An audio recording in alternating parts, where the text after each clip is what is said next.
Struck by lightning, Lin Ye found himself transported to a fantastical realm teeming with magical creatures, quickly becoming prey to a monstrous wolf. In the throes of battle, injured and on the brink of death, he was miraculously saved by the Qinglong Zhili contained within an ancestral jade pendant. This potent and enigmatic force repelled the wolf, yet it also raised a multitude of questions. Why had he traversed dimensions? What was the origin of this power within him? From whence did the jade pendant come? Bearing scars both physical and emotional, Lin Ye must navigate this perilous world in search of the truth. Is the awakening of the Qinglong Zhili a boon or a bane? What future awaits him? Chapter 1. A Strange World. It hurt so much. A painful groan shattered the tranquility of the hillside. Before him lay a youth of about 14 or 15, muddy and struggling to rise from the sodden ground. One hand clutched his head, his gaze wild and terrified, as if he had just emerged from a nightmarish ordeal. Am I in the wilderness? What on earth is happening? Have I been kidnapped? The boy glanced around. The blinding sunlight pierced through the gaps in the leaves, casting a radiant glow upon the earth. He found himself amidst a dense forest, surrounded by towering trees and bizarre plants he had never seen before. These flora were of various shapes, some resembling colossal mushrooms, while others twisted like vines, interweaving to create a scene both mysterious and uncanny. Gazing at this entirely alien environment, the boy was filled with astonishment and confusion. Such things have never appeared on Blue Star. He shook his head vigorously, attempting to clear the fog in his mind, but his thoughts remained tangled. Lin Ye had been a lawyer for a company. Just the previous evening, he had been diligently working in his office, preparing materials for an important case. After countless hours of concentrated effort, he finally finished compiling all the documents. With a long sigh of relief, he tidied the chaotic papers on his desk. Just as he intended to conclude this long and exhausting day and return home for some rest, a sudden rumble of thunder echoed from outside his window. In an instant, a dazzling bolt of lightning streaked across the night sky, unleashing a torrential downpour. Oh no, it's pouring outside, and I didn't bring an umbrella. Lin Ye gazed at the white curtain of rain outside, his face reflecting a mix of disbelief and despair. Regret washed over him. Had he known it would rain, he would never have worked so late. It seems I have no choice but to brave the rain home. It's so late that even hailing a cab is futile. What a stroke of misfortune. Watching the incessant waiting for a cab notification on his phone, Lin Ye shook his head in resignation, grabbed his coat, and dashed outside. The rain fell in torrents, and the streets were nearly deserted. Ignoring everything, Lin Ye ran straight ahead, panting heavily after 2 kilometers. I can't go on like this. I need a moment to rest. He gasped for breath, for 2 kilometers was a significant challenge for him. In his university days, Lin Ye often went running and was in excellent shape. However, since starting work, he had been buried under the weight of responsibilities, with little time to maintain his fitness. He sheltered under the awning of a shop, surrounded by darkness with the doors tightly shut. Reaching into his pocket for a tissue to wipe his face, he discovered it was already tattered and soaked. In such heavy rain, although he tried to shield himself with his clothing, he was thoroughly drenched. Lin Ye shook his clothes, water splattering to the ground. When will this rain end? Watching the flashes of lightning and hearing the thunder, he felt a wave of frustration. He resolved to keep an umbrella at the office for next time. Lifting his right foot to squeeze the water from his pant leg, he found the wet fabric uncomfortable. Suddenly, his left foot slipped on a stone, and he lost his balance, falling backward against a nearby lamppost.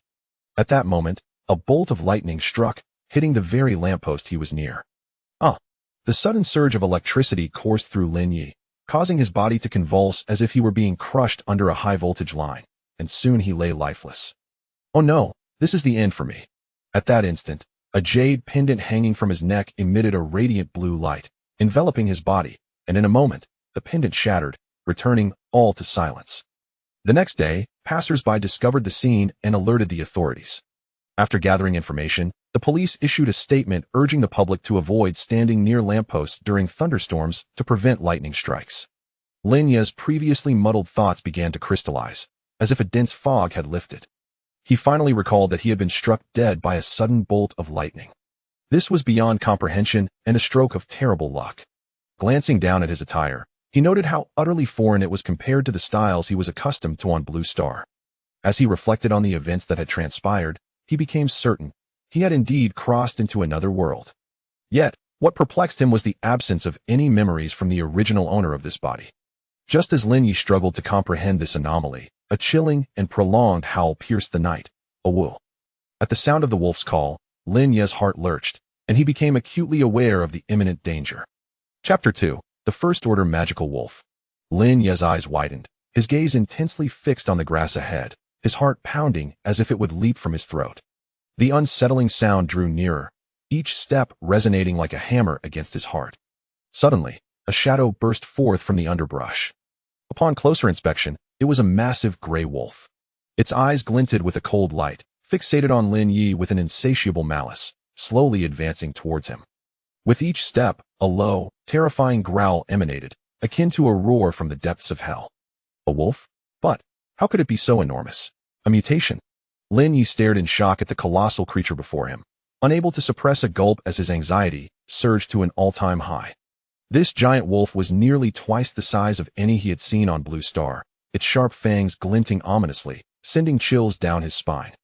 In that moment, Lin Ye's mind went blank. He had no idea how to respond to such a dire situation. His legs began to tremble, and beads of sweat formed on his brow. Faced with such a ferocious and gargantuan beast, he felt like a lamb awaiting slaughter, utterly powerless. Great Wolf, I beg you, please don't come any closer. My flesh is truly unappetizing. It's quite sour and not worth your while. I promise to leave immediately and will never disturb you again. Please spare me. Fear etched across his face. Lin Ye clasped his hands together, pleading before the menacing wolf. Meanwhile, his body continued to inch backward, his gaze locked onto the wolf, missing no opportunity to escape. Before him, the enormous gray wolf approached at a leisurely pace, its ferocious eyes brimming with insatiable greed and longing, as if the figure of Lin Ye before it was an extravagant feast. As the distance between them diminished, saliva began to drip from the corners of the wolf's mouth, a sight that was utterly chilling. Help! Someone, please save me. As Lin Ye watched helplessly as the vicious wolf drew nearer, the fear deep within him erupted in full force. He could no longer afford to think of anything else. Abruptly turning and sprinting away, pouring all his strength into his legs in a desperate bid for survival. Yet, how could an ordinary human outrun a wolf, agile and adept at the chase? Moreover, he found himself in this desolate forest, devoid of any human presence. Even if he screamed until his throat was raw, no one would likely hear his cries for help. Barely moments after Lin Ye took flight, the cunning and ruthless gray wolf swiftly reacted, darting after him like a bolt of lightning. In the blink of an eye, the wolf closed the gap, leaping high into the air like a gust of gray wind, lunging directly at Lin Ye. Realizing his escape was futile, Lin Ye steeled himself, gritting his teeth and silently vowing, "If I am to die today, I will not let this beast have it easy." He quickly crouched down, rummaging through the underbrush until he found a crooked stick. Gripping the makeshift weapon tightly, Lin Ye rose to confront the gray wolf without a hint of fear. "You wretched beast, come at me if you dare. If you wish to devour me, let's see if I can't break every bone in your body," he bellowed defiantly at the wolf. However, the wolf merely regarded him with a look of disdain and contempt, as if mocking this audacious human. Suddenly, the wolf opened its gaping maw, a surge of formidable energy coalescing before it. In an instant, a curved blade of light materialized, hurtling toward Lin Ye with lethal intent. What is this? Magic? Or some kind of sorcery? Faced with such a bizarre and powerful attack, Lin Ye's eyes widened in shock and disbelief. Yet, with danger looming, he had no time to ponder. He instinctively raised the stick above his head, attempting to block the incoming blade. With a resounding crash, the stick was split in two by the energy, sending sharp pain coursing through Lin Ye's hands, nearly causing him to drop the remaining shard. Staring at the broken stick in his grasp, despair sank into his heart, fear surging like a tide. Nevertheless, the instinct for survival ultimately triumphed over his dread. Taking a deep breath and summoning his last vestiges of courage, Lin Ye hurled the remaining piece of wood towards the gray wolf. However, the wolf, with its remarkable agility, effortlessly sidestepped the attack. Just as Lin Ye thought he might catch a break, the wolf lunged at him, its sharp fangs bared. Reacting swiftly, Lin Ye executed a roll on the ground, narrowly evading the lethal strike. Yet, although he escaped unscathed, the wolf's claws grazed his clothes, tearing them and leaving deep gashes on his skin. Damn it, its claws! The sudden pain caused Lin Ye to cry out, gritting his teeth as he pressed his hands against the wound, beads of sweat rolling down his forehead. But in that perilous moment, there was no time for respite. He had to endure the pain and maintain his tense standoff with the ferocious wolf. Seeing that this human could still move, The wolf grew increasingly agitated and impatient, launching another attack. Thus ensued a fierce struggle between man and beast. After several rounds, Lin Ye's once intact clothing was now tattered, resembling that of a beggar. His body was riddled with wounds, blood seeping from numerous cuts, transforming him into a figure drenched in crimson. At this moment, the wolf, believing victory was assured, howled in triumph, eager for the anticipated feast of human flesh. But just then, a peculiar sound reached Lin Ye's ears, followed by the faint patter of approaching footsteps. Peering into the distance, dread filled his heart as he realized several more gray wolves had silently emerged. Faced with the sudden appearance of these additional predators, Lin Ye felt his heart sink. One wolf was already a formidable challenge. How would he contend with so many? Was he destined to become a meal for these ferocious beasts, barely having crossed into this world? With despair flooding his mind, Lin Ye watched as the first wolf barked at its newly arrived companions, who responded with equally fierce growls. For several tense seconds, they faced off, until the initial wolf seemed to relent, letting out a few low growls. Lin Ye thought to seize the moment and flee, but as he made his move, one of the wolves fixed its fierce gaze upon him, snarling as if warning him to remain still.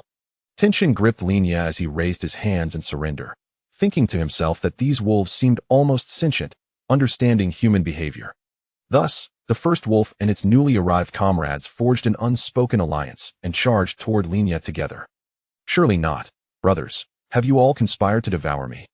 Lin Ye felt a wave of despair wash over him, regretting not having fled sooner. In this entirely unfamiliar environment, an eerie silence enveloped him.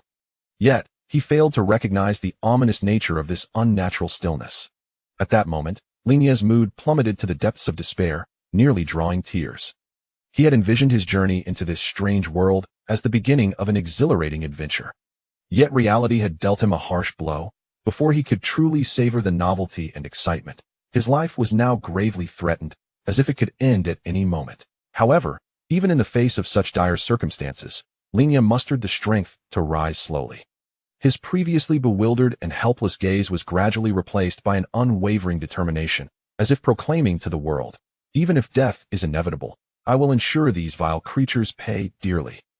They must understand that humans are not mere lambs to be slaughtered, and we are not to be trifled with. Embracing this resolve, Lin Ye, aware of his limited strength, pressed forward without retreat. He glanced toward a nearby thicket, carefully searching until he found a branch of suitable thickness. Breaking off the excess twigs, he fashioned a longer stick for himself. Immediately, he took a deep breath, tightened his grip on the makeshift weapon in his hand, and resolutely charged towards the several gray wolves that were glaring at him from not far away. However, while ideals may be grand, reality can be exceptionally harsh. When confronted by the fierce and savage onslaught of 4 or 5 gray wolves simultaneously. In merely a fleeting moment of confrontation, Lin Ye felt an overwhelming sense of helplessness, rapidly succumbing to defeat.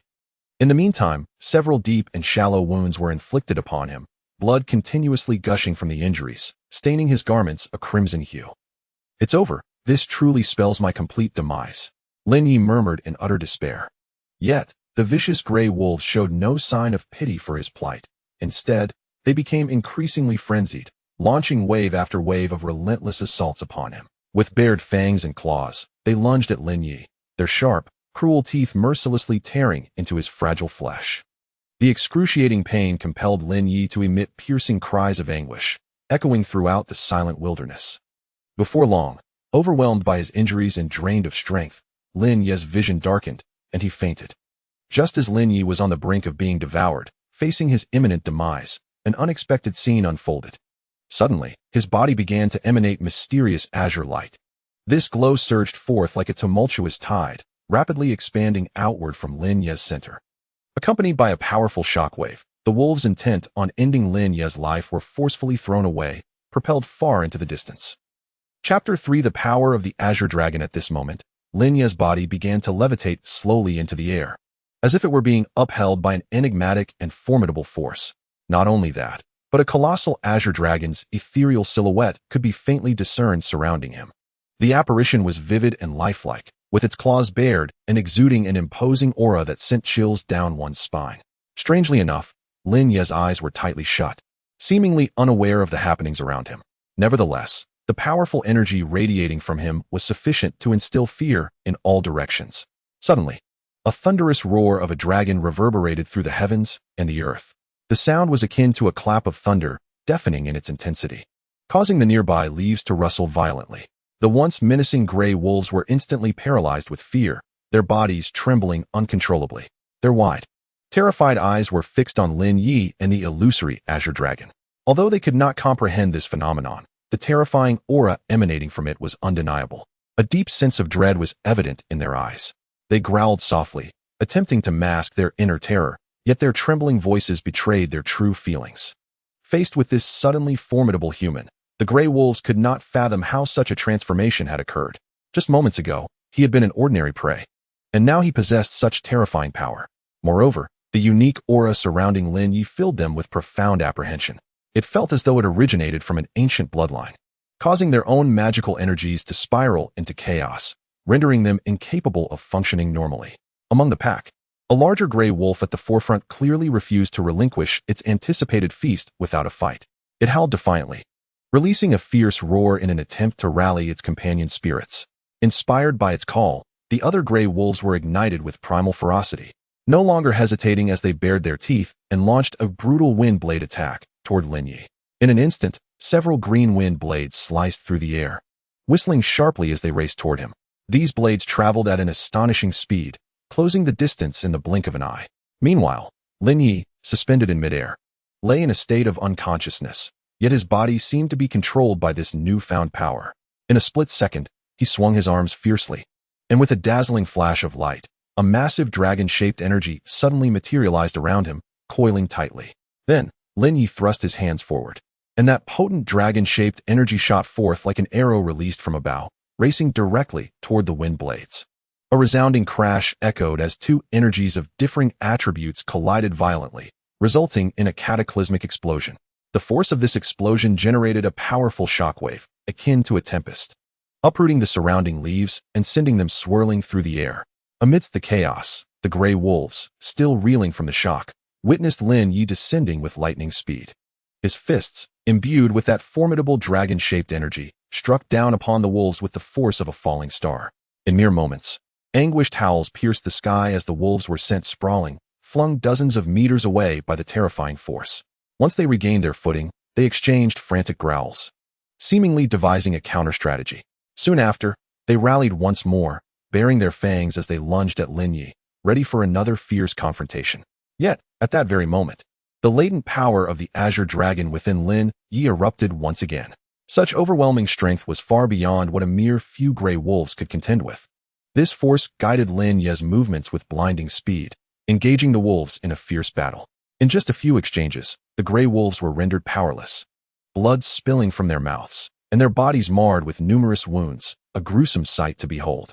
He offered them no respite, sweeping his hands vigorously as a torrent of energy surged forth from within him. As this energy surged, a lifelike Azure Dragon gradually took shape in the air. Following this, several more Azure Dragons manifested, their claws bared and exuding a cataclysmic might as they charged toward the pack of gray wolves. An earth-shattering roar erupted. Boom, boom, boom. In the blink of an eye, the unfortunate gray wolves were utterly torn apart by this terrifying energy. Their mangled bodies were scattered, blood raining down like droplets, staining the once emerald grass of vivid crimson, rendering the scene grotesquely violent and unbearable to witness. Once the dust settled, the Azure Dragon's power within Lin Ye seemed to have exhausted all its energy, quietly dissipating without a trace. Without the support of this power, Lin Ye's body grew weak and collapsed onto the ground. Just then, a cacophony of footsteps and shouts pierced the previously silent atmosphere. A group of figures swiftly emerged from the winding path nearby. "I found him. Carlos is here," the leader shouted while running, their anxious voice echoing in the air. In no time, they rushed to Lin Ye's side like the wind. Without hesitation, one of them scooped Lin Ye, who lay in a pool of blood, into their arms. Upon seeing Lin Ye's pale, blood-streaked face, a pang of concern gripped their heart, and they shouted urgently behind them, "Hurry, we found Carlos." However, as they surveyed the surroundings, their gazes fell upon the blood-soaked ground and the dismembered, horrifying corpses, and a shared expression of deep confusion and shock washed over their faces. The individual cradling Lin Ye hurriedly examined his condition, fearful of missing any injuries. After a thorough inspection, they finally breathed a sigh of relief, exclaiming gratefully, "Thank heavens. The injuries are not too severe. He still has a pulse. At this moment, others who had heard the calls hastened to the scene. The sight before them left everyone speechless, frozen in shock. What on earth happened here? Someone trembled, their voice laden with fear and confusion. The ground was drenched in a shocking crimson hue, littered with grotesque remnants of bodies, creating a scene reminiscent of a hellish battlefield. Among the crowd, a man armed with a bow and arrow bravely stepped forward to crouch down and inspect the corpses. After a meticulous examination, he frowned and slowly remarked, "These are all first-tier magical wolves, and there seem to be quite a number of them. It's truly strange. Such creatures typically do not appear in this area. What could have drawn them here? Thankfully, Carlos is unharmed. What a stroke of luck." Someone remarked with lingering trepidation, a hint of fear still etched on their face. Another person concurred, saying, "Indeed, it seems that a formidable expert happened to pass through and intervened to rescue Carlos." Curiosity and reverence permeated their words as they pondered the identity of this mysterious savior. At that moment, an elderly man with white hair, a kindly countenance, yet a serious demeanor, spoke up. "All right, everyone, let us cease our chatter. A fierce conflict has just transpired here, and it might attract unnecessary trouble. We should make haste to depart from this place. It is not suitable for us to linger." His weathered gaze swept across the crowd, exuding an undeniable authority. Upon hearing his words, the others nodded in agreement, acknowledging the elder's wisdom. They swiftly sprang into action, carefully lifting the injured Carlos and hurriedly making their way down the mountain. Chapter 4. Am I still alive? Am I truly still alive? Was I rescued? Lying on a somewhat dilapidated wooden bed, Lin Ye slowly opened his eyes, only to be greeted by an indescribable ache coursing through his body. As if every muscle and bone were protesting in unison, he struggled to move his eyes, surveying his surroundings. To his surprise, he discovered that he had been clothed in a brand new garment, albeit patched in various places, yet remarkably clean and exuding a faint, peculiar fragrance. Upon inspecting the once gruesome wounds on his body, he noted that they had been tenderly bandaged with strips of cloth, and upon closer inspection, a subtle scent of herbs wafted through the air. It appeared that someone had taken the time to treat his injuries with herbal remedies. He must have encountered a kind-hearted individual. It seems that fate has spared me, and after such a calamity, blessings surely await. I had a feeling that heaven would not allow me to perish so soon after my arrival in this world. As Lin Ye contemplated these thoughts, he began to gingerly move his body, checking for any further discomfort. Fortunately, after a careful examination, he found that aside from some mild pain, there seemed to be no serious issues, allowing his anxious heart to settle slightly. Memories of the attack flashed through his mind. The ferocious gray wolves had lunged at him, followed by a searing pain, and then darkness. What transpired afterward was a mystery to him. Surely, a benevolent passerby must have witnessed his plight, driven away the wolves, and brought him here to care for him. The more he pondered, the more reasonable it seemed, filling his heart with gratitude toward his savior. Taking a deep breath, he suppressed his discomfort and, with determination, struggled to rise from the bed. Once steady, he took a few unsteady steps towards the door, eager to discern his current location. Just then, the door swung open, revealing a young girl, around 5 or 6 years old, with brown hair and fair skin, dressed in thin, patched clothing. Her face smudged with dirt. Upon seeing Lin Ye standing, she beamed with joy and shouted, "Father! Mother! Brother is awake! Brother is awake!" The girl dashed outside, singing as she went. Lin Ye reached out, intending to stop her to inquire about his situation, but she vanished in an instant. "Wait. I still want to ask where this place is." Lin Ye was perplexed. Did this little girl seem to recognize him? And why did she call him brother? Could she be the sister of the original owner of this body? She had also called out to their father and mother, indicating that the former owner had a family. But why did he have no memories? Moreover, how could he understand her language? Puzzled, Lin Ye shook his head. At that moment, the little girl returned, accompanied by 2 adults. One was a man in his 30s, with brown hair falling messily over his shoulders, his face adorned with a beard that appeared untrimmed, adding to the weariness etched upon his features. The other was a woman of similar age, despite the passage of time leaving marks on her visage. One could still discern the beauty she must have possessed in her youth. Her face was filled with concern, and although she wore a coarse linen garment, it did little to conceal her former allure. The man leaned on a cane, limping slightly, indicating some ailment in his legs. "Carlos, you have finally awakened. Your mother has been extremely worried these past few days," the woman exclaimed, rushing forward to embrace him tightly, her voice trembling. "Indeed, Carlos, it is a great relief to see you safe.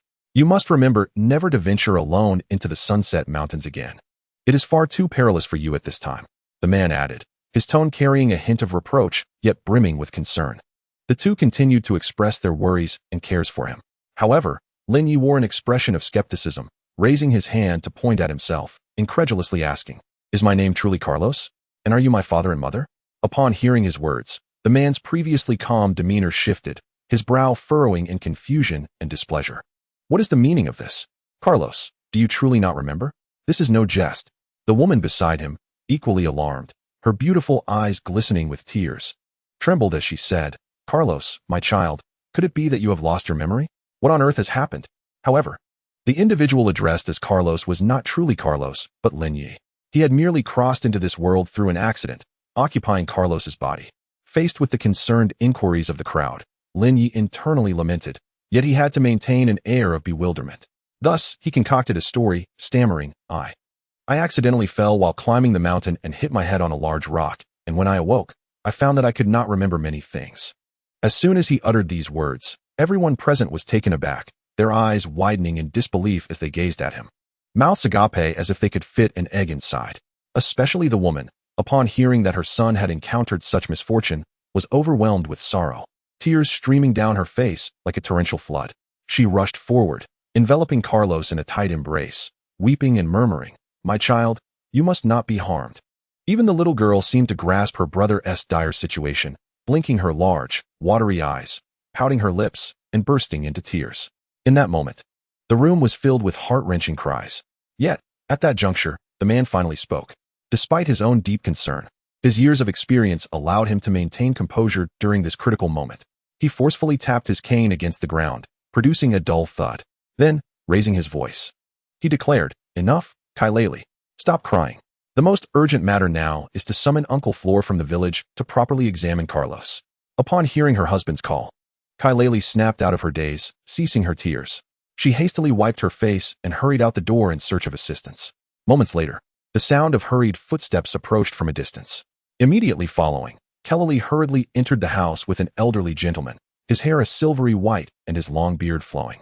This venerable figure appeared remarkably sprightly, his stride steady, clearly an experienced healer. "Kailali, slow down. These old bones of mine cannot withstand such haste. Must I not even have a moment's respite?" Uncle Frol, the village doctor, possessed exceptional medical skills and held great esteem across the surrounding villages, reputedly having spent time in the royal capital. "Uncle Frol, this is serious. It seems my son Carlos has lost his memory and cannot recall us. Please, we need your assistance urgently." Concerned for her own son, Kailali dared not take this matter lightly, and continuously urged Uncle Frol. Understanding her anxiety, Frol resignedly followed Kailali swiftly to her home. Upon arriving, Kailali inquired, "How is Carlos?" As she observed Uncle Frol's hands emanating a green glow towards Carlos, she noted his furrowed brow moments later. "His physical condition is stable. With some rest, he shall recover. However, the cause of his amnesia remains a mystery. I have used detection magic to examine him thoroughly, yet I found no anomalies." Kailali and Lofute were taken aback and quickly inquired about what to do next. At this moment, Frol replied, "There is little that can be done. He must rest well.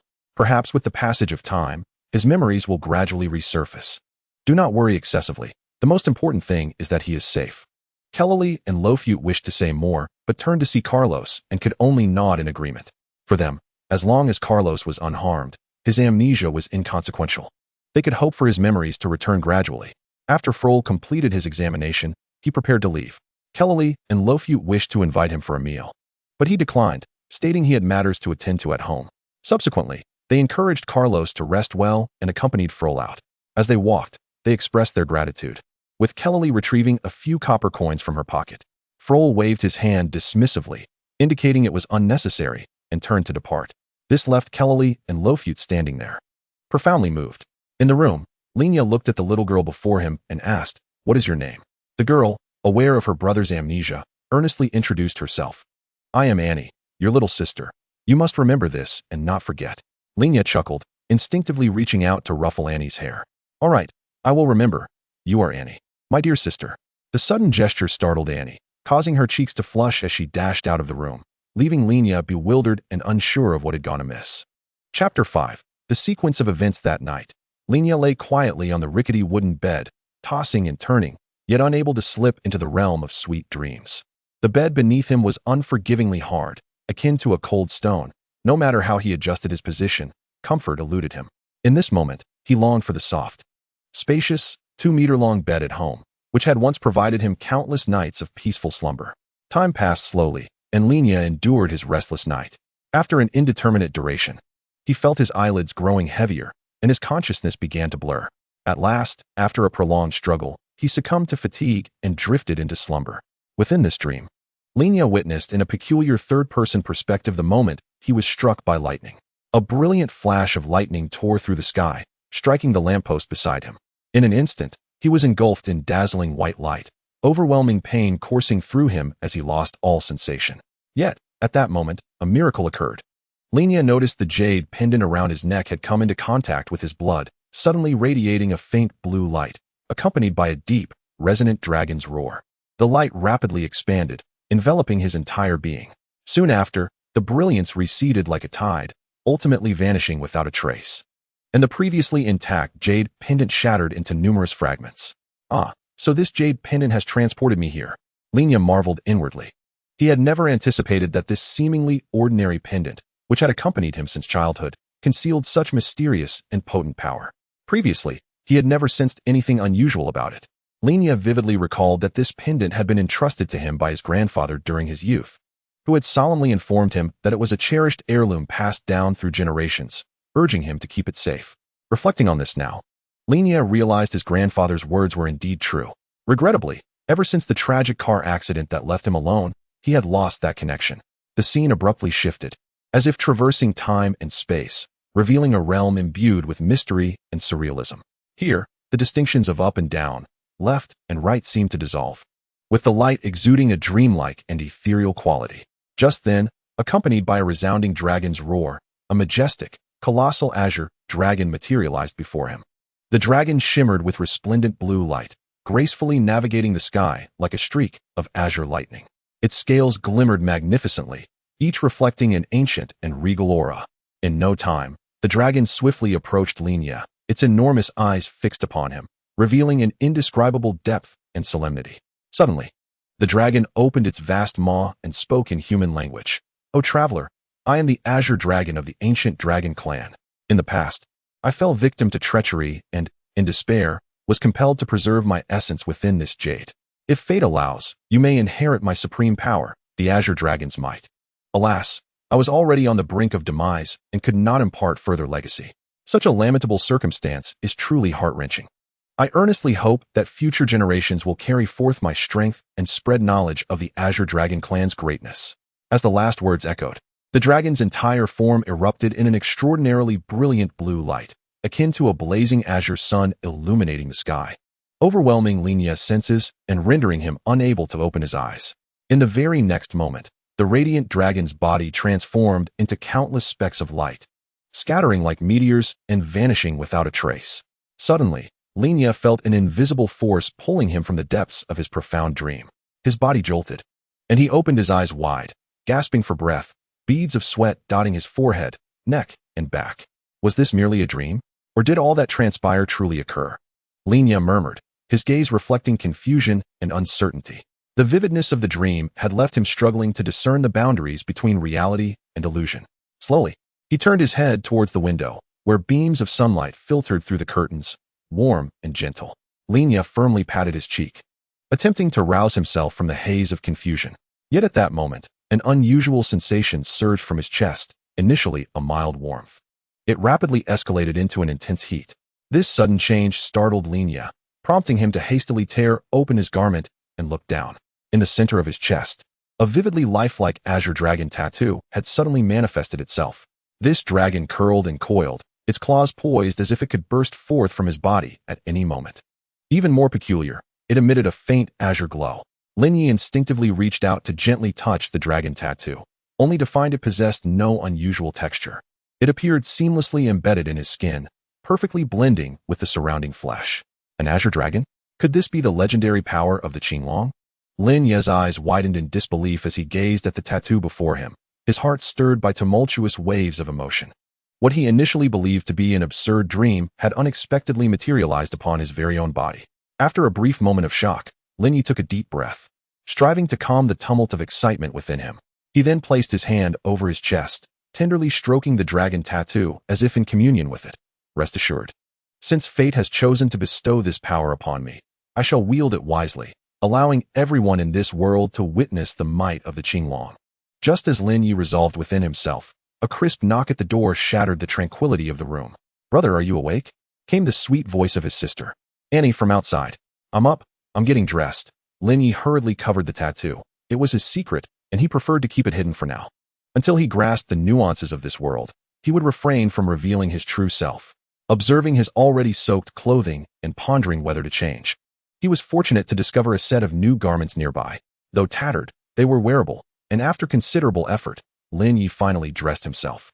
Before opening the door, a singular thought lingered in his mind. From this day forth, I shall no longer be Lin Ye. I shall be Carlos. The past is behind me. Now begins a new chapter. This would mark a fresh starting point in this alternate realm. Chapter 6. Mother, I want to eat meat. Carlos, you're finally up.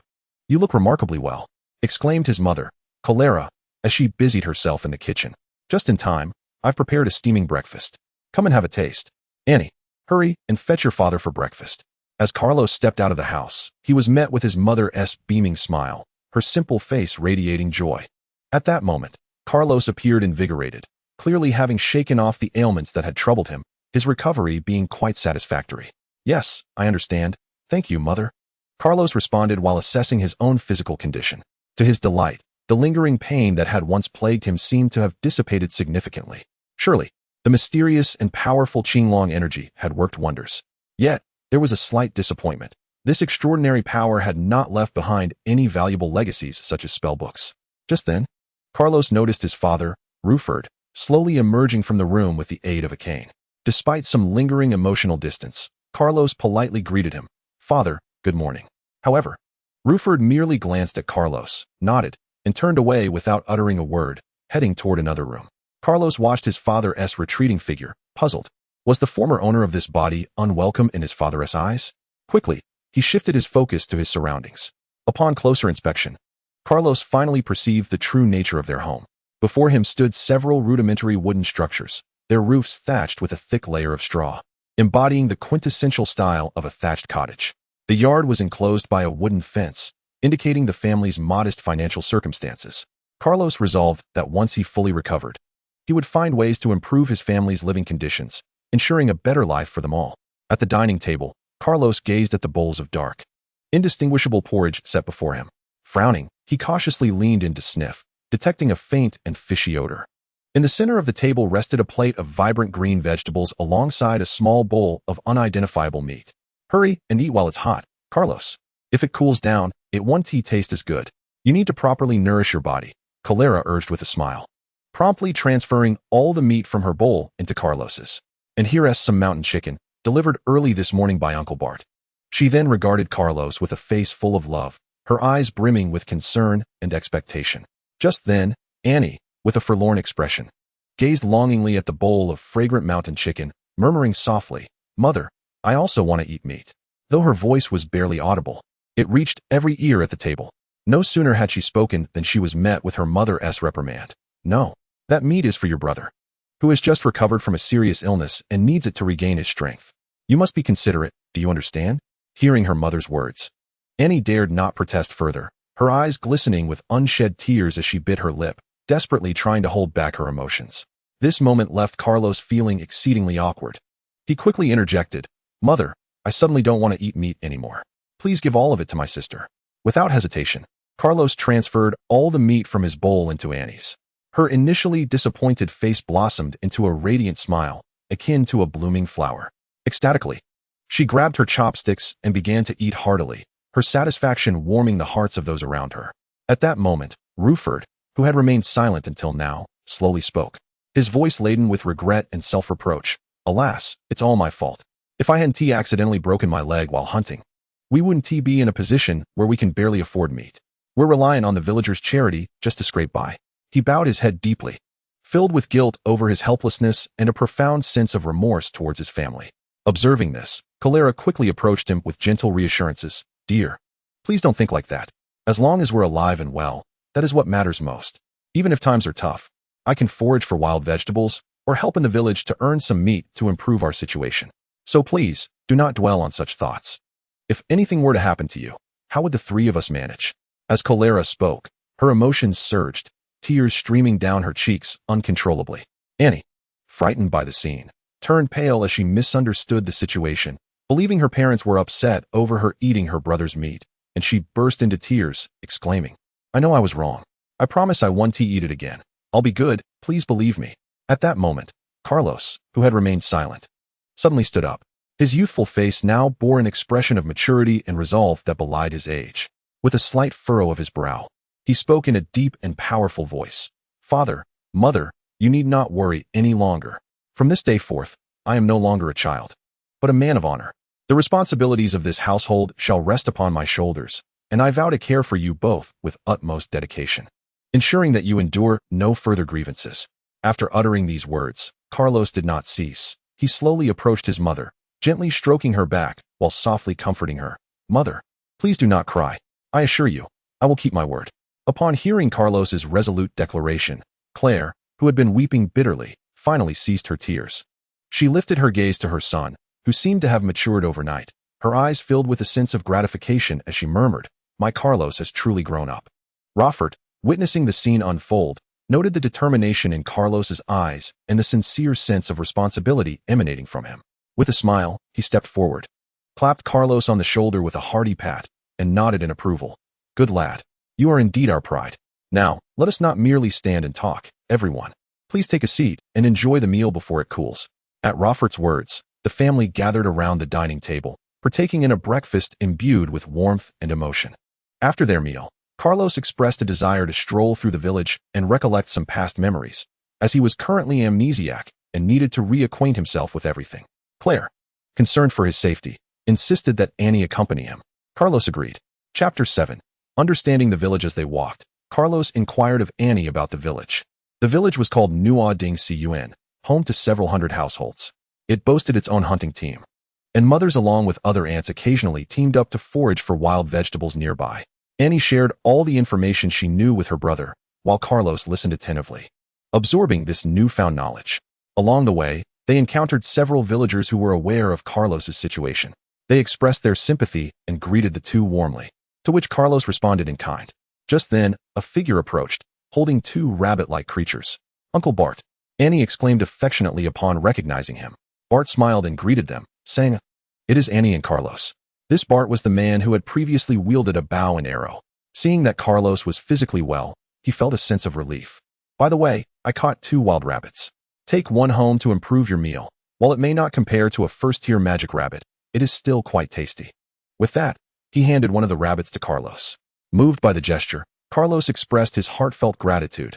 "Thank you, Uncle Bart." Bart waved dismissively, saying, "No need for thanks. My little bunny often inquires about you and wishes to hunt together. Haha, it is but a small matter." Lacking the original owner's memories, Carlos could only smile awkwardly. Bart then made his way home. In that instant, Carlos found himself jolted into a realization regarding Bart's words. First-tier magic rabbit? Could that be a magical beast? As this thought took root, it spread like wildfire through his mind. In a flash, his thoughts drifted back to the gray wolf he had encountered, particularly the mysterious and extraordinary abilities it had displayed. Could that have been the legendary magic? This notion struck him like a bolt of lightning, sending a jolt through his heart. Immediately afterward, a bolder and more astonishing conjecture arose. Had he inadvertently entered a fantastical Western world saturated with magical powers? After all, since his arrival, everyone he had encountered possessed distinctly Western features and donned ancient European-style garments. Not long ago, as he passed a crystal-clear stream, he had paused to lean over and curiously examine his own reflection. There, he saw a face that was unfamiliar yet undeniably handsome. His slightly tousled brown hair fell casually, and his fair complexion bore faint traces of dark markings. Yet overall, he appeared quite charming. Strangely, he had yet to encounter anyone with black hair and eyes. Faced with such an oddity, he shook his head in resignation, deciding to temporarily cast aside these convoluted thoughts. After all, given the circumstances, overthinking was futile. It would be more prudent to accept reality with equanimity, as the saying goes, when in Rome, do as the Romans do. At this moment, Carlos found it more pressing to contemplate how to effectively enhance the quality of life at home. Just as he sank into his thoughts, an elderly man with a stooped posture, wrinkled face, and unsteady gait approached them slowly. Annie, with keen eyes, recognized the familiar elder and joyfully tugged at Carlos's sleeve, exclaiming, "Grandfather Village Chief. Why, it's Carlos and little Annie." The village chief responded, his heart swelling with joy upon seeing Carlos's color improve. He smiled and said, "My child, seeing you gradually regain your strength brings me great comfort. However, you must remember to stay at home and not wander off, especially not alone into the mountains. If it hadn't been for the intervention of a powerful passerby, you might well have become a meal for those ferocious magical wolves." Carlos, hearing the village chief's concerned words, recognized the sincerity behind them and nodded obediently, promising to heed his advice. Yet, internally, he mused, those wolves were slain by a passing strongman? It seems I am indeed favored by fate. How could a distinguished time traveler like myself meet such an untimely end here? My destiny is destined for greatness. I am meant to be the protagonist of this world. Everything was merely the beginning. Then, after bidding farewell to the village chief, Carlos and Annie hurried home. Their steps were light and their spirits high. Upon their return, Claire, busy within the house, was momentarily taken aback upon seeing the plump wild rabbit they carried. Her face filled with surprise as she asked, "Oh dear, where did you find this rabbit?" Carlos promptly and succinctly recounted the events to her. Standing nearby, Roffert could only shake his head in resignation, letting out a long sigh as he remarked, "I feel rather guilty about Bart's generosity." His words were laden with remorse and unease. At that moment, Claire gently patted Roffert's shoulder, softly reassuring him, "Dear, you need not blame yourself. After all, it was to save Bart that you suffered the loss of your leg to that wretched magical beast. Now Bart is caring for our family diligently as a way to repay that kindness." Hearing his mother's words, Carlos could not restrain his curiosity and interjected, "Mother, what exactly happened before? Why did Father's gaze fall upon his disabled leg?" Filled with bewilderment and concern, noticing his son's relentless inquiries, Kulai Li let out a faint sigh and began to recount the events of the past. It turned out that both Luo Fu-Te and Ba-Te were once members of the village hunting team, with Luo Fu-Te serving as the captain, a testament to his remarkable skills. Ba-Te, though slightly less capable, held the position of vice-captain and was also among the top hunters in the team. One day, as the hunting team ventured deep into the Sunset Mountains, a gigantic, battle-scarred Tier 3 Earth Bear suddenly charged out of the forest, clearly being pursued by a powerful adversary. In its frantic escape, it collided head-on with the hunting team led by Luo Fu-Te. While the hunting team was formidable against ordinary prey, they stood no chance against a magical creature like the Earth Bear. After a strenuous struggle, they barely managed to hold their ground, suffering several casualties, with Ba-Te sustaining severe injuries. Just as the beast was about to strike, Luo Fu-Te pushed Ba-Te aside, only to be struck in the leg by the bear, which resulted in a catastrophic injury. At that moment, a powerful figure arrived, casting a fire spell that incinerated the Earth Bear, leaving behind only a magic core, which the figure took without so much as a glance back. Carlos felt a surge of hatred towards that individual, lamenting their utter disregard for human life. Ultimately, while Luo Fu-Te survived thanks to medical intervention, he was left with a lifelong disability that barred him from rejoining the hunting team, leading Ba-Te to ascend to the role of captain. In gratitude for Luo Fu-Te's life-saving act, Ba-Te took it upon himself to care for their family, often sharing his hunts with them. Alongside the meat distributed by the village hunting team, they managed to scrape by. "Is there truly no way to heal Father's leg?" Carlos asked anxiously. Kulai Li wiped away her tears and replied, "There is a way, but it requires a priest to perform a healing light magic on your Father's leg. And we simply cannot afford a priest."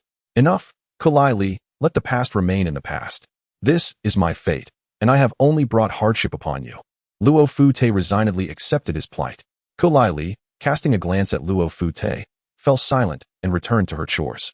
Carlos, however, took his mother's words to heart and vowed to earn money to find a priest to heal his father's leg. Chapter 8. You haven't truly forgotten, have you? After several days of meticulous care and rest, Carlos's body had finally regained its full vitality, as if he had been reborn. One day, sunlight streamed through the window onto Carlos's bed, awakening him from a deep slumber with a gentle knock on the door. Kulai Li's voice called from outside, "Carlos, wake up. I have something important to tell you." Rubbing his sleepy eyes, Carlos opened the door to find Kulai Li standing there, beaming with joy. She informed him, "Tomorrow, you must report to the hunting team." Upon hearing this news, Carlos's eyes widened in disbelief as he questioned, "Me? Join the hunting team?" A cascade of questions flooded his mind. Was it possible that he had once been a member of the hunting team? Noticing Carlos's bewildered expression, Kulai Li understood immediately. She knew he had lost his memory and quickly explained, "Yes, Every boy in our village who turns 14 is enrolled in the hunting team. Even your father was once part of it. The team's duty is to hunt and bring back various meats to sustain our community. The women, on the other hand, primarily manage the household and care for the family. Since Nuo Ding village is adjacent to the Sunset Mountains, which border the Beast Mountains, farming is unfeasible. Thus, hunting is essential for procuring food. After listening to Kulai Li's detailed explanation, Carlos nodded thoughtfully, beginning to grasp the reasons behind it all. Within him, a flicker of anticipation ignited. If he could learn exceptional hunting skills within the team, he could actively participate in hunts and alleviate his family's financial burdens. Previously, he had asked his father, Luo Fu-te, to teach him hunting techniques, but Luo Fu-te remained silent, seemingly haunted by past events within the hunting team, prompting Carlos to abandon the idea. Resolving to study diligently and become an outstanding hunter, Carlos felt a renewed sense of purpose.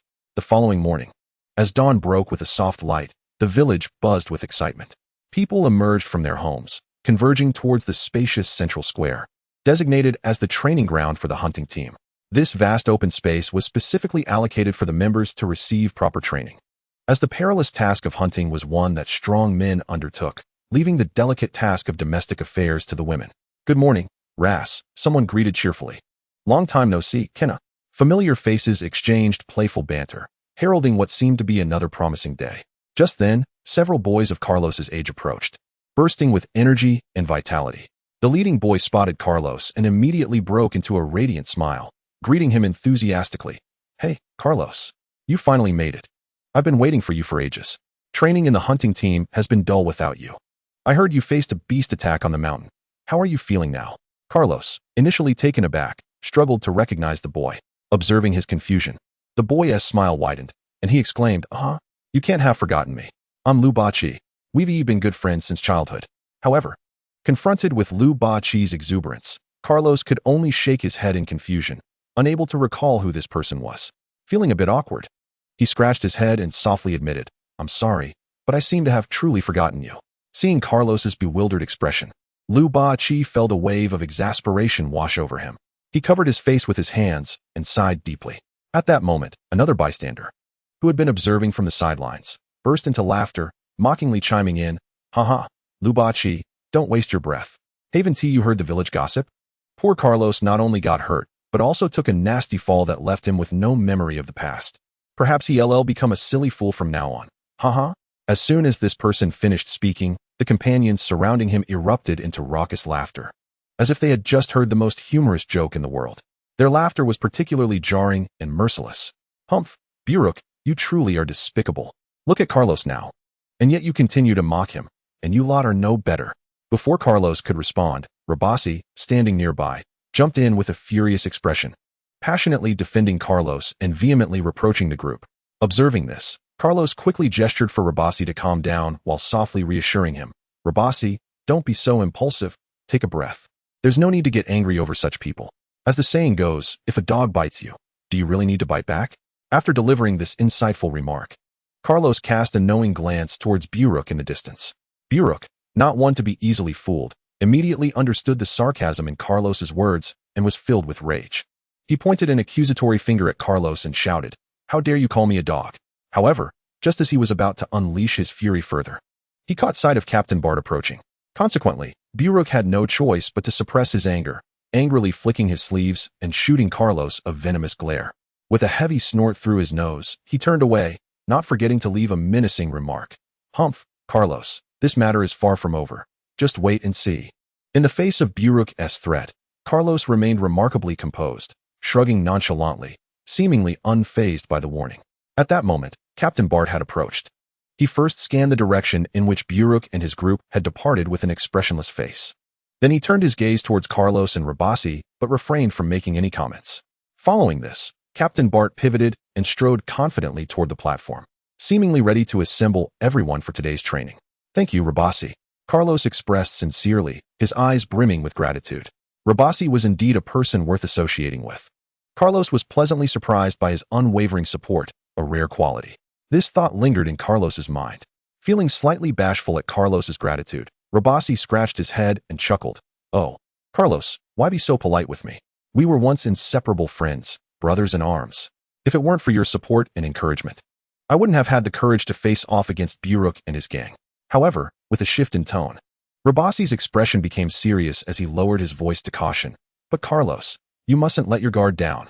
You've offended them today, and knowing them, they won't let it slide easily.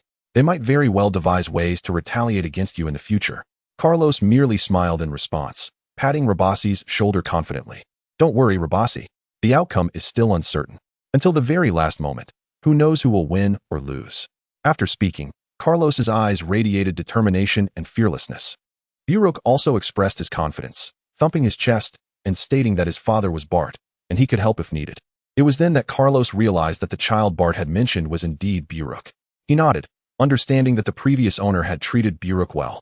Shortly thereafter, Bart stood before the crowd, his demeanor vibrant and commanding, his voice resonating powerfully. Everyone, we are about to commence our intense and exhilarating training. Upon hearing this, every individual present immediately heightened their focus, bracing themselves. Although Carlos still appeared somewhat inexperienced and awkward, his eyes gleamed with determination and eagerness. He closely observed Bart's every movement, attentively listening to each command and diligently mimicking the instructions. Initially, Carlos's movements were somewhat clumsy, and he occasionally made minor mistakes, but he persevered, gritting his teeth and pushing through. With the passage of time, he gradually mastered the essentials, his actions becoming increasingly proficient and precise. After completing each set of exercises, he would take a moment to catch his breath, wipe the sweat from his brow, and then eagerly dive into the next round of training. Thus, Carlos made steady progress, step by step, little by little. Chapter 9. The hunt time flew by like a fleeting shadow, and before long, a month had swiftly passed. Throughout this entire month, Luapusi had immersed himself in diligent study, demonstrating an astonishing level of dedication. After relentless effort, he had become exceedingly well-versed in various hunting knowledge and skills. Each morning, as the first rays of sunlight graced the earth, he would rise early and head to the open fields to begin a day of rigorous and focused training. Regardless of the scorching sun or tempestuous storms, he had never shown the slightest sign of complacency. However, it was regrettable that there were no suitable weapons to learn. Only archery. The practice of archery was all that was available. One could hardly learn to wield farming tools such as sickles or axes. Faced with this predicament, he had no choice but to immerse himself entirely in the realm of archery, striving to enhance his skills through relentless honing and exploration. For him, mastering a remarkable martial art was fundamental to survival and the foundation of his existence. Therefore, even if archery was the sole discipline available, he was determined to exert every ounce of effort to excel and become a paragon in this field. Thus, after spending a few days learning the foundational knowledge, he practiced archery day after day. On a day characterized by pleasant weather and bright sunshine, everyone was gathered, engaged in light-hearted conversation. At that moment, Bart slowly rose, a mysterious smile gracing his face, before turning to enter the building. In a short while, he emerged, carefully cradling an object that was meticulously wrapped. Curiosity piqued. Everyone craned their necks, wondering what Bart was unveiling. When Bart finally unwrapped the layers, a magnificent double-handed sword, glinting with a cold light and exuding an imposing aura, appeared before everyone. The sword was broad and hefty, with an intricately carved hilt that came alive under the sunlight. In an instant, all were captivated by its formidable presence. Someone couldn't help but exclaim, "Wow, is this the legendary double-handed sword?" Another questioned, "Bart, you've always cherished it like a treasure, rarely showing it to anyone. Why have you brought it out today?" In response to the inquiries and astonishment, Bart smiled slightly, adopting a serious demeanor. "I'm not showing off. I merely wish to broaden the horizons of these young ones, so they can see what truly powerful weapons look like." After speaking, he gently caressed the blade, his eyes revealing an unmistakable affection. When that sword came into view, even Carlos was momentarily speechless, utterly astonished. This sword was unlike any he had encountered in his previous life. The swords he had previously seen were all single-handed, typically not exceeding a meter in length, and only a couple of fingers wide, light and agile. However, the imposing sword before him measured nearly 2 meters in length, with a hilt so wide that it could accommodate up to 4 hands gripping it simultaneously. The blade itself was as broad as 2 palms, rendering its dimensions extraordinarily extravagant. Nevertheless, this singular sword belonged solely to Uncle Bate, as the village was too impoverished for others to afford such an expensive weapon. The remaining villagers had to make do with ordinary tools like sticks, sickles, or axes for defense or labor. It was said that Uncle Bate had once served in the military, earning this sword as a reward for his remarkable achievements. Consequently, he treasured this sword as a priceless artifact, for it embodied his unparalleled glory and illustrious past. Previously, when Lu Bachi had stealthily attempted to take a look at it, Uncle Bate had reprimanded him sternly, ensuring he never dared to do so again. This prompted Carlos to secretly contemplate designing a sword akin to those from his previous life when he became wealthy, for it would be far more aesthetically pleasing than Uncle Bate's. On this day, training finally concluded, and Bate stood before the assembled crowd, his expression grave as he announced an important piece of news. Tomorrow, everyone would ascend the mountain to hunt, including the newly joined young members of their group. It was time for them to personally experience the art of hunting through practical training. No sooner had he finished speaking than the previously quiet crowd erupted in excitement, especially the young ones, who danced with glee, their cheers resonating through the air. Since their training began, they had not stepped outside the confines of the camp for quite some time. The monotonous routine of daily training had left these vibrant young individuals feeling immensely frustrated and stifled. However, upon hearing Captain Bate announce the thrilling news of tomorrow's hunting expedition, the pent-up anticipation and desire within them surged forth like a bursting dam. In an instant, jubilant cheers and shouts filled the atmosphere, with many unable to contain their excitement rushing home to prepare for the following day's endeavors. "Carlos, this is marvelous. We can finally hunt together. I must perform well and return laden with spoils." Lu Bachi exclaimed excitedly, his anticipation palpable. Before Carlos could respond, he dashed off, eager to prepare. Carlos shook his head in resignation at his friend's eagerness, yet he too felt a surge of excitement as he strode purposefully toward home. At that moment, a middle-aged man named Fu Rueda, who had been silently observing, stepped forward, concern etched on his face.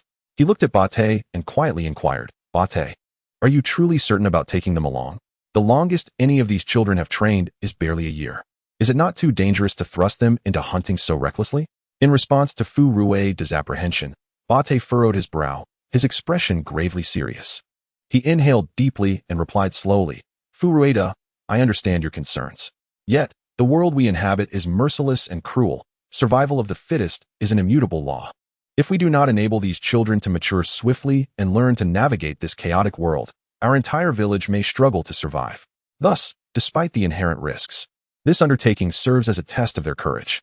Everything is for the sake of a brighter future for our village." Upon hearing Bate's words, Fu Rueda nodded silently, acknowledging his friend's difficult position. With a soft sigh, he turned and trudged homeward, perhaps already aware that this was a path every generation must traverse in their journey of growth. He recalled a time when he too had embarked on an uncertain journey, filled with anxiety and apprehension, much like these young individuals. Chapter 10. Let us form a team together. As night descended, Carlos wearily pushed open the door to his home. The warm glow of the lights and the familiar scents enveloped him, bringing a sense of relaxation and comfort. As soon as he entered, he eagerly shared the plan for the following day's mountain expedition with his family gathered around the dining table, filled with anticipation. However, upon hearing the news, Ka Lei's expression shifted to one of alarm. She suddenly stood up, her eyes wide as she fixed her gaze on Carlos, urgently asking, "Carlos, did Bate agree to let you all go?" Carlos nodded affirmatively, explaining that it was Uncle Bate's decision for all members of the hunting team to participate, perhaps to provide them with an opportunity to experience the hunt firsthand. Ka Lei seemed to have much more to say, but at that moment, the previously silent Luo Fu Te raised a hand to signal her to stop. He looked at Carlos and spoke earnestly, "All right, Ka Lei, the child has grown and has his own thoughts and aspirations. We must allow them to try. Much like an eagle must eventually grow strong wings to soar in the sky." Then, Luo Fu Te turned his gaze toward Carlos, his eyes filled with kindness and resolve. Continuing, "Son, I have seen your recent efforts and growth. As you ascend the mountain tomorrow, go forth and embrace the challenge. I believe you will navigate the obstacles with resilience. By the way, please take my bow and arrows. They may prove useful.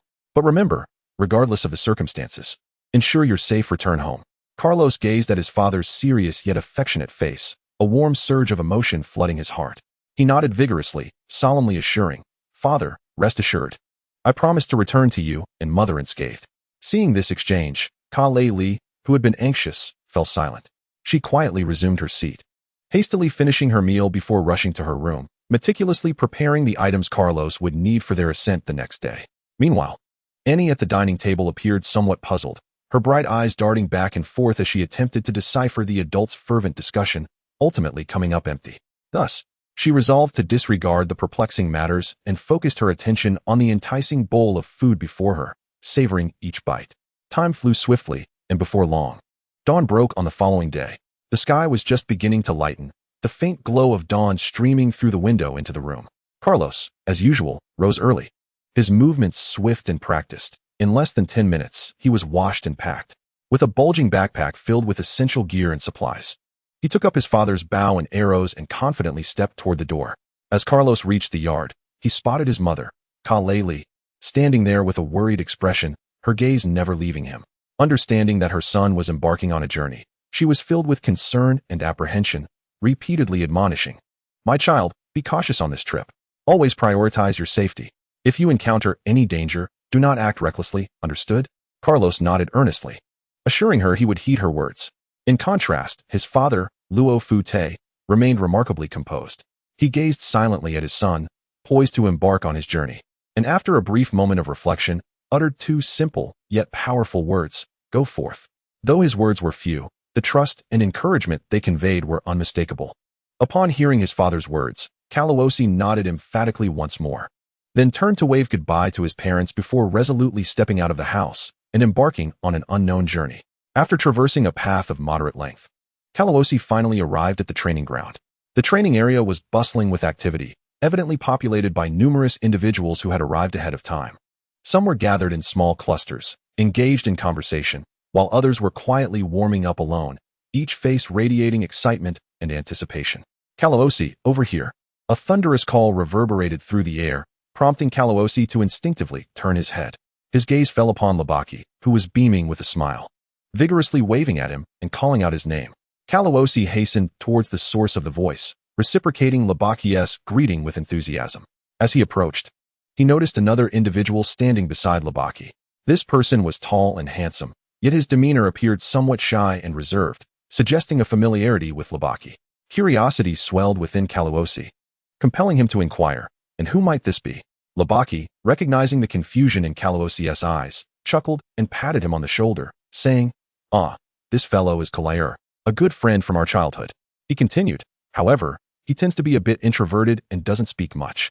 At that moment, Kalair finally lifted his head, speaking in a slightly nervous tone, "It's been a long time, Kalawose." Hearing this, Kalawose was taken aback. Then his expression transformed to one of realization. He scratched his head, a hint of embarrassment in his voice as he replied, "Oh, so it's Kalair. I sincerely apologize. You must have heard about my recent troubles. I had an accident and lost my memory, making it difficult for me to recall many past events and people. Please forgive me." It was only then that Kalawose fully grasped that this seemingly unfamiliar individual was, in fact, one of his childhood companions. Seizing the moment, Labaki eagerly proposed, "Since we are all old friends, why don't the three of us form a team? The coach just mentioned that we can freely form teams due to the large number of participants this time. This way, we can look out for one another, right?" Labaki's enthusiasm was palpable, and Kalawose nodded slightly in agreement. "Yes, that sounds good. Given my memory loss, having someone to guide me would be most beneficial." Kalair also nodded in affirmation of Labaki's suggestion. Just then, a group of 4 or 5 figures approached slowly from the side. Kalawose focused intently, recognizing a familiar face. To his dismay, the leader of the group was none other than Buluk, who had previously sought to provoke him. Labaki, upon recognizing the newcomers, stepped protectively in front of Kalawose and Kalair, sternly addressing Buluk. "What brings you here, Buluk? Do not stir trouble in this place." His eyes narrowed, filled with a fierce intensity that radiated authority. "Enough of your posturing, Labaki. I merely came to check on my old friends. I would kindly advise you that this mountain is not so easy to traverse. If you happen to lose your way, it could become quite troublesome." Buluk's tone dripped with disdain, his words laced with sarcasm. His companions erupted into raucous laughter, as if they had just heard the finest jest in the world, completely disregarding Kalawose and his friends. "You speak nonsense." Labaki's face flushed crimson with anger, his chest rising and falling with agitation. He clenched his teeth, ready to retort to Buluk, but Kalawose gently restrained him with a hand, shaking his head subtly. Kalair, terrified, stood frozen, unable to utter a word. "Buluk, don't get too cocky. We'll see who fares worse if you encounter a beast. That would be quite the disaster." Kalawose spoke calmly, turning his back and swiftly leading Labaki and Kalair away, completely ignoring the group behind them. "Brother, that fool dared to mock you."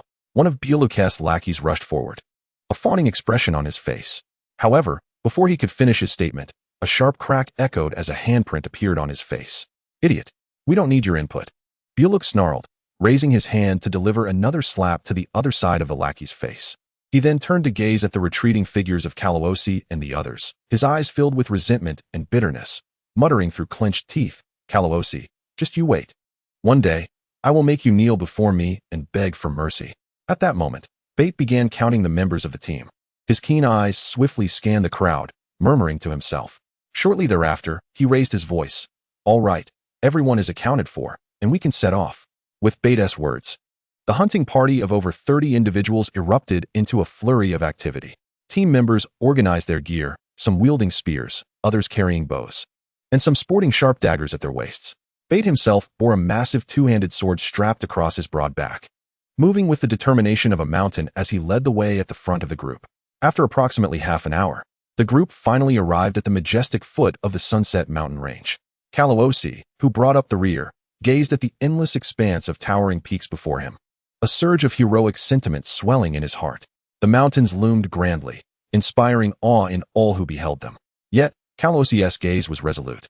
As if he had already claimed the creatures within as his own, he instinctively tightened his grip on his bow, appearing ever ready to engage in a fierce hunt. At this moment, Bate, as the leader, began addressing the group. "Brave warriors, you may now form teams and enter the mountains at your discretion. But please remember to return here before nightfall. Should you encounter any danger, do not hesitate to call for help and avoid straying too far from the group." Although Bate understood that each team member was skilled, he reiterated these safety precautions for their benefit. Upon hearing Bate's instructions, a wave of excitement rippled through the crowd. All right. Immediately, people sprang into action, forming small groups filled with laughter and chatter as they ventured into the depths of the mountains. However, just as they were about to depart, Kalawose suddenly felt a hostile gaze directed at him. Turning to look, he found Bullock glaring at him with a malevolent intensity, resentment flickering in his eyes. It was evident that Bullock still harbored grievances over his previous defeat, and this hunting expedition had become an opportunity for him to provoke Kalawose once more. Before Kalawose could respond, his friend Labaki quickly intervened, gently advising, "Kalawose, do not stoop to the level of such a petty individual. Let us depart swiftly and aim to capture more game before nightfall." Kalawose had intended to retort to Bullock, but seeing Labaki's earnest expression and not wanting to complicate matters for his friend, he held his tongue. Thus, he reluctantly swallowed his pride, nodded, and said, "All right. Let us temporarily overlook this fellow and prioritize the completion of our hunting mission." After speaking, the two called upon Kelair and ventured into the dense forest together. The trio chose a direction and proceeded onward. Along the way, the path was overrun with thickets, and fallen branches obstructed their journey, making it quite difficult to traverse. They moved cautiously, stopping frequently, each step taken with utmost care, fearful of a sudden ambush by an unknown creature. Yet, their curiosity about this unfamiliar terrain was palpable, as they had never been here before. This was finally their chance, and they thought to themselves that they must seize the opportunity to showcase their skills. Suddenly, a sharp scream pierced the air, reverberating like a thunderclap in their ears. The unexpected sound startled them greatly, causing their hearts to skip a beat. They turned toward the source of the sound and beheld Carlos, skillfully drawing his bow and nocking an arrow with fluid precision. His gaze was intense, fixated on a certain direction behind them. The bowstring was drawn taut, and without hesitation, he released his grip, sending the arrow racing toward the target like a bolt of lightning. With a sharp whoosh, the arrow sliced through the air, causing the nearby grass to tremble violently, as if swept by a fierce wind. However, mere moments later, the surroundings returned to tranquility, as if nothing had transpired. What was that? Lu Bachi and Kalair were now pale with fear, clinging to each other, their bodies trembling uncontrollably, their voices reduced to stutters. It was their first time in this area, and faced with such an eerie situation, it was only natural for them to feel a bit panicked, clearly overwhelmed by fright. Carlos glanced at their terrified expressions and chuckled to himself, pondering how they could hope to hunt meat in such a state. Utterly delusional. However, he kept these thoughts to himself, choosing instead to disregard Lu Bachi and stride toward the spot where the arrow had struck. Approaching cautiously, Carlos gently parted the dense foliage and found that the arrow had accurately struck a gray rabbit, the tip embedded deep within its body. "It's merely a rabbit. No cause for alarm," Carlos called back to the others. Upon hearing this, the tension in Lu Bachi and Kalair eased slightly. They hurried forward to take a closer look. And indeed, there lay an ordinary gray rabbit. Phew, that scared me half to death. I thought it was some formidable monster. Turns out it was just a common gray rabbit, and it doesn't even appear to be a first-tier magical beast, Lu Bachi coughed, attempting to mask his embarrassment. Then began to explain himself to Carlos. Reflecting on his earlier, distressing display, Lu Bachi felt his face flush with heat. Wishing he could find a crevice in the earth to hide away from the world. Not long ago, he had confidently patted his chest, vowing to Carlos that he would hunt frequently and bring back plenty. Yet, who could have anticipated that when faced with real danger, he would flee like a startled rabbit, disappearing without a trace? Meanwhile, Carlos struggled to suppress his laughter at Lu Bachi's predicament. Out of politeness and kindness, he refrained from exposing Lu Bachi's pretense, merely nodding with a smile to indicate his understanding. He then skillfully extracted the arrow from the rabbit and carefully retrieved the leather pouch tied around his waist, gently placing the lifeless rabbit inside. This marked his first successful catch, bringing him immense joy. Yet Lu Bachi seemed unwilling to let the matter rest, with his pride wounded. He swiftly redirected attention toward the quiet Kalayer, standing nearby. Lu Bachi scoffed derisively. Kalayer, you really are a coward. A mere little rabbit could frighten you so thoroughly. How embarrassing. Hearing this, a surge of anger welled up within Kalayer, but due to his reserved nature and difficulty expressing himself, he opened his mouth to retort, but ultimately remained silent. He simply raised his head and shot Lu Bachi a resentful glare, his expression conveying his inner dissatisfaction and grievance. Unfortunately, Lu Bachi paid no heed to Kalayer's ire and continued to mock him unabated. At that moment, Kalayer felt an overwhelming sense of frustration. All the words he had intended to voice swallowed back down. All right, let us hasten our pace and aim to catch more prey, Carlos interjected, interrupting Lu Bachi's taunts, as Kalayer's mournful gaze was becoming intolerable to him. Oh, yes, indeed, Lu Bachi quickly complied, sensing the shift in atmosphere, and with an awkward smile, followed along with his axe in hand. Chapter 12. Encountering Danger. Wow, Carlos, your archery skills are simply astounding. You took that rabbit down in an instant.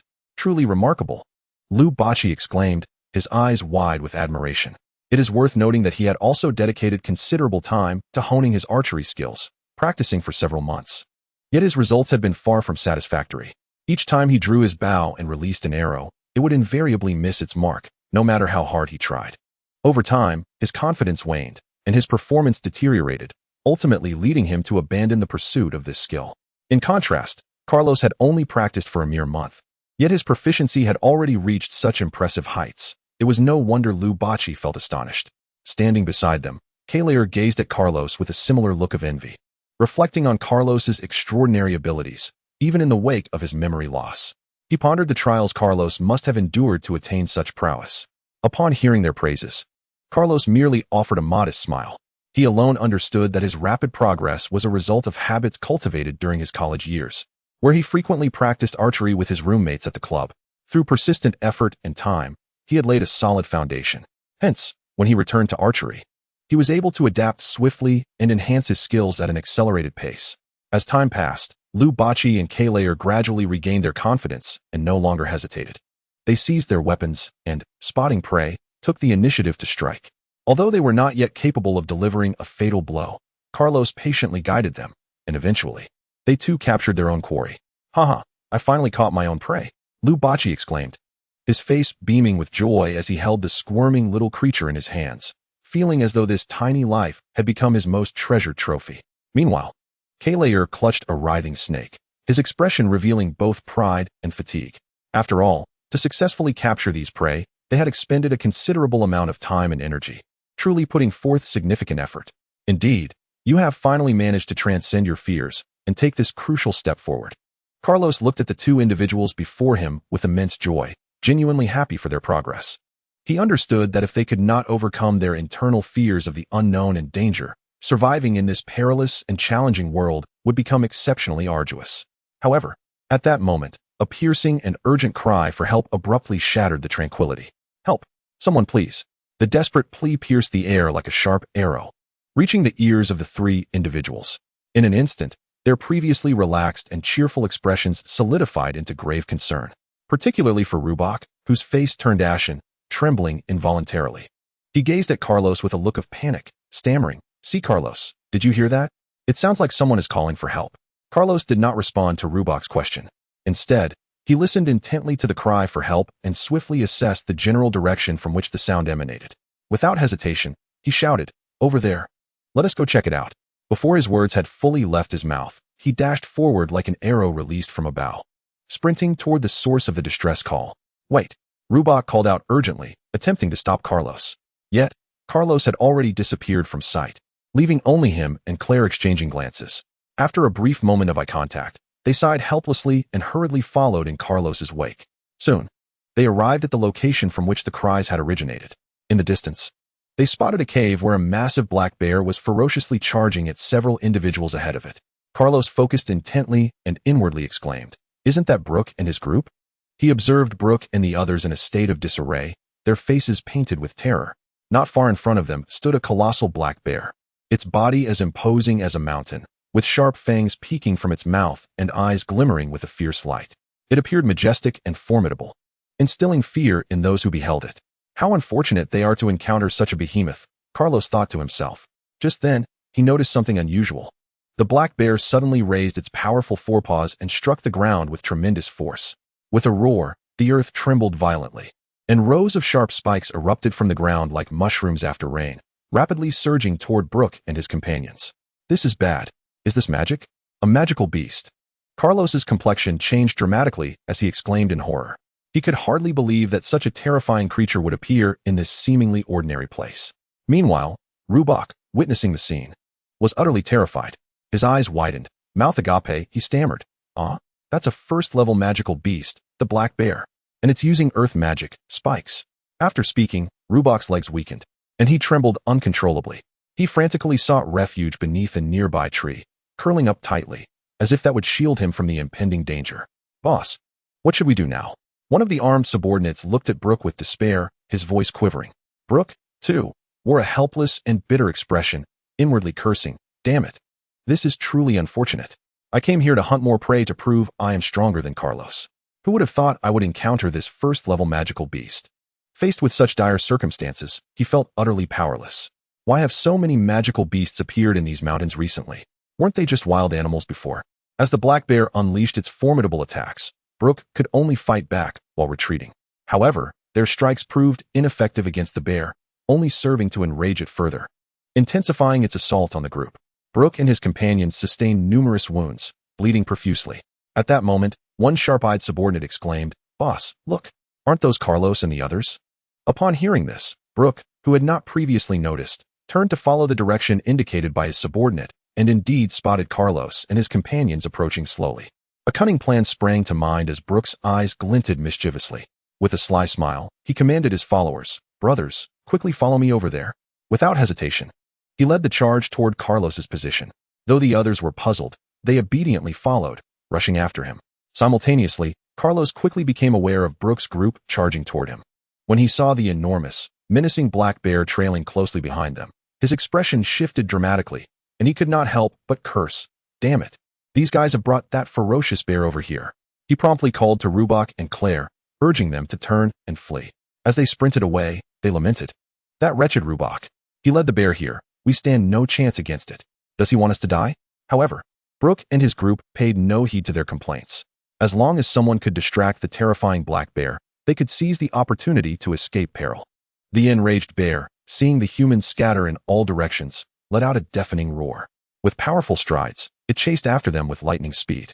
In an instant, the forest was enveloped in dust, the sounds of screams and footsteps intertwining in a chaotic cacophony. Chapter 13, Can It Be Used? Accompanied by this profoundly terrified scream, Claire collapsed forward like a kite severed from its string. Her anguished cry echoed eerily in the silent forest, sending chills down spines. Upon hearing the scream, Carlos spun around, his gaze locking onto the fallen Claire. He saw her sprawled on the ground, hands clutching her left leg tightly, her face contorted in pain and fear. Carlos's heart raced. He could no longer afford to be concerned about the gigantic black bear that was relentlessly pursuing him. Without hesitation, he turned and sprinted toward Claire like an arrow released from its bow. Meanwhile, Brooke and his companions witnessed this scene. Yet they had no intention of rushing to her aid. On the contrary, they secretly rejoiced, thinking this would allow Carlos and Claire to serve as shields, drawing the bear's attention. This way, they could escape and gain a glimmer of hope. Seizing this rare opportunity, They continued to flee in the opposite direction without looking back. Just then, Rubok also noticed the unfolding situation. Seeing Carlos resolutely returning to rescue Claire, he hesitated for a moment, then gritted his teeth and dashed toward Claire's location as well. It was revealed that Claire's sudden collapse was due to an overwhelming sense of panic that rendered him incapable of focusing on the terrain beneath his feet. In a moment of distraction, he stumbled over a sturdy branch lying across the path, falling heavily to the ground and injuring his left leg in the process. "How are you? Are you all right?"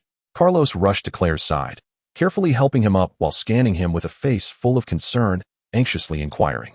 Claire lifted his head, gazing at Carlos, whose expression was fraught with tension, and a flicker of astonishment crossed his eyes. He never anticipated that at such a critical moment, Carlos would risk his life to return and rescue him. "Carlos, why did you come back?" "I simply tripped. It's nothing serious. Just go quickly. Otherwise, we will both perish here," Claire urged, suppressing the waves of pain radiating from his leg. However, before Carlos could respond, Rubok had already arrived at the scene. Claire turned to face the hurrying Rubok, and an indescribable wave of emotion surged within him. At that moment, he deeply felt the sincerity of friendship. "Stop saying such foolish things. You are our dear friend.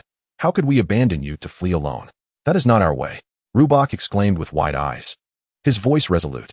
Before he finished speaking, he dashed forward, firmly pulling Claire up. He then slightly bent down, lifting Claire with determination, preparing to carry him away. Just then, a ferociously powerful black bear was swiftly approaching like a tempest.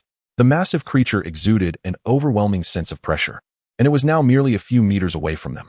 Carlos stood frozen, watching the bear come closer, realizing that escape was futile at this moment. Rather than succumbing to despair, he resolved to fight with all his might. With this thought, Carlos gritted his teeth, a fierce determination flashing in his eyes, and he clenched his fists, shouting, "You all run. Let me handle this. You foul beast, I shall face you." He boldly advanced towards the black bear. "Carlos, Rubok," and Claire cried out in unison, their voices filled with urgency and concern. Yet, how could they abandon their companion so easily? Rubok gently placed Claire in a nearby thicket, ensuring his temporary safety before resolutely gripping his weapon, charging like a fierce lion towards the enormous and menacing black bear. Simultaneously, Carlos hesitated not for a moment. He tightly grasped his bow, as if it were the last lifeline of his existence. With skilled agility, he swiftly retrieved a sharp wooden arrow from his back, knocking it onto the bowstring and pulling it taut until the bow resembled a full moon. He then focused intently, locking onto the bear's eyes, and without hesitation, released his grip. The arrow shot forth like lightning, aimed directly at the bear's eyes. Carlos contemplated. This bear, though massive and thick-skinned, undoubtedly had its eyes as its most vulnerable spot. If he could strike true, perhaps they could gain a fleeting chance at survival. Just then, to everyone's astonishment, the bear swatted away the incoming arrow with astonishing speed, effortlessly deflecting it as if it were nothing. Clearly, the bear had sensed Carlos's intent. "Cursed beast, how clever you are!" Carlos cursed under his breath, yet he did not waver. Instead, he recognized that to survive and save his companions, he must avoid a direct confrontation and continuously seek out the bear's weaknesses. Taking a deep breath, he drew his bow once more, aiming for the bear's eyes. Preparing for another attack, Rubok swiftly seized a sturdy branch, gripping it tightly, his gaze fixed intently on the formidable bear. He drew a deep breath, gathering his strength, and swung the branch with all his might towards the bear's legs. However, at that moment, an unexpected turn of events unfolded. The bear, already enraged by Carlos's provocation, was now in a fury. Its large, round eyes bulged as if they might burst from their sockets, and it emitted a deafening roar. Following this, it forcefully slammed its massive paws onto the ground, producing a dull thud, and sharp spikes suddenly erupted from the earth, shooting towards Rubok and Carlos like arrows. "Watch out!" Carlos shouted, quick to react. He deftly dodged the incoming spikes, narrowly avoiding the lethal strike. Simultaneously, he called out to Rubok to take cover. Unfortunately, Rubok's reaction was a moment too late. Although he heard Carlos's warning, his body could not keep pace with his mind. A muffled thud echoed as a spike mercilessly pierced his right arm, blood gushing forth like a fountain. "Ah!" Rubok gasped in pain, hastily clutching his wound with his left hand, his face paling and twisting in agony, beads of sweat rolling down his forehead. "This damned beast is far beyond what ordinary people can contend with," he muttered through gritted teeth, enduring the pain. Faced with such peril, Carlos knew he could not remain passive. Seeing Rubok injured, he unhesitatingly stepped forward to draw the bear's attention. Meanwhile, Carlos utilized his speed, deftly weaving around the bear. Engaging in a heart-pounding dance of evasion, he attempted to summon the powerful Qinglong energy within him, yet found it utterly unresponsive. What was happening? Why could he not access his Qinglong energy? Brother, help us, or we will surely perish today. Carlos thought frantically, veins bulging on his forehead, inwardly lamenting his misfortune. After all, the Qinglong energy was his most relied-upon secret weapon. Without it, their chances of escaping the clutches of the ferocious bear seemed bleak. Yet, at this critical juncture, to find himself unable to summon it felt like a cruel joke. In that fleeting moment, Carlos's eyes caught a crucial detail. The bear's legs appeared relatively slender compared to its massive body. This realization sparked a glimmer of hope within Carlos. Perhaps this was the key to breaching the bear's defenses. Without hesitation, Carlos swiftly evaded the bear's ferocious charge. He quickly knocked another arrow, his movements fluid and seamless. This time, it had to work. He silently prayed, fueled by an unwavering determination as he released this pivotal arrow. With a quiver of the bowstring, the arrow shot forth like a bolt of lightning, striking precisely at the joint of the bear's leg. The bear howled in pain, its previously steadfast form faltering as it lost balance, eventually collapsing to the ground with a thunderous crash. At last, it is working. Upon witnessing the success of his strategy, Carlos was overwhelmed with excitement and confidence. Without hesitation, he continued to draw his bow, launching arrow after arrow at the formidable black bear. Well done, Carlos. Keep it up, cheered Rubok and Claire, who were watching from the sidelines, unable to contain their exhilaration at Carlos's ability to inflict harm on such a powerful creature. However, their cheers only served to enrage the injured bear further.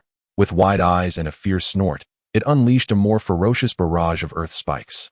Caught off guard, Carlos had no time to evade and was struck hard by the bear's magic. With a piercing scream, he was sent flying several meters away, crashing heavily onto the unforgiving ground and stirring up a cloud of dust. Carlos, Rubok and Claire cried out in horror, their hearts racing. They could hardly believe that the once triumphant Carlos had been dealt such a devastating blow by the black bear. What should they do now? The two were filled with urgency and momentarily at a loss for action. It hurt so much.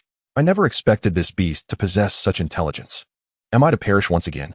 Carlos lamented, realizing the burden of facing a magical beast as an ordinary human was indeed overwhelming. Suddenly, a powerful voice rang out. Wretched creature, how dare you? Chapter 14, The Reinforcements Arrive. It was Uncle Bart. Upon hearing that voice, Carlos felt the tension in his heart ease, and the weight of worry lifted from his chest. He exhaled deeply, silently grateful. Thank goodness, we are saved. Meanwhile, Rubok joyfully exclaimed, My father is here. Before he could finish his sentence, tears of joy welled in his eyes as he stood up forcefully, yearning to rush to his father's side. Following the sound, they saw Bart standing firmly with a gleaming two-handed sword in his grasp.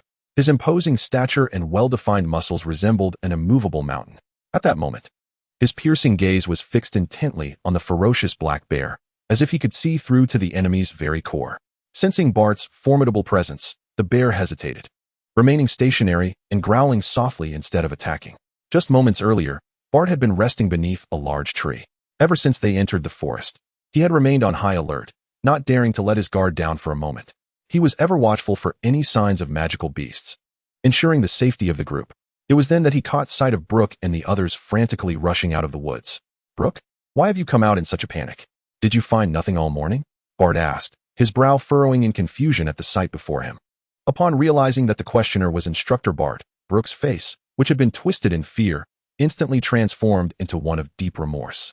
He sniffled a few times and stammered as he recounted their terrifying encounter. However, out of a sense of self-preservation, he deliberately omitted the fact that they had led the black bear to Carlos and the others. He merely claimed that they had stumbled upon the bear attacking Carlos's group and had come out to seek help. What? A black bear? That's a first-tier magical beast. They can't possibly handle it. Where are they? Take me to them. Bart exclaimed, astonished. He had not expected another magical beast to appear. Damn it. Is this place not safe for us? Upon hearing Bart's words, Brooke and the others turned pale at the thought of leading their instructor back to the danger. They had already experienced the bear's might and were terrified to approach it again. Instantly, they shrank back, hesitant to speak further. Seeing their fearful expressions, Bart felt a surge of anger. How can such young people bear the future responsibility of protecting the village? Sighing, he resolved to go alone. Bart began his search in the direction from which Brooke and the others had emerged. Eventually, just as the bear was about to deliver a fatal blow, Bart arrived in the nick of time. Are you all right? He asked, keeping a vigilant eye on the bear while inquiring about the condition of the three. "We're fine. Just a few minor injuries." Luckily, Bart had arrived just in time. Otherwise, they would have had to retrieve the bodies of the three. Thus, a standoff ensued between Bart and the bear. The bear, unable to contain itself, initiated the attack. Bart shouted fiercely, swinging his two-handed sword at the bear. Carlos noticed that the sword emanated a white glow. It seemed that Uncle Bart possessed some secrets. Carlos understood that this was akin to a form of fighting spirit. Bart grew more vigorous in battle, wielding his sword with determination. In response to Bart's assault, the bear unleashed its magical attack. However, Bart remained unfazed. He leapt high, parrying the bear's magic with a swift stroke, and before the bear could react, he delivered another blow to its neck. The bear collapsed instantly, blood pouring from its wound as it wailed in agony, and soon fell completely still. "Finally, it's done." Bart sighed deeply, wiping the beads of sweat from his brow while gasping for breath. Despite having attained the first-tier realm for some time, he found this battle against the powerful bear to be quite taxing. After all, within the same tier, magical beasts often possessed superior physiques and strength. Had the bear not already been injured, the outcome of the battle might have been uncertain, and achieving victory so easily would have been a mere fantasy. "Incredible, Uncle Bart. You are truly heroic," Carlos exclaimed, all lighting up his eyes as he gazed at Bart, unabashed in his admiration. Hearing Carlos's praise, Rubok puffed up with pride and hurried to his father's side, eager to lavish compliments. "Father, your skills are unparalleled. With your abilities, all magical beasts would have to bow before you." However, Bart, feeling somewhat bashful from the flattery, blushed slightly and quickly redirected the conversation. "Ahem, it was nothing serious. As long as you two are safe, that's what matters. But tell me, how did you encounter this magical beast?" When his father posed the question, Rubok first snorted, then recounted the events in detail. After listening, Bart's brow furrowed in concern as he pondered. This account is completely different from what Brooke described. "Father, they are nothing but liars. They were the ones who encountered the magical beast first and led it to us while they fled." Rubok's anger escalated as he spoke, his face flushing crimson, fists clenched in fury as he longed to confront the one named Brooke. Carlos felt no surprise. He had sensed Brooke's treachery from their very first encounter. Claire, too, was filled with rage, declaring that Brooke was unworthy of being from their village. "I will get to the bottom of this. If they are at fault, I will punish them," Bart asserted, not wishing to linger further in this place. He fashioned a makeshift rope from a branch to secure the bear's corpse and carried it away. In the event of another magical beast appearing, they would be in trouble.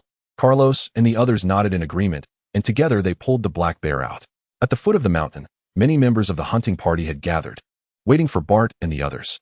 "Boss, do you think Instructor Bart will be able to save Carlos and the others?" one of the younger members inquired. Unable to contain his curiosity, Brooke was utterly indifferent, pondering the futility of it all. He secretly wished that the one who dared to mock him would meet his demise at the hands of a black bear. At that moment, Bart appeared, dragging the corpse of a black bear along with Carlos and two others. "Wow, it's Instructor Bart, and he has slain a first-tier magical beast, the black bear. How impressive!" exclaimed the onlookers, marveling at the feat of having vanquished such a formidable creature. "Indeed, if only we possessed the strength of our instructor," they mused, their astonishment palpable at the instructor's prowess in dispatching a magical beast. "Is everyone here?" Bart called out loudly, but received no response. He turned to Fred beside him, casting a questioning glance. Fred, understanding the unspoken inquiry, nodded, indicating that all were present. With this affirmation, Bart nodded in acknowledgement and began to methodically instruct everyone. "Gather your trophies. We shall return home." At his words, the crowd erupted in jubilant cheers. Excitement and joy radiated from every face, for their hunting expedition had proven to be extraordinarily successful.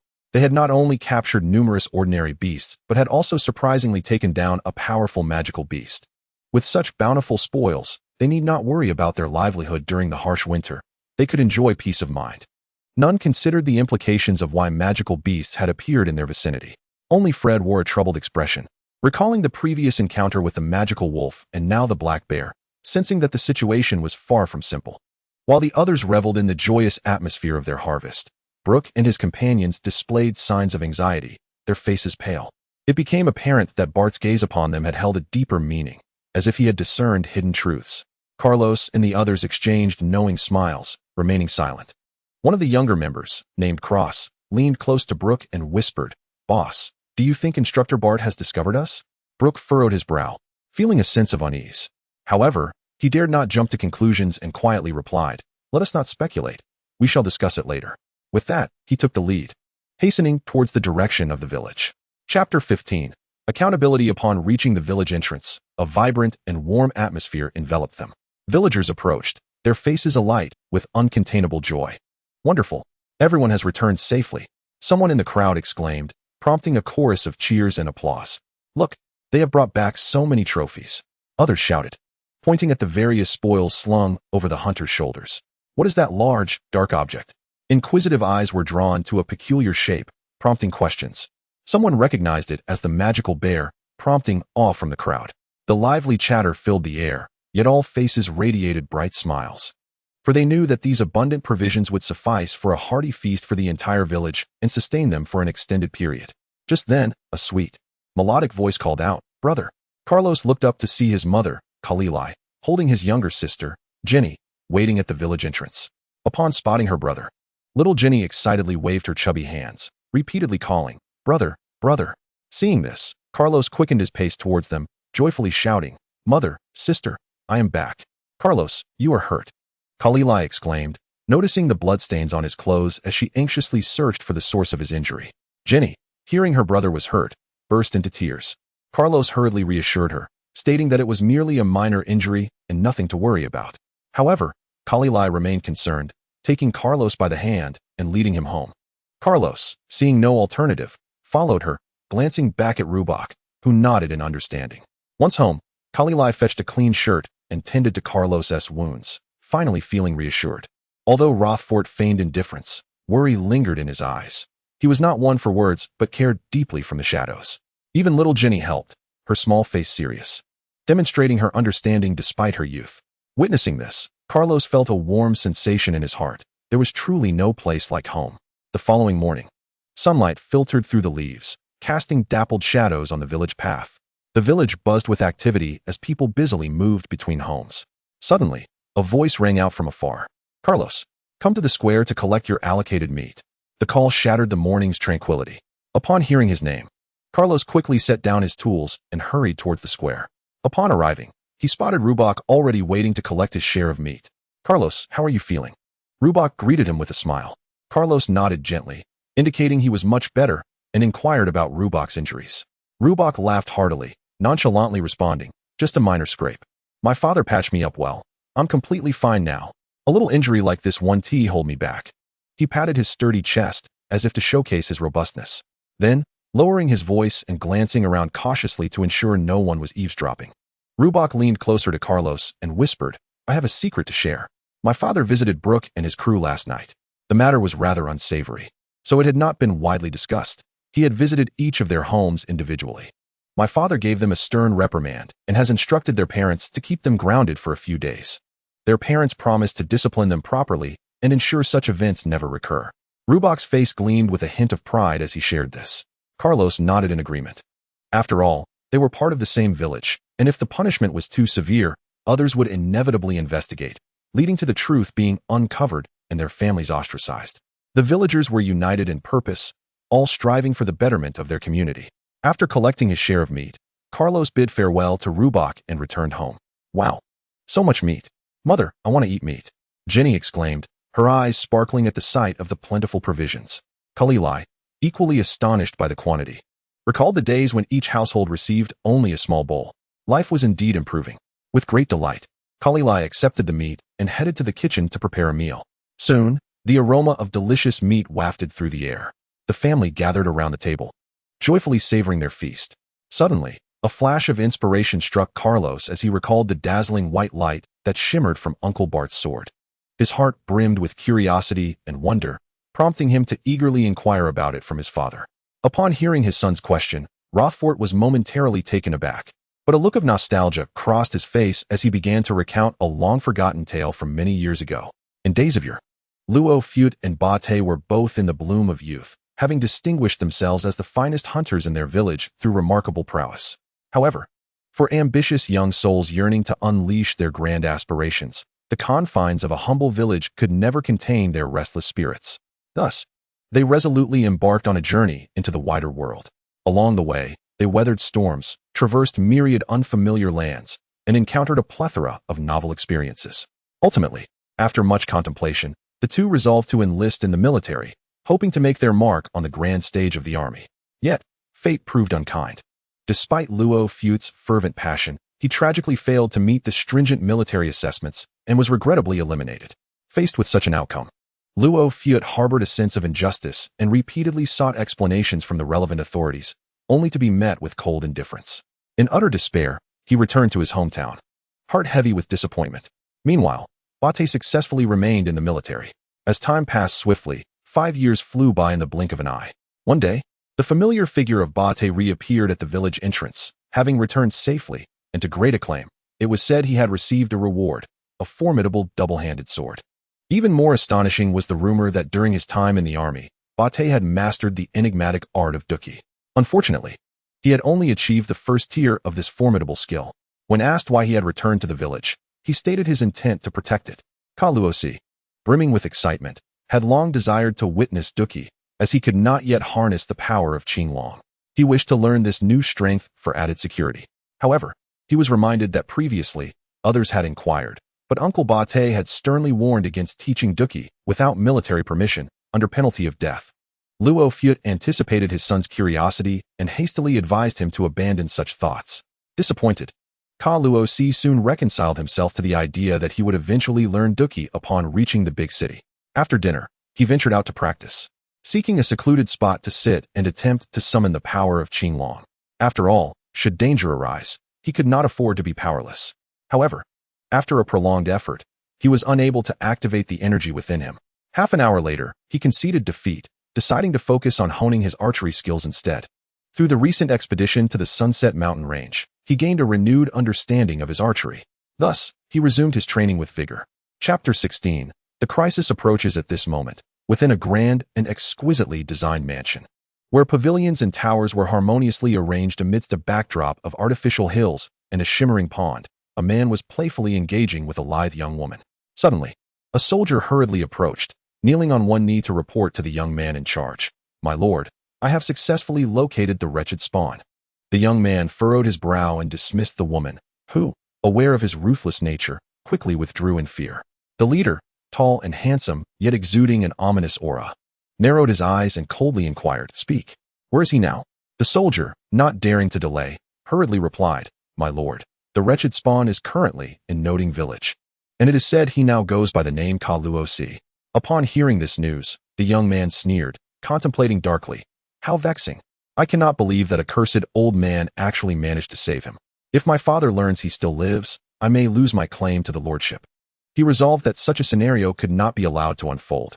Indeed, the leader was a young man with tousled blonde hair, a cruel and cunning smile playing on his lips as he rapidly devised a plan.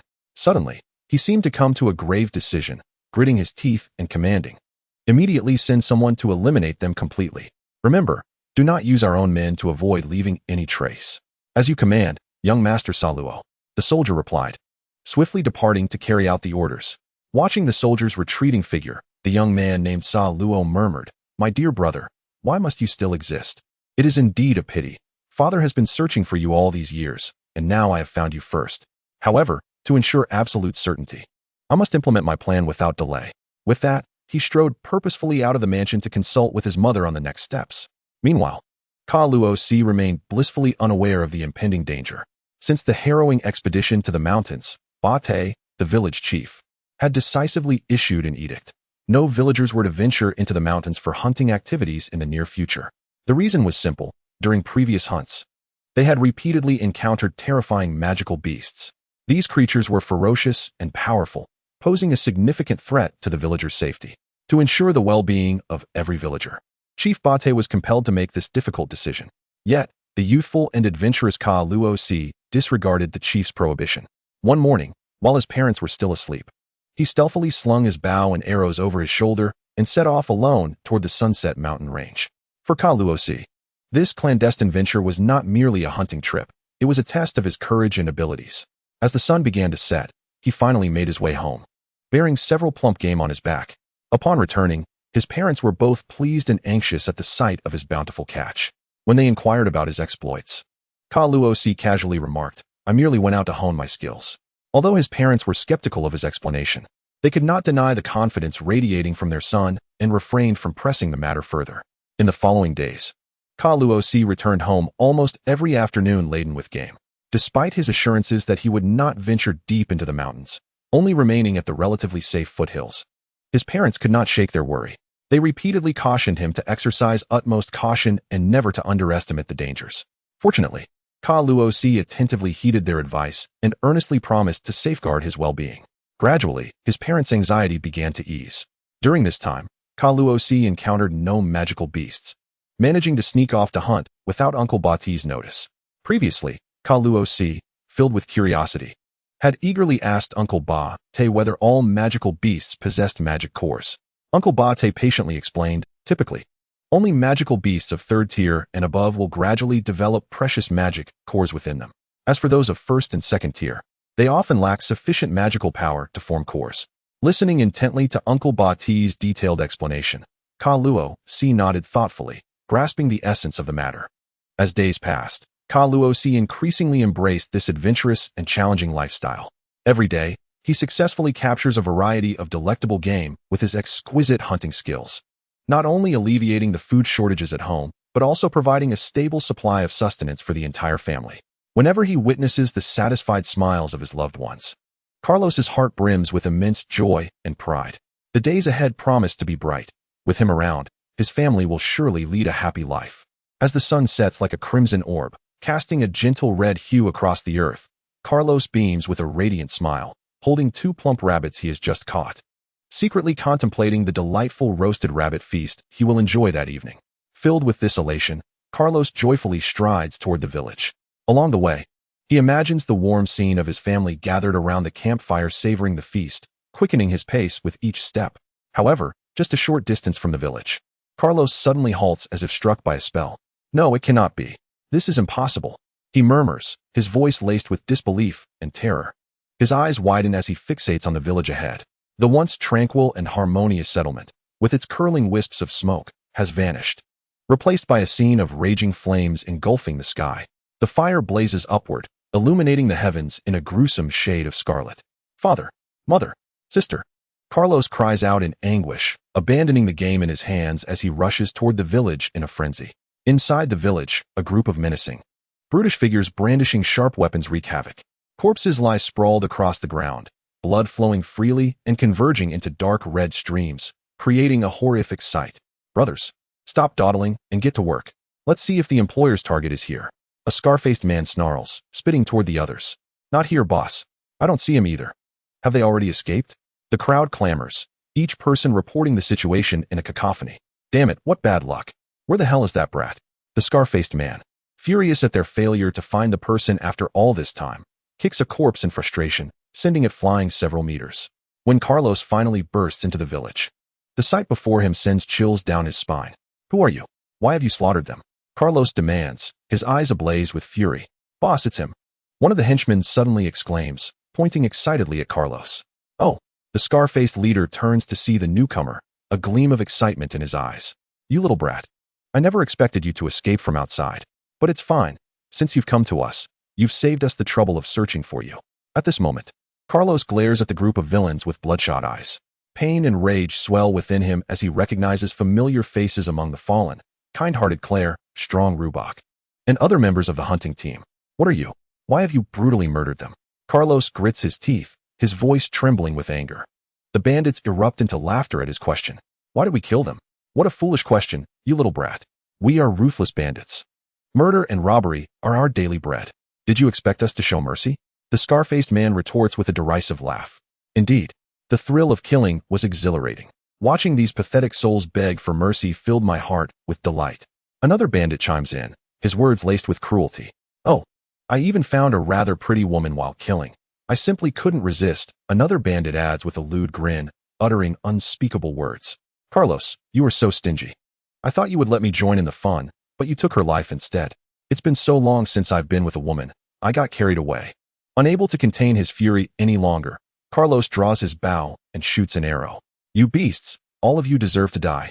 The arrow strikes one of the henchmen in the chest, causing him to fall lifelessly to the ground. Ilo, damn it, he killed Ilo. The remaining bandits, realizing what has transpired, grab their weapons and advance on him with menacing expressions. Carlos grips his bow tightly, firing arrows at the advancing foes with precision. With his agile movements and exceptional archery skills, he initially holds his ground. However, the scar-faced leader, unable to tolerate the situation, turns to one of his men and commands. "Crew, you go." Crew nods, stretching his limbs with a cruel smile, as he raises a large sword to attack Carlos. Sensing danger, Carlos swiftly dodges the strike, leaving Crew astonished, who then continues his assault. Interesting, come again. This time, Crew's sword glows with a white light, clearly infused with fighting spirit. Carlos fails to block the attack, and Crew's strike sends him crashing to the ground, propelling him backward for 10 meters. Blood spills from Carlos's mouth as he clutches his bow, his mind racing to devise a way to defeat his adversaries. He yearns to summon the power of the Qinglong within him, but it remains dormant, unresponsive. Damn it, come out. It's the same whether you're here or not. Curse it. Carlos seethes. At the critical moment, he feels abandoned, as if fate has turned against him. Seeing Carlos injured, Crew excitedly charges at him. Kid, die? Blame yourself for provoking the wrong people. We are merely mercenaries. Crew's words astonish Carlos, who recalls their earlier declaration as thieves. Now, this man claims to be acting on orders, leaving Carlos bewildered. Are you saying you have another purpose here? The scar-faced leader, realizing the situation has turned, scolds Crew. Crew, shut up. Watch your mouth. Hurry up and finish him off. Understanding his mistake, Crew refrains from further words and prepares to strike Carlos down. Suddenly, a figure dashes in, intercepting Crew's attack. Uncle Bart. Carlos looks up to see Uncle Bart, who is bleeding and trembling but still striving to protect him. Are you all right, Carlos? Bart manages to ask, fending off Crew with another strike. I'm fine, Uncle Bart. What is happening? Carlos supports Bart, noticing his severe injuries. It's you. Crew exclaims, astonished. Aren't you the one I just killed? How are you alive? At this moment, Bart, exhausted, recalls the arrival of a group that began slaughtering villagers without hesitation. He had no choice but to fight back, but since several among them were skilled in fighting spirit and he was alone, it quickly turned into a one-sided massacre. In the end, he was the last one standing, and luckily, Crew's final blow had spared his life. Seeing Carlos besieged in the village, Bart felt compelled to intervene and save him. Carlos, you must leave at once. The farther, the better. It seems they have come for you. I will hold them off. You must escape. Uncle Bart knows that there is no hope for his own escape, so he chooses to delay the enemy, allowing Carlos to flee. At least one of them can get away, and that is sufficient. Uncle Bart. Tears welled up in Carlos's eyes as he gazed at Uncle Bart. For his sake, Uncle Bart willingly stayed behind to confront the enemy, giving him a chance to run away. Go now? Bart obstructed the attackers, then turned to Carlos and shouted, hurry. Carlos gritted his teeth and sprinted towards his home. He needed to return to see his parents and sister. What are you waiting for? Chase him. Scarface would not allow him to escape, promptly ordering his subordinates to pursue. After all, he was the target. Seeing this, Bart raised his massive sword and charged at the pursuing assailants. His reckless fighting style momentarily halted their advance. What useless fools! At the critical moment, I must step up. Scarface stomped the ground, exuding a powerful aura that intimidated everyone present, and advanced toward Bart with a large sword in hand. Meanwhile, Carlos ran home in haste, his heart filled with anxiety, hoping that his parents and sister were safe. Yet, often what one fears most comes to pass. In the courtyard lay 3 lifeless bodies, his father, mother, and sister. In that instant, the world seemed to collapse around Carlos. The fallen figures were indeed his family. The most harrowing detail was that his mother lay disheveled, clearly having suffered a fate too dreadful to imagine. He collapsed to the ground, crawling desperately toward the bodies. Carlos, hang in there. Carlos, try the jade chicken your mother made. Brother, I want to eat meat too. Memories of his parents and sister echoed in his mind. Just that morning, they had exchanged cheerful farewells, looking forward to a family barbecue. Now, they were separated by the veil of death. Tears streamed down Carlos's face. His hands clenched tightly, veins bulging, as if flames of rage consumed him. He was engulfed in a tumult of emotions, anger, helplessness, and despair, pushing him to the brink of collapse. Suddenly, a green light began to emanate from his body, and the Azure Dragon emblem on his chest glowed, though Carlos remained unaware. He pounded the ground with his fists, crying out, I'm sorry, father, mother, sister. I have returned, but it is too late. He felt immense guilt. If only he had stayed home, even if he couldn't fight. He would have protected his family. His eyes brimmed with bloodshot fury as he vowed to make those responsible pay in blood. Suddenly, a scream pierced the air, jolting Carlos from his reverie. It's Uncle Bart. I must save him. Without a moment's hesitation, Carlos dashed back to the previous location. He could not remain cold-hearted and indifferent to the plight of others. Even if he were to perish, the enemies would pay dearly for their actions. Upon reaching the scene, Carlos was struck dumb by the horrific sight before him. A brutish man with a grotesque scar on his face, wielding a gleaming giant sword, mercilessly thrust it into Uncle Bart's chest. With a sickening sound, the sword penetrated Bart's torso, and he let out a pained gasp, spewing a copious amount of blood. The crimson liquid arced through the air before splattering onto the cold ground. Bart's face contorted in agony, his complexion as pale as a ghost, rendering him a ghastly sight. "Ah," the little brat returned. Scarface laughed maniacally, his malicious gaze fixated on Carlos. "I told you to run for your life. Yet here you are, walking into a trap. How foolish you are. Or perhaps you are just too loyal." With a wicked grin, Scarface yanked the sword from Bart's body, and a fountain of blood erupted from the wound, staining the earth beneath them. He shook the blade in disgust, as if the blood had sullied his precious weapon. "Uncle Bart." Carlos disregarded the thoughts and reactions of those around him. His sole focus was on Bart's condition. He saw Bart slump helplessly to the ground, his once bright eyes now clouded and vacant. Upon noticing Carlos's return, Bart's lips quivered as he struggled to speak. "Why? Why did you come back? I told you to leave." With each word, more blood trickled from his mouth, falling into the dust below. Bart's expression was a mix of shock and disbelief. Carlos embraced Uncle Bart, attempting to staunch the flow of blood, but it was futile. "Uncle Bart! Uncle Bart!" Carlos called out repeatedly, yet Bart did not respond. He raised his right hand, trying to grasp Carlos's clothing, but it suddenly fell heavily to the ground, his head drooping as he succumbed. "Uncle Bart!" Carlos's anguished cries echoed, piercing the heavens, enveloping the once tranquil sky in an overwhelming sorrow. "Ah, little brat, no need to rush.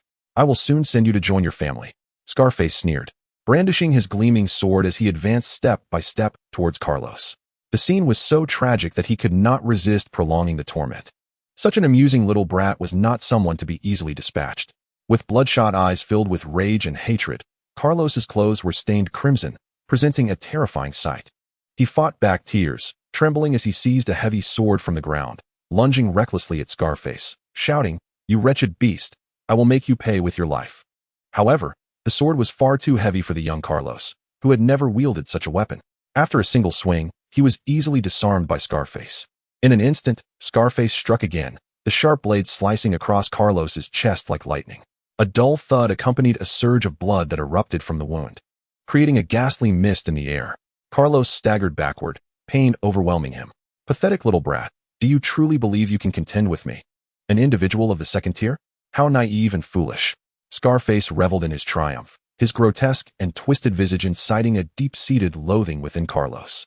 With the blade in hand, Scarface unleashed a flurry of ruthless strikes upon the hapless Carlos. Each swing was accompanied by a spray of blood and a piercing scream. Yet, astonishingly, despite the ferocity of the attack, Scarface skillfully avoided Carlos's vital areas, treating him as nothing more than a plaything. Before long, Carlos's body was covered in wounds, each one oozing blood and staining his once white attire a shocking red. At that moment, he resembled a wretched specter risen from the depths of hell. "Boss, just finish him off quickly. This fellow is truly terrifying, sending chills down my spine," exclaimed Peace amidst the crowd. Upon hearing this, the scar-faced man, known as the boss, turned his head with a disdainful sneer, mocking, "Haha, Peace, you were far more bloodthirsty when you were killing than this. Why are you afraid now? Could it be that seeing this young man's plight reminds you of your own past sins?" The others in the vicinity erupted into laughter, ridiculing Peace, feeling awkward. Peace scratched his head and chuckled. "Oh, brothers, do not laugh at me. I merely wish to lighten the atmosphere." He then exaggeratedly contorted his face into a comical expression, provoking even louder laughter from the crowd. The intensifying pain surged through Carlos like relentless waves, as if attempting to tear his body apart.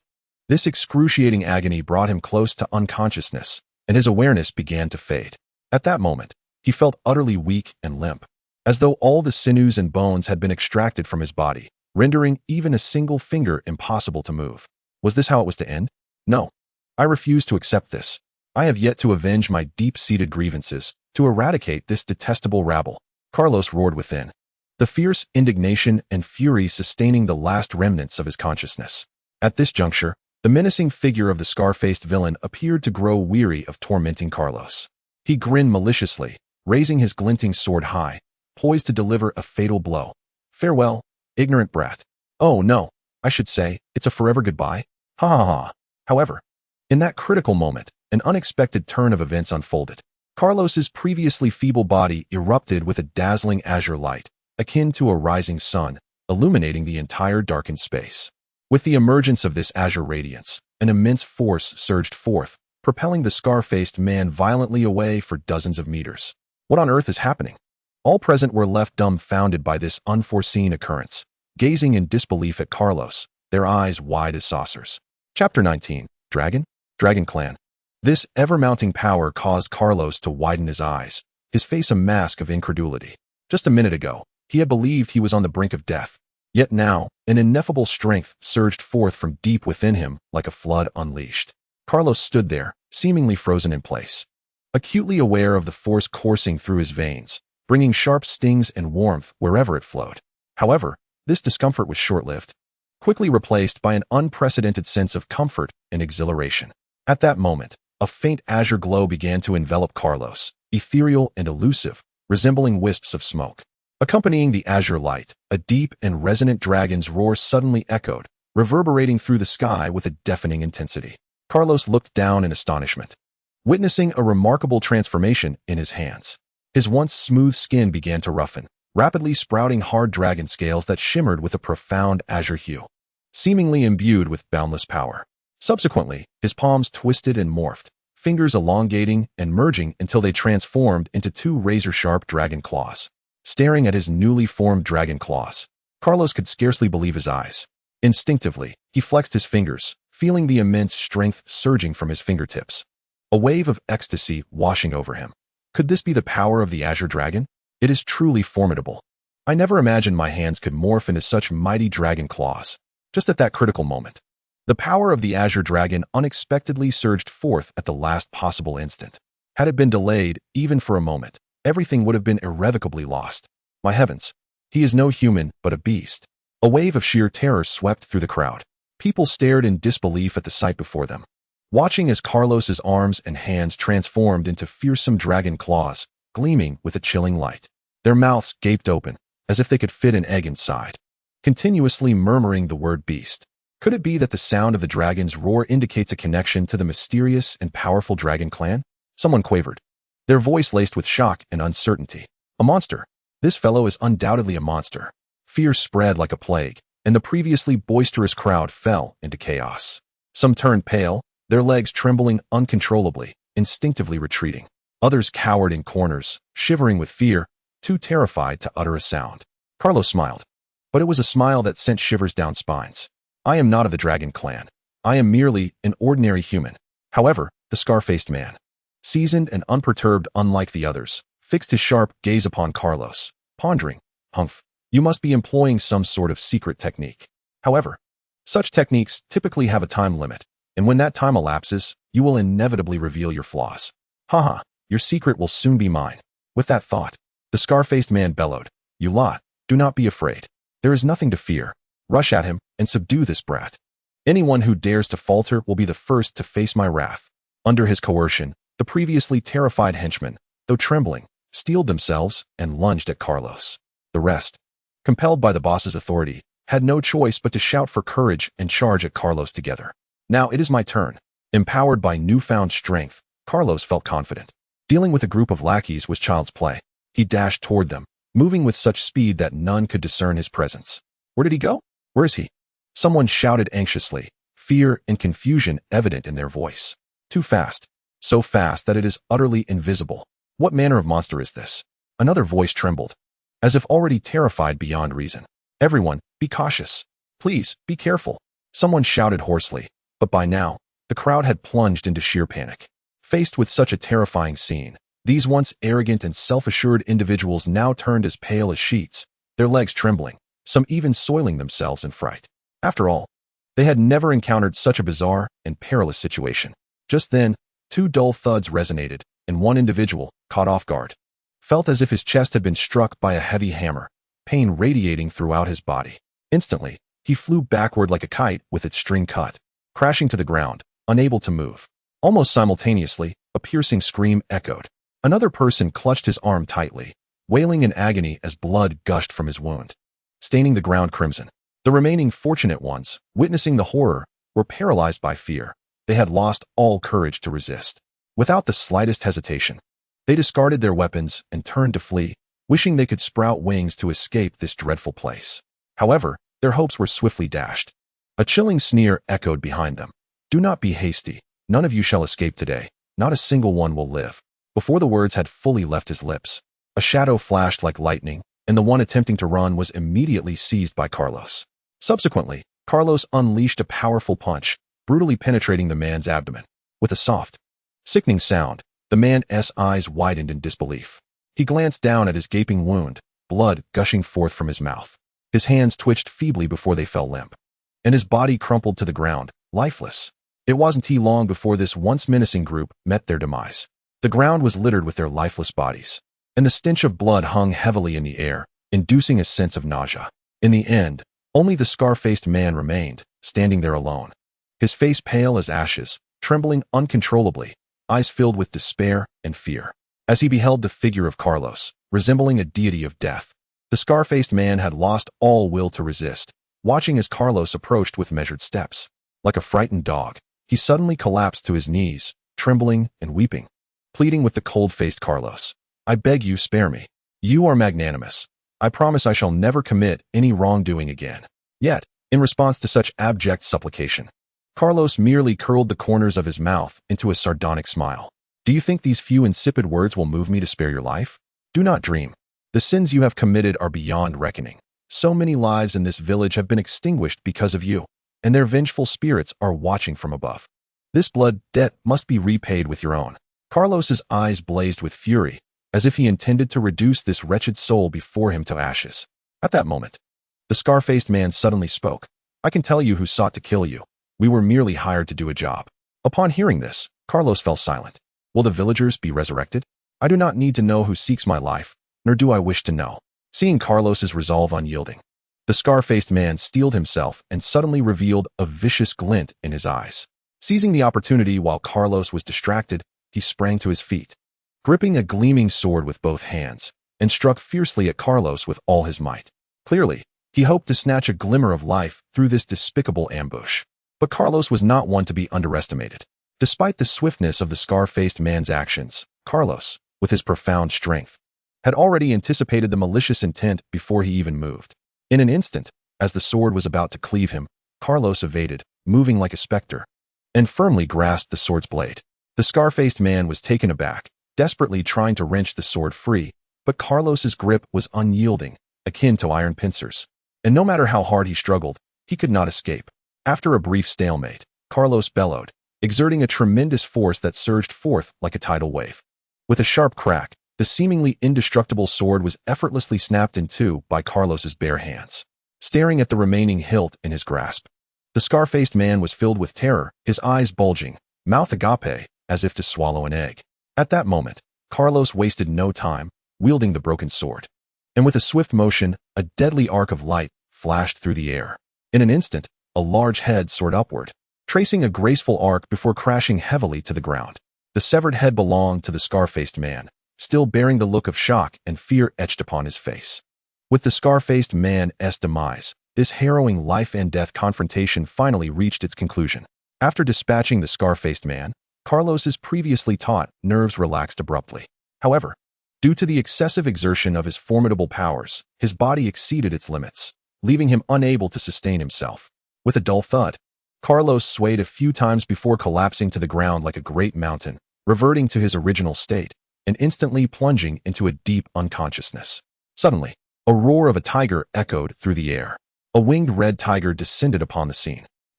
I sensed the presence of the Dragon clan moments ago, but now it has vanished. The tiger sniffed around, but found no trace. Glancing at the multitude of corpses, it remarked, "Such is humanity," before flapping its wings and soaring away. Chapter 20. A person, a grave beneath the shroud of night. The surroundings were eerily silent. With only 2 moons hanging high in the sky, rain began to fall softly, washing away the lingering scent of blood that permeated the ground.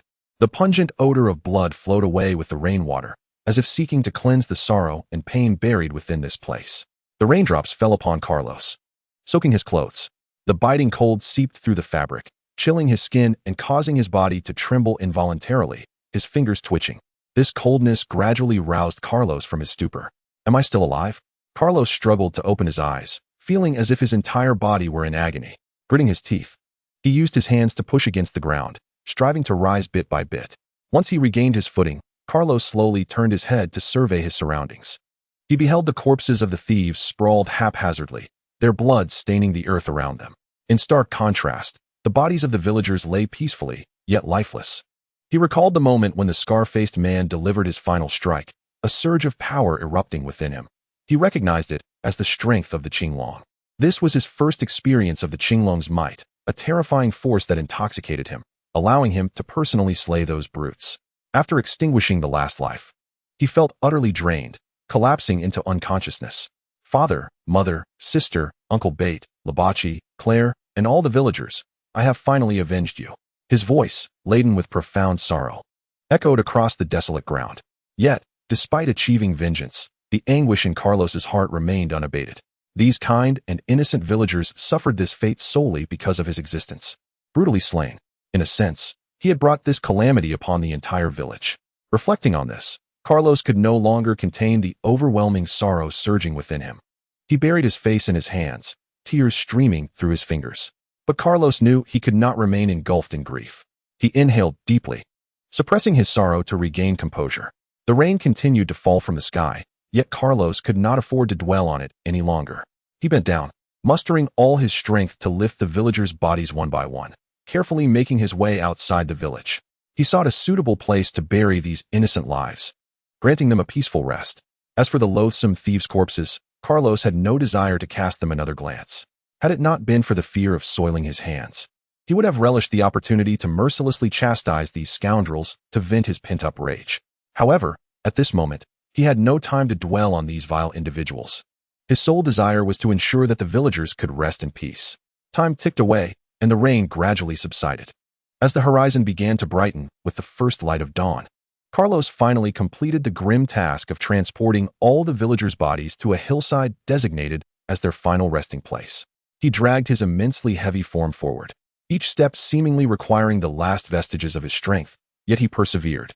Throughout the night, he toiled relentlessly, indifferent to the rain that poured down upon him, digging graves and gently laying the villagers' remains to rest before covering them with earth. When the final shovelful of soil settled over the last grave, Carlos slowly lifted his head. Before him stood hundreds of fresh tombstones, silently rising in stark contrast to the warm greetings they had once offered him. Gazing upon this desolate scene, the sorrow in Carlos's heart surged forth like a flood, engulfing him entirely. Here lay Uncle Bat, Rubach, Claire, and even Brooke. What wrongs had they committed? They had merely wished to live in peace. Trembling, Carlos staggered to the graves of his parents and sister, dropping to his knees. Tears streamed uncontrollably down his haggard cheeks, falling upon the ground beneath him. Forgive me, it is all my fault. Had it not been for me, you would not have suffered such a fate, innocently slaughtered. Our family had only just begun to enjoy a stable and happy life. Yet, Carlos choked on his words, his voice barely discernible. He recalled the tender care of Kululi, the silent love expressed through his father's actions, and the sweetness of Jenny. So young at merely 5 or 6 years of age. Once his emotions steadied slightly, he continued, rest assured, I swear to you, I will personally avenge you by bringing the true murderer to justice. In my heart, I have already embraced you as my most beloved family. I will ensure that the villain receives the punishment he deserves, no matter the cost. With that, Carlos pressed his hands to the ground and bowed deeply at the gravestones of his parents and sister. The dull thud of his forehead striking the earth echoed in the stillness of the cemetery, resonating sharply. At last, Carlos ceased his motions and gradually rose, his gaze fixed resolutely on the distance.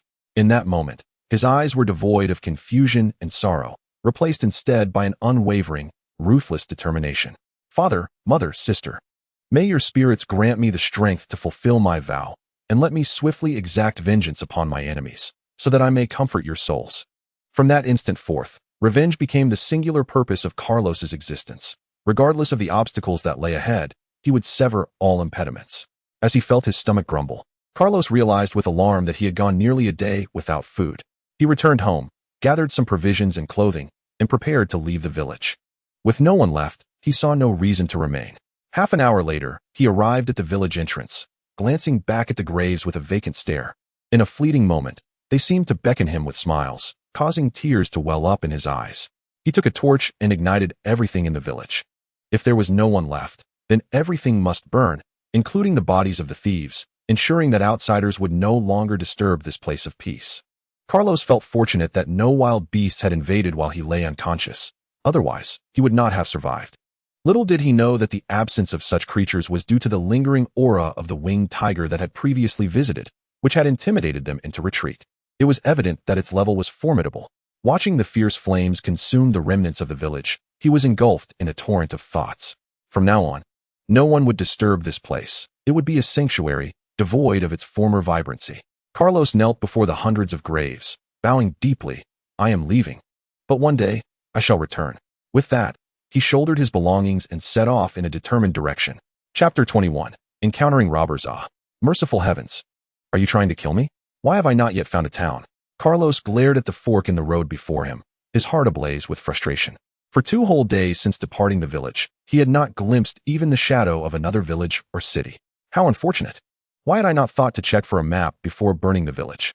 Now, Carlos felt like a headless fly, flitting about aimlessly, as he had never ventured to any other settlement since his arrival in this world. Moreover, lacking the memories of the previous owner, he was utterly ignorant of the world beyond the village. He regarded the fork before him, one path leading left and the other right. As was his custom, he plucked a leaf to mark his choice. Whichever side it landed on would be the path he would take. Carlos retrieved a leaf from his pocket. The same method he had employed the first time he encountered a fork in the road, for there was no one around to ask for guidance. Please, let this work, he murmured, tossing the leaf into the air, watching it float down before landing on the ground. What does it say? Rushing forward to inspect, he saw that the upward-facing side of the leaf bore the word left. Very well, then, I shall take the left path. Carlos tucked the leaf back into his pocket and proceeded down the left fork. An hour later, a fresh wave of despair washed over him. Curse the heavens. I detest you. Another wail echoed through the air, sending the surrounding beasts scattering. It turned out that Carlos had once again taken a wrong turn. He had lost count of how many times this had happened. Gazing at the distant mountains, his face darkened with frustration. How could a traveler of my caliber become so lost? This is utterly ridiculous. With dusk approaching, Carlos begrudgingly constructed a rudimentary shelter. He gathered branches and lit a fire, both to ward off the chill and to deter any lurking beasts. After half an hour, he completed his shelter, sitting on the ground and pulling out his provisions. Fortunately, he had packed enough to sustain himself, or he would have starved before ever reaching a town. After satisfying his hunger, Carlos reclined on the grass, gazing at the 2 moons hanging in the sky. Indeed, this world was extraordinary. Even the moons were different, one white, the other blue. In this moment, he finally had the opportunity to savor the beauty of the sky, relishing a brief moment of tranquility. Closing his eyes, he sought to summon the power of the Qinglong within him. He yearned to master this force entirely. It was not feasible to rely on luck to awaken it each time, for failure could spell disaster. Alas, no response came, as if his efforts had vanished into the void. Very well, one day I shall master this power. For now, I will rest. The following day, he strapped on his bow and arrows, shouldered his belongings, and set off once more. He was determined not to get lost again today. Following a singular direction, he pressed onward. After about an hour, Carlos finally spotted a broad road. At last, I have emerged. Dear Otherworld, here I come. Carlos felt a surge of excitement. Nearly moved to tears, it had been an arduous journey. 2 days. A full 2 days. He finally emerged, and by following this broad avenue, he was certain to find the town. Just as Carlos was exulting, a cacophony of voices erupted. Hey, what are you laughing at? Look here. It's a robbery. Carlos was taken aback, turning to see a dozen menacing figures emerging from both sides of the road. Who are you? What do you want? He inquired, only to find himself swiftly encircled by the group. Perceiving their overwhelming numbers, he raised his hands high, uttering pleas for mercy. Secretly, Carlos attempted to summon the power of the Qinglong, but to no avail. Brother, every time it comes to a crucial moment, you fail me. What use are you? Carlos lamented, feeling utterly despondent. The leader of the group, wearing an eye patch over one eye, toyed with a dagger, showcasing his skills with a sinister grin. Listen up. My brothers are a bit short on funds lately. Care to lend us some money? He said. At that moment, one of his lackeys rushed forward to rummage through Carlos's bag. Brother, there's no money in here, just some food and clothes, Carlos protested, clutching his belongings. The lackey responded with a swift kick. Damn it, don't be cheeky. Stay still, or I'll kill you. Anger welled up within Carlos, thinking, "You little wretch. If I could still wield my power, I would have dealt with you already. Yet, outnumbered, I dare not resist and can only force a smile." The lackey presented the bag to the one-eyed leader, who opened it to inspect its contents, merely clothes and some rations. The one-eyed leader fumed, pointing a finger at Carlos's nose. "Damn it, you really don't have a single coin? When you venture out, you take no money with you." Carlos quickly explained, "Brother, I fled from a disaster. My village was burned, and I am the only survivor." He feigned tears, sniffling dramatically. The one-eyed man, unconvinced, signaled his lackey to search Carlos. After a thorough search, the lackey frowned and remarked, "What a pauper. Boss, he has no money, not a single copper coin." The one-eyed leader's fury intensified. "Damn it. We've been waiting for a long time, and we get a beggar." A middle-aged man with a beard chimed in, "If that's the case, then kill him. Just looking at him annoys me." The others quickly echoed his sentiments, some licking their lips with gluttonous eyes, reminiscing about the taste of youth. Laughter erupted among the group, with Carlos's heart sinking at the implication of cannibalism. Was humanity truly so depraved? The one-eyed leader glanced at Carlos and, turning away, commanded, "Then kill him." "He.S. wasting my time." The group revealed cruel smiles as they advanced towards Carlos. Realizing the imminent danger, Carlos braced himself for a fierce fight. He swiftly knocked 2 arrows and shot them simultaneously, striking down 2 assailants who were caught off guard. "Damn it, brothers, get him. Kill him." The remaining men quickly repositioned themselves and charged at Carlos. He desperately used his bow to defend himself, but a massive sword cleaved through it, rendering it useless. Nevertheless, Carlos seized the opportunity to thrust an arrow into the abdomen of the nearest foe. The man fell, eyes wide in disbelief, blood pouring forth. This ignited the one-eyed leader's wrath. "Useless fools. What good are you if you can't handle a mere boy?" Seizing a weapon from one of his subordinates, he bellowed and lunged at Carlos with overwhelming force, pushing him back. Damn it, this man must know combat techniques. As the leader relentlessly pursued him, Carlos thought he was nearing his end when a sharp voice rang out, "Stop." Chapter 22. A beauty rescues the hero? Who dares meddle in my affairs? The one-eyed man growled impatiently. Having worked hard all day, he was now interrupted. A retinue of guards approached, escorting a carriage. The curtain of the carriage was drawn back, revealing a breathtakingly beautiful face. Her skin was fair, resembling jade, with long golden hair cascading over her shoulders, adorned in luxurious attire that spoke of nobility. Wow, how beautiful! Carlos gaped at the sight, having never encountered such beauty in this realm. The women from his village had all been dark-skinned, completely contrary to his aesthetic preferences. The other bandits were equally mesmerized by her beauty, displaying foolish expressions, some even drooling. Embarrassed by their lewd stares, the maiden quickly hid behind the curtain, clearly uncomfortable. "How dare you disrespect my lady?" An elderly man with a white beard scolded the group. The guards surrounding the carriage drew their weapons, emanating a chilling aura. Carlos quickly turned away, not daring to gaze at the lady any longer. The one-eyed leader also instructed his men to be cautious before demanding to know who they were. "Are you blind? Do you not recognize the emblem of the master family?" The elder barked, gesturing to the flag mounted on the carriage, depicting a beast. The one-eyed leader's expression shifted to one of alarm, and he hurriedly apologized. "My sincere apologies, esteemed members of the master family. We have business to attend to and shall take our leave." He had heard tales of the master family's vast wealth and power within the kingdom, realizing he could not afford to offend them. Without another glance at Carlos, the one-eyed leader retreated with his men. Carlos breathed a sigh of relief. Had they not appeared, he might have met his end. He turned to express his gratitude. "Thank you all for saving me, and thank you, my lady." However, the elder and the guards ignored him, treating him as a mere refugee, unworthy of their attention. The lady, upon hearing his words, peeked out and smiled at Carlos. "No need for thanks. We happened upon the scene and couldn't bear to see you bullied." "Why did they want to kill you?" Carlos recounted the events, allowing her to understand the gravity of the situation. "How terrifying. Such wicked people," she exclaimed, shocked by the existence of such malice. At that moment, the elder interjected. "My lady, we must depart. We cannot delay any further." Sighing, the lady glanced between the elder and Carlos before reluctantly retreating behind the curtain. The elder cast a sharp glance at Carlos before instructing the guards to continue their journey. Carlos noticed the elder's piercing gaze, one that could kill. "Excuse me, could you tell me which direction the nearest town is?" Carlos wished to inquire further, but they moved too swiftly, disappearing in the blink of an eye. Pouting, Carlos reconsidered. Following them would surely lead him to the town. What a stunning beauty. How wonderful it would be to marry someone like her. He mused, reflecting on the earlier encounter and unable to suppress a chuckle.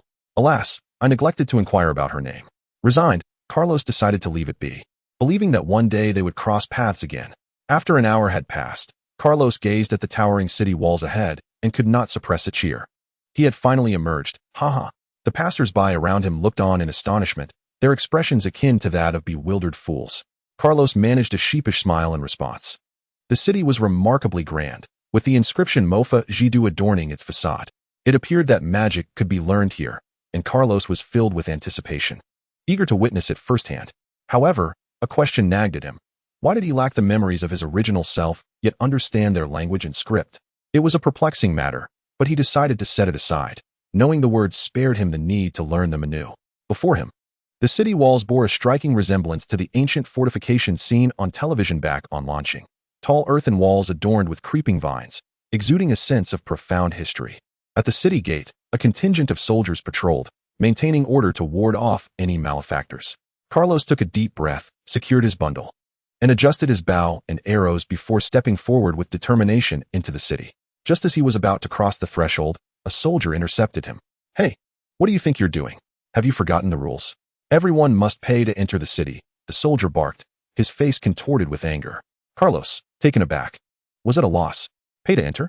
How much? He explained that it was his first visit and he was unaware of the regulations. The soldier raised 2 fingers, 2 copper coins. Carlos instinctively checked his pockets, only to find them empty. It dawned on him that he had no money. Awkwardness washed over him as he pleaded with the soldier for leniency, explaining his situation. The soldier, however, was unyielding. No money? Then be gone. He shoved Carlos aside, nearly causing him to stumble. The surrounding crowd began to distance themselves, whispering among themselves. You.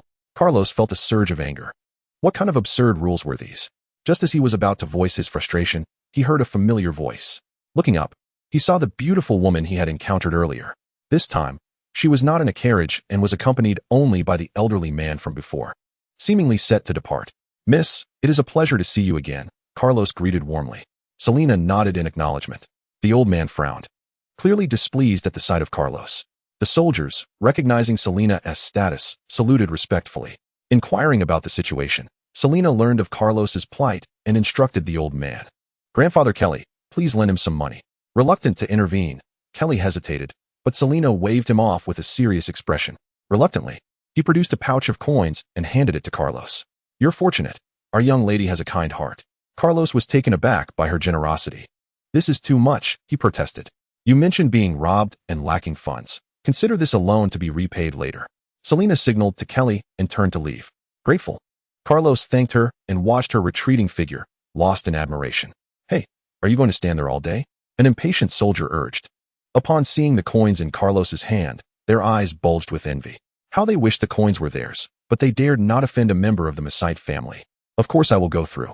Remember not to judge a person by appearances, Carlos retorted, shaking the pouch. Upon inspecting it, he discovered at least several hundred copper coins. His immediate concerns about sustenance were alleviated. Suddenly, a troubling thought struck him again. Twice now, he had failed to ask her name. He chastised himself inwardly, wishing he could slap his own face for letting 2 opportunities slip away. Sighing, he extracted 2 copper coins from the pouch, handed them to the soldier, and entered the city, completely oblivious to the 2 men nearby who were watching him with ill intentions, whispering conspiratorially. Chapter 23. The City of Magic. Upon stepping through the grand gates, Carlos was left utterly speechless by the sights before him.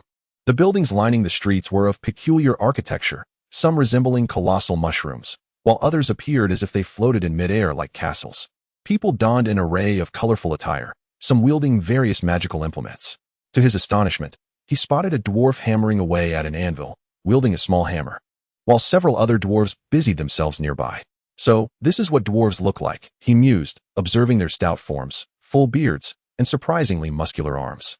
Turning his gaze, he noticed a vendor selling candies that changed color. Upon tasting one, his tongue turned blue. Carlos's mouth dropped in awe. He had never encountered such enchanting curiosities. Continuing onward, he witnessed a magician performing feats of sorcery. With a wave of his wand, the magician conjured a beautiful butterfly that danced gracefully in the air, eliciting gasps of wonder from the onlookers. Carlos was utterly captivated by the spectacle, feeling as though he had entered a realm brimming with magic and marvels. How wondrous! Is this what magic truly is? I wish to learn, he exclaimed, deciding to linger longer in this extraordinary city. As twilight descended, Carlos resolved to find a place to stay. What? 50 copper coins for a night? Highway robbery. He protested. 20 copper coins? No way. 10 copper coins? Well, that is still rather steep.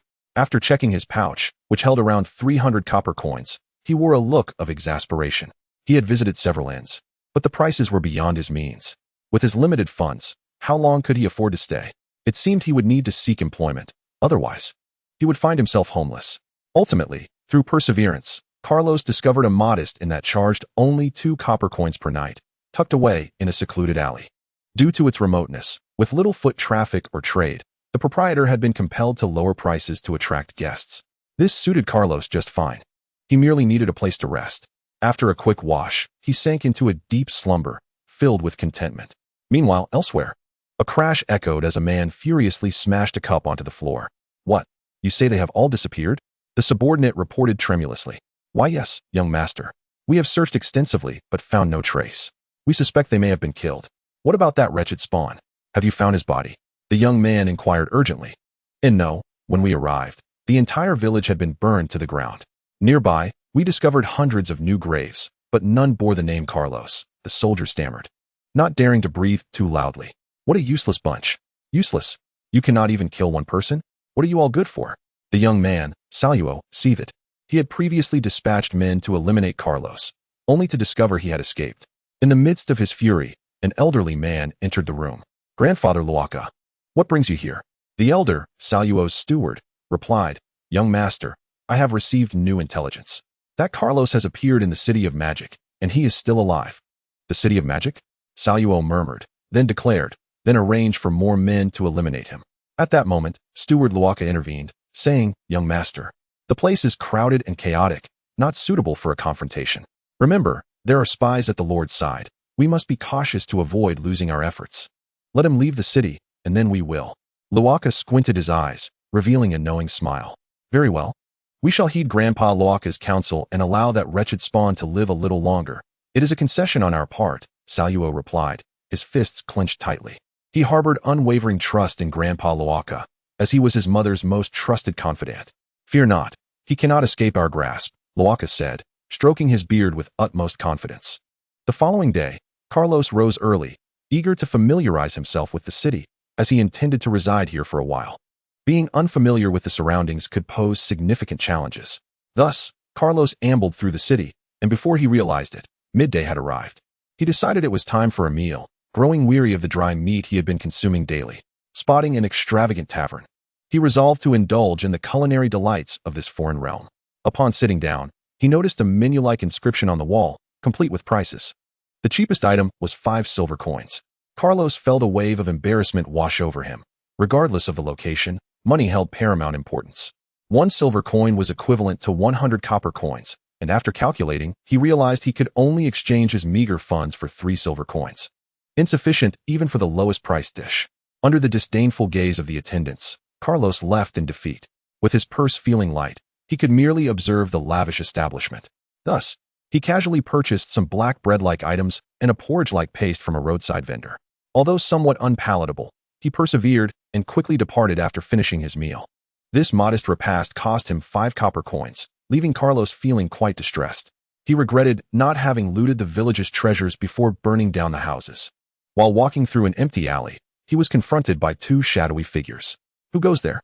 Carlos immediately became alert. Little brother, do not be alarmed. We merely seek money. Not to harm you. Relax, said the man at the forefront, sporting a pair of small mustaches and a grin. The other man scanned the surroundings warily. I have no money. Carlos waved his hand dismissively, deeply frustrated. Are you attempting to rob me? Do I look like a wealthy individual? Money? I saw that old man give you a bulging purse yesterday. Do you think you can deceive me? The mustached man exclaimed, suddenly agitated and shouting at Carlos. Oh, yesterday? You were following me?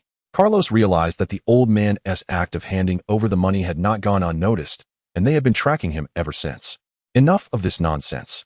Hand over the money, or you shall experience my wrath. The mustached man grew impatient, urging Carlos. The other man glared fiercely at Carlos, prepared to strike at any moment. Huh, no money, but I can offer you a life, Carlos retorted defiantly. He was not about to surrender his money. That would be absurd.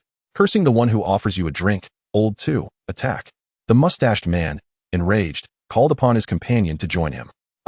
They charged at Carlos. However, he did not retreat and instead advanced towards them. After 5 exchanges, both assailants lay on the ground, howling in pain. Please stop, little brother. We were wrong. We shall not dare again. They had mistakenly assumed he was an easy target, but they had encountered formidable resistance instead. Carlos glanced at them disdainfully and casually clapped his hands. Since the last incident with the Qinglong's power, he had felt his physical prowess strengthened significantly. Dealing with these common thugs was child's play. His training during those months in the village had not been in vain. Remember, should I cross paths with you again? You ought to be wary of your heads. The 2 men nodded repeatedly, realizing that wealth was not worth risking their lives. They hastily departed, scrambling away. Carlos watched them go before turning on his heel.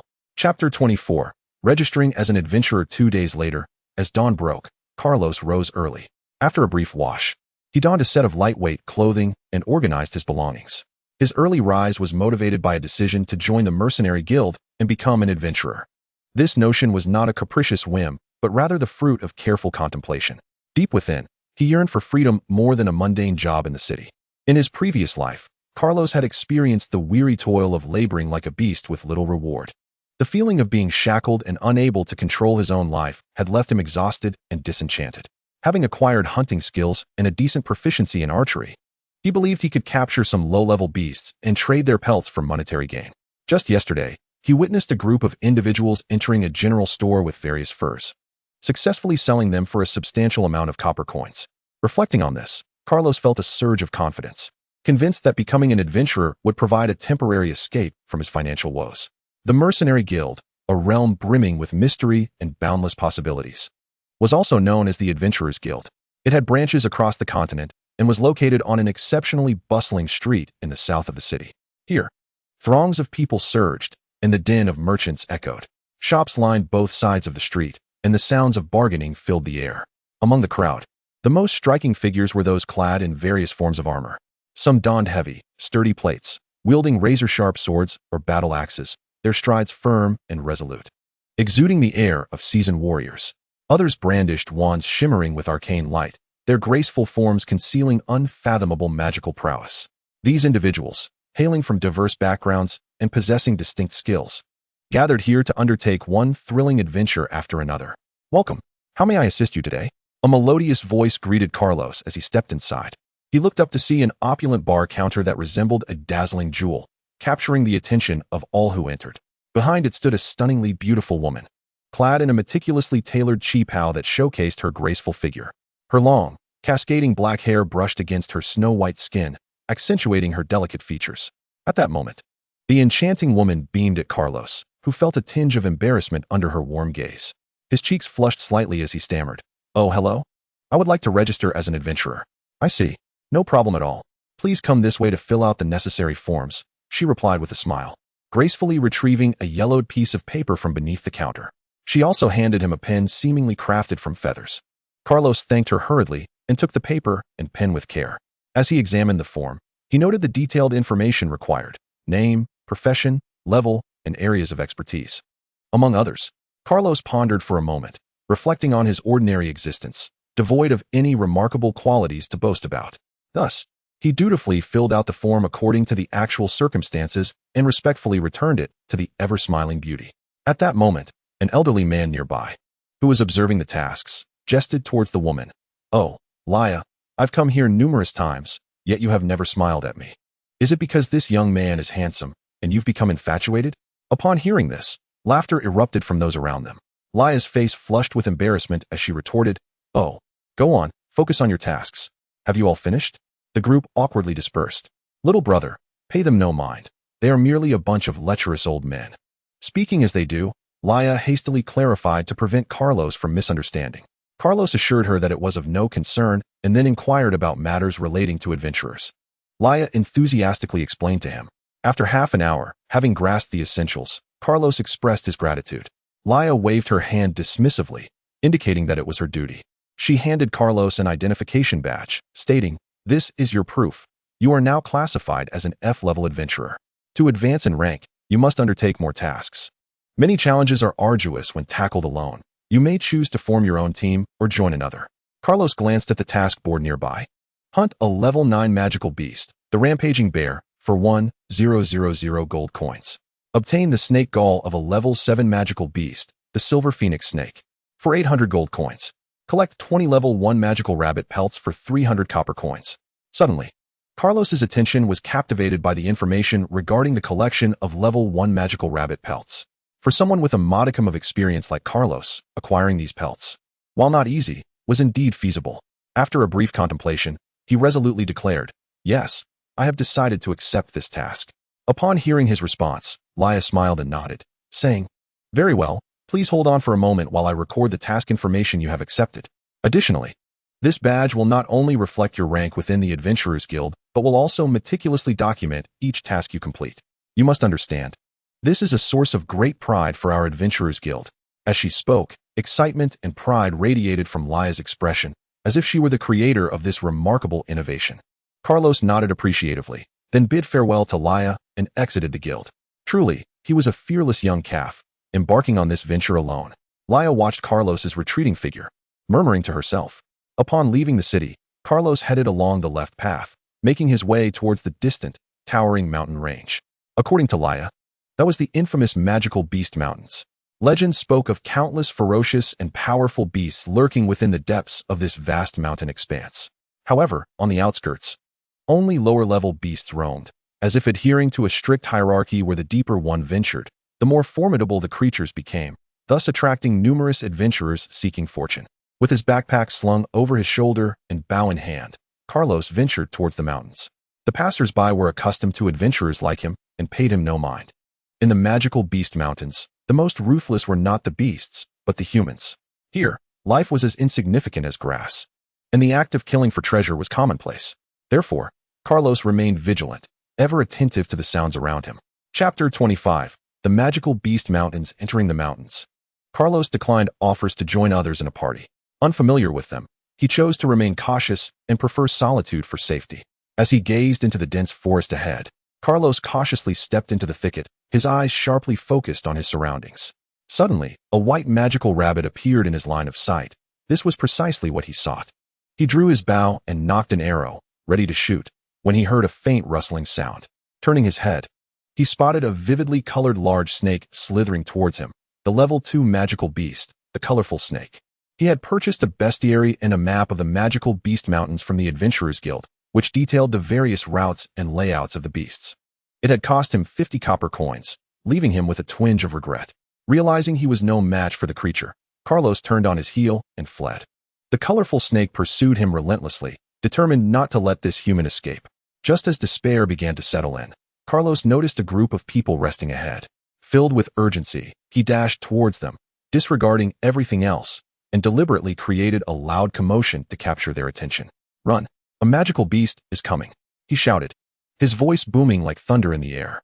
The group's attention was immediately drawn to his sudden cry, and they turned to face the direction from which he had come.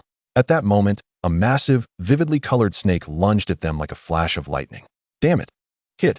You intentionally brought this beast upon us," the group shouted angrily, cursing him. Yet, with danger at their doorstep, they had no time to dwell on their anger and quickly drew various weapons to prepare for battle. "You little brat, just wait. Once we deal with this beast, we'll settle the score with you," one individual snarled, glaring at Carlos's retreating figure. The colorful snake locked its gaze on the group, viewing them as delectable prey. With its mouth agape, revealing sharp fangs, it launched a series of ferocious attacks without hesitation. However, to the snake's surprise, these individuals were not ordinary foes. Even though only one among them possessed level 1 strength, the others were seasoned warriors with immense battle experience. Thus, when faced with the ferocious colorful snake, they displayed no fear or hesitation. Instead, they coordinated their efforts seamlessly, defending and attacking in an orderly manner, engaging in a fierce battle that proved evenly matched. After exchanging blows for dozens of rounds, the once mighty colorful snake began to tire, revealing vulnerabilities. Seizing the opportunity, the level 1 warrior leaped high, his sword gleaming coldly as he struck down towards the snake's vital spot with tremendous force. A piercing scream echoed as the colorful snake's massive form collapsed to the ground. Falling silent, the harrowing life and death struggle finally came to a close, and the group exhaled a collective sigh of relief upon their victory over the colorful snake. Amidst the crowd, a burly man with a stern expression appeared to be their leader. With his piercing gaze fixed on Carlos's departing figure, he clenched his teeth and muttered, "What an audacious little brat. To dare bring this beast's wrath upon us. We will remember this debt, and ensure he pays it back tenfold." Carlos continued to run, unsure of how long he had been fleeing before he finally paused to catch his breath, his heart racing with anxiety as he realized he had stirred up trouble. Oh, what terrible luck. To encounter such a situation upon arrival. What should I do? Carlos lamented, feeling helpless. He had not intended this, but without such actions, he would have met his demise. At present, there seems to be no alternative but to once again seek out a mission objective. Fortunately, this time went smoothly, and I encountered no perilous magical beasts. Before long, 20 magical rabbits were caught. With practiced skill, he deftly skinned the rabbits and fashioned a vine to bind them. Suddenly, his stomach growled, and seeing the rabbit meat before him, he decided to roast it on the spot. With so much meat, he couldn't take it all at once. It seemed a waste. While savoring the meat, he lamented the remaining portions. Abruptly, a voice rang out. "Kid, we meet again." Carlos turned to see the very group he had previously deceived. "Kid, I warned you that you would pay for your actions." A burly bald man glared at Carlos, his eyes filled with a hunger that seemed to wish to devour him whole. "My apologies, everyone. As a newcomer, I am still learning the ropes. In a moment of desperation, I resorted to such tactics. I hope you can forgive me." As Carlos spoke, he readied his bow, ever vigilant. "Kid, spare us the explanations. Any words you have can be addressed in the underworld before the god of death." The leader disregarded him, signaling for his companions to attack. With little time to contemplate, Carlos swiftly nocked an arrow and shot 3 arrows before making a hasty retreat. The group barely had time to react before witnessing Carlos flee. After him. How dare he toy with us? They were filled with fury and hurried after him. One among them chanted a spell, conjuring several water arrows to shoot at Carlos. Oh no, magic! Carlos caught a glimpse of the incoming spell and veered off in an S-shaped trajectory. However, his arm was still grazed, drawing blood. Ignoring the pain, Carlos continued to run, knowing time was of the essence. Suddenly, he slipped, tumbling down a slope. Before him lay a decline, and in his moment of inattention, he rolled down. At that moment, a wolf's howl echoed, halting the pursuers in their tracks. "Captain, it's the howl of the Tsanyua wolf." One man recognized the beast's call, excitement evident in his voice. "Our mission is to capture the 5th-level Tsanyua wolf cubs. We cannot waste time. We can deal with this kid later." After a brief moment of contemplation, the leader altered their course towards the direction of the Tsanyua wolves. "This kid has gotten lucky. He may live a little longer. Let's hurry, lest someone else gets there first." It turned out this group had accepted a mission to steal the cubs of the Tsanyua wolf. Seeking fortune through risk, they had resolutely taken it on. Time passed, and Carlos slowly regained consciousness. "Ah, it hurts." He grimaced, gradually sitting up. "What is this? I survived. They didn't pursue me?" Carlos recalled stepping into empty air and plummeting, after which he lost consciousness. He wondered why the group had ceased their pursuit. Regardless, surviving was of utmost importance. Shakily, Carlos stood, retrieving a map of the magical Beast Mountain range from his pocket. After studying it for a moment, he made his way towards the exit. Chapter 26. Familiar faces finally back. Gazing upon the magical capital, Carlos's anxious heart finally settled.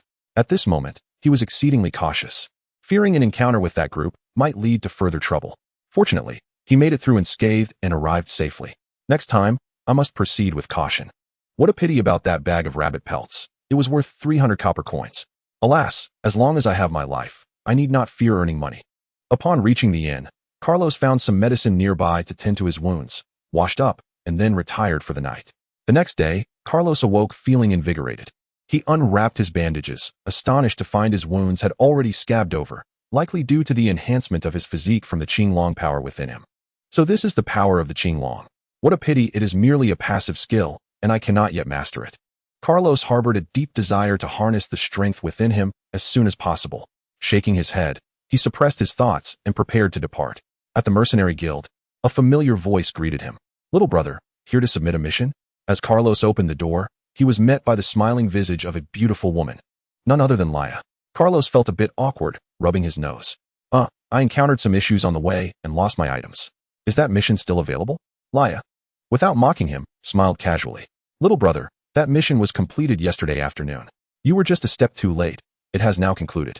Carlos felt a tinge of sadness at her words, but there was no one to blame but his own misfortune, so he resolved to seek another mission. In that moment, Carlos's eye caught a task. Find 21st level Fengling grass. Reward, 300 copper coins. This task seemed promising and posed no difficulty for him, so he quickly accepted it. Sister Laya, do you know where to find foamling grass? Since he was only familiar with Laya, he had to inquire about this matter. Laya pondered for a moment before responding. Generally speaking, this herb is rare and only grows in specific environments. I recall someone finding it near the cliffs at the outskirts of the magical Beast Mountain range. Upon finishing her words, Laya retrieved a comprehensive herb encyclopedia from below the counter. This book contains records of herb distributions, as well as information on whether magical beasts guard the area and other specifics. You may take a look. Carlos's eyes brightened at her words, and he quickly expressed his gratitude.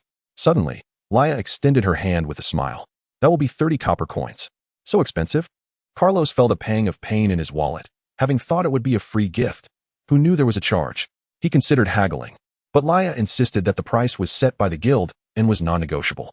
Left with no choice, Carlos reluctantly purchased it. Looking into his pouch, which held only a few dozen copper coins, he felt tears welling up. If he didn't earn more money soon, he might find himself sleeping on the streets. At that moment, he overheard a few individuals chatting nearby. Have you heard? Yesterday, a group attempted to steal the Tsanyua wolf cubs, but failed and were instead slaughtered by the Tsanyua wolves. Another rebutted, you're mistaken. I heard it was two groups that tried to steal the Tsanyua wolf cubs, each wanting to keep them for themselves. They ended up fighting amongst themselves, nearly destroying each other, and the survivors were ultimately killed by the Tsanyua wolves. Another exclaimed, ah, how tragic. It means no one gained anything. Indeed. Who can argue with that? Anyway, let us stop talking about it and drink. The group ceased their discussion, as such events were commonplace. After all, greed leads to downfall, and witnessing such occurrences often made them less surprising. Carlos listened intently from the side. Tsanyua wolf cubs? Could it be mere coincidence? He recalled the faint wolf howl he had heard while tumbling down the slope. After he fell into the thicket, the group did not pursue him. Could it be that their goal was indeed the Tsanyua wolf cubs? Carlos wasn't sure, but he secretly hoped they had gone to steal the cubs and met their demise. If so, no one would seek him out for trouble. Yet, Carlos remained uncertain and chose to suppress his speculation, focusing on completing the mission he had accepted. With the experience from before, Carlos quickly located the traces of foamling grass using the map. Fortunately, he encountered no dangers during his journey and returned safely, successfully gathering the foamling grass. Holding the 300 copper coins he had earned, Carlos beamed with joy. What a struggle it has been. Finally, I have earned my first fortune in this foreign realm. Congratulations. You have successfully completed the task, and your card has gained points. The higher your points, the more beneficial they are for elevating your mercenary rank, Laya patiently explained to him. Indeed, Leia herself was uncertain why she was so concerned about Carlos. Perhaps it was due to his handsome appearance, or perhaps his naive demeanor. Carlos felt immense gratitude towards Leia, leading him to make a decision. Sister Leia, allow me to treat you to a glass of crimson blood tears as a token of my appreciation for your assistance. Upon hearing this, Leia responded, Oh, you wish to treat me? This drink is 31 cups, you know? Carlos chuckled softly. This is merely a gesture to express my gratitude for your help. Leia, upon hearing this, smiled and replied, Very well, little brother, I shall graciously accept your token of thanks. In the subsequent days, Carlos frequented the mercenary guild to accept tasks, all of which were suitable for his current capabilities as an ordinary individual, as he was yet unable to undertake tasks of higher levels. Thus, Carlos diligently toiled day after day, steadily earning some commission. As time passed, his living conditions gradually improved, and life became increasingly pleasant. One day, while strolling through the bustling streets of the town, Carlos was captivated by a charming tailor shop. The exquisite garments displayed within stirred his heart, prompting him to decide to purchase a fine piece of clothing for himself. After a careful selection, he finally settled on an outfit resembling that of a chivalrous hero from a martial arts film in his previous life. The quality of the fabric and the cut were exceptional, with meticulous attention to detail. However, the price was steep, requiring 500 copper coins for acquisition.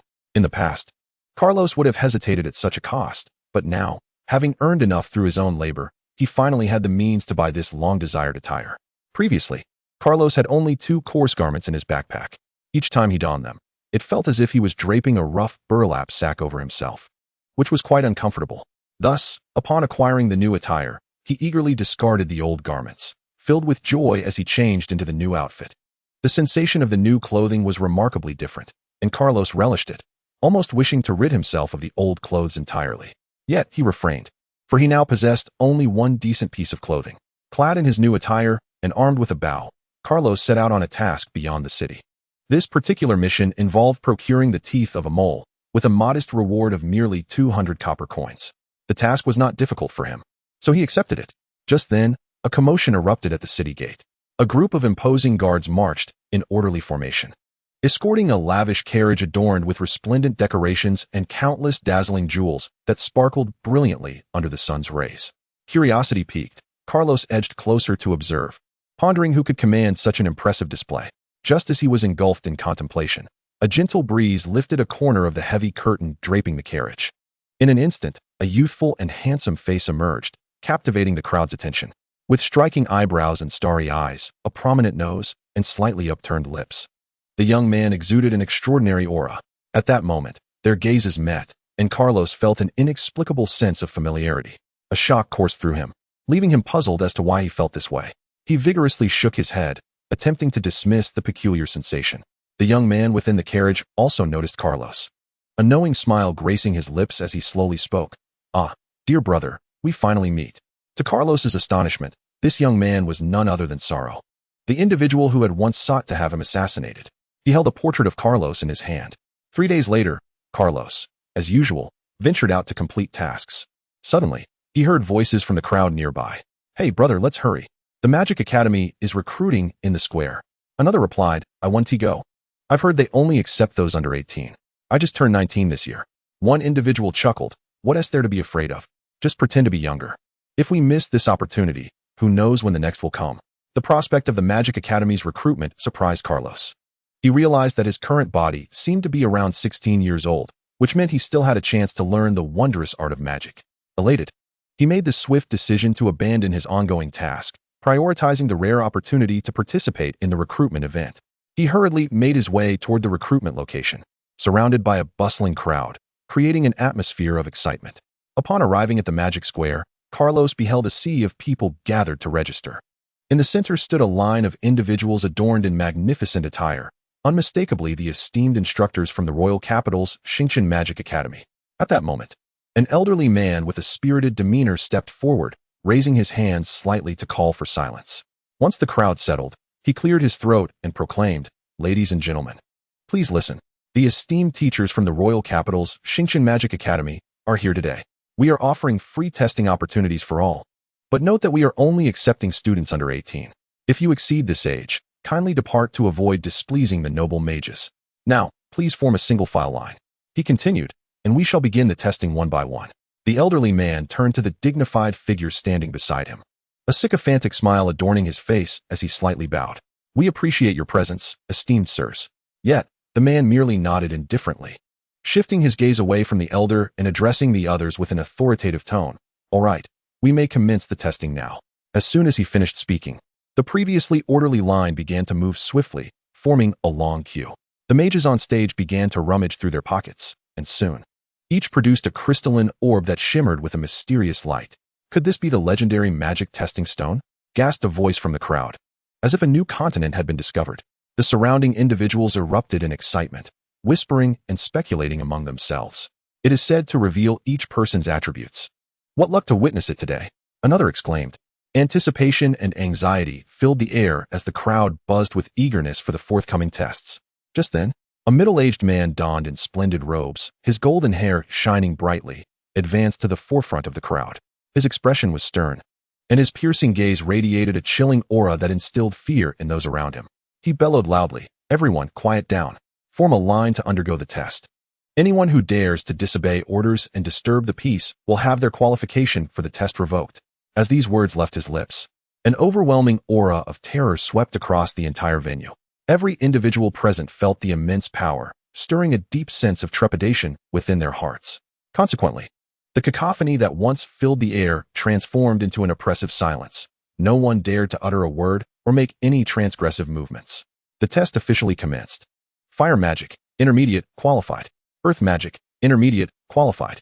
Wind magic, low, unqualified. Some rejoiced with radiant smiles, while others wore expressions of deep concern. The Xingqian Magic Academy had strict requirements for student admission. Those with low qualifications were outright dismissed.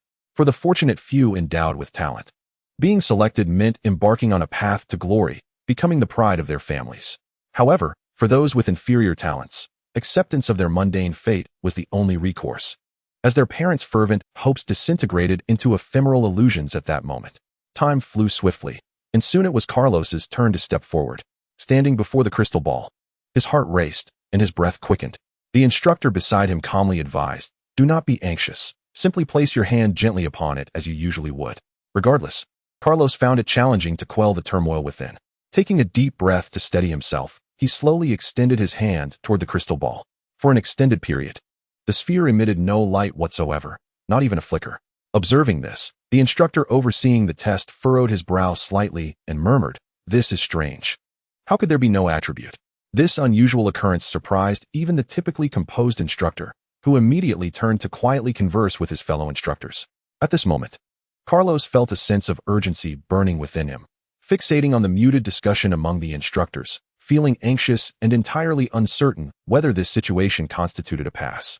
Each passing second felt interminable, as if he were a condemned prisoner awaiting judgment, desperately yearning for the final outcome. Why is there no light at all? How peculiar. This is the first time I've encountered such a case. By the gods of magic, could he be forsaken by the divine? The onlookers were equally astonished, for never before had anyone been found without attributes during testing within this continent. The instructors paused the test to engage in dialogue. No attributes? How bizarre. This is the first time I have encountered such a phenomenon, one remarked. Without attributes, he cannot learn magic. It would be best to abandon him. Indeed, I concur. Suddenly, an elderly man with a white beard stepped forward. The instructors on stage bowed deeply. Vice Dean. The attendees gasped in astonishment. This was Vice Dean Lakesadu, reputed to be a holy-level water magician. Upon taking the stage and understanding the situation, the elder pondered briefly before stating, "I have also never encountered such a scenario. This may be unprecedented in the continent. Therefore, I will make an exception and accept him." Hearing these words, Carlos was momentarily stunned. Then his face blossomed into a radiant smile. "Thank you, Vice Dean." He had initially thought his chances were lost. Yet the Vice Dean's agreement meant he had gained a precious opportunity to study magic at the academy. The mere thought filled his heart with glorious visions and aspirations for the future. The test continued. Suddenly, a gasp arose from the crowd. "How audacious! To disregard us! Take him away." Carlos turned to see an individual whose age had been falsified, now discovered by the magician. The person had hoped to deceive but was unaware that the magician could discern his true age through his bone structure. The individual was struck by magic, collapsing and coughing up blood before being dragged away by the soldiers maintaining order, likely facing dire consequences. Witnessing this, several individuals who had been waiting in line quietly slipped away. Soon, the testing concluded. "Carol, how did it go this year?" A woman inquired of the man beside her. "Alas, it is utterly disappointing. This year, not a single student with superior qualifications emerged. All were of intermediate level."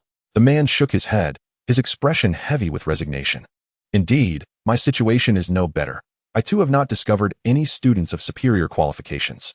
I wonder how the admissions are faring in other cities?" Another man chimed in, his tone laced with anxiety and concern. This recruitment event had spanned several days, and ultimately only a mere 100 individuals succeeded in passing the stringent tests. This number paled in comparison to previous years, especially given that nearly 2,000 had participated.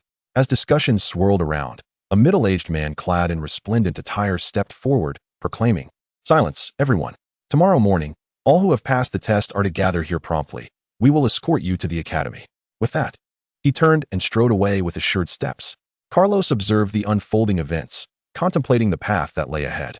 The following day, he arrived early at the square, where many successful candidates had already gathered. The atmosphere was alive with voices. Some, like Carlos, stood alone, while others embraced their parents tightly, eyes glistening with emotion. Some parents gazed with pride at their children, soon to embark on their educational journey, their hearts brimming with myriad feelings. As time passed, a group of elegantly robed, distinguished instructors approached, causing a ripple of excitement among the crowd as they cast reverent and expectant glances. One stern-looking middle-aged man turned slightly, addressing his companion, "Hero, please check if all students have arrived."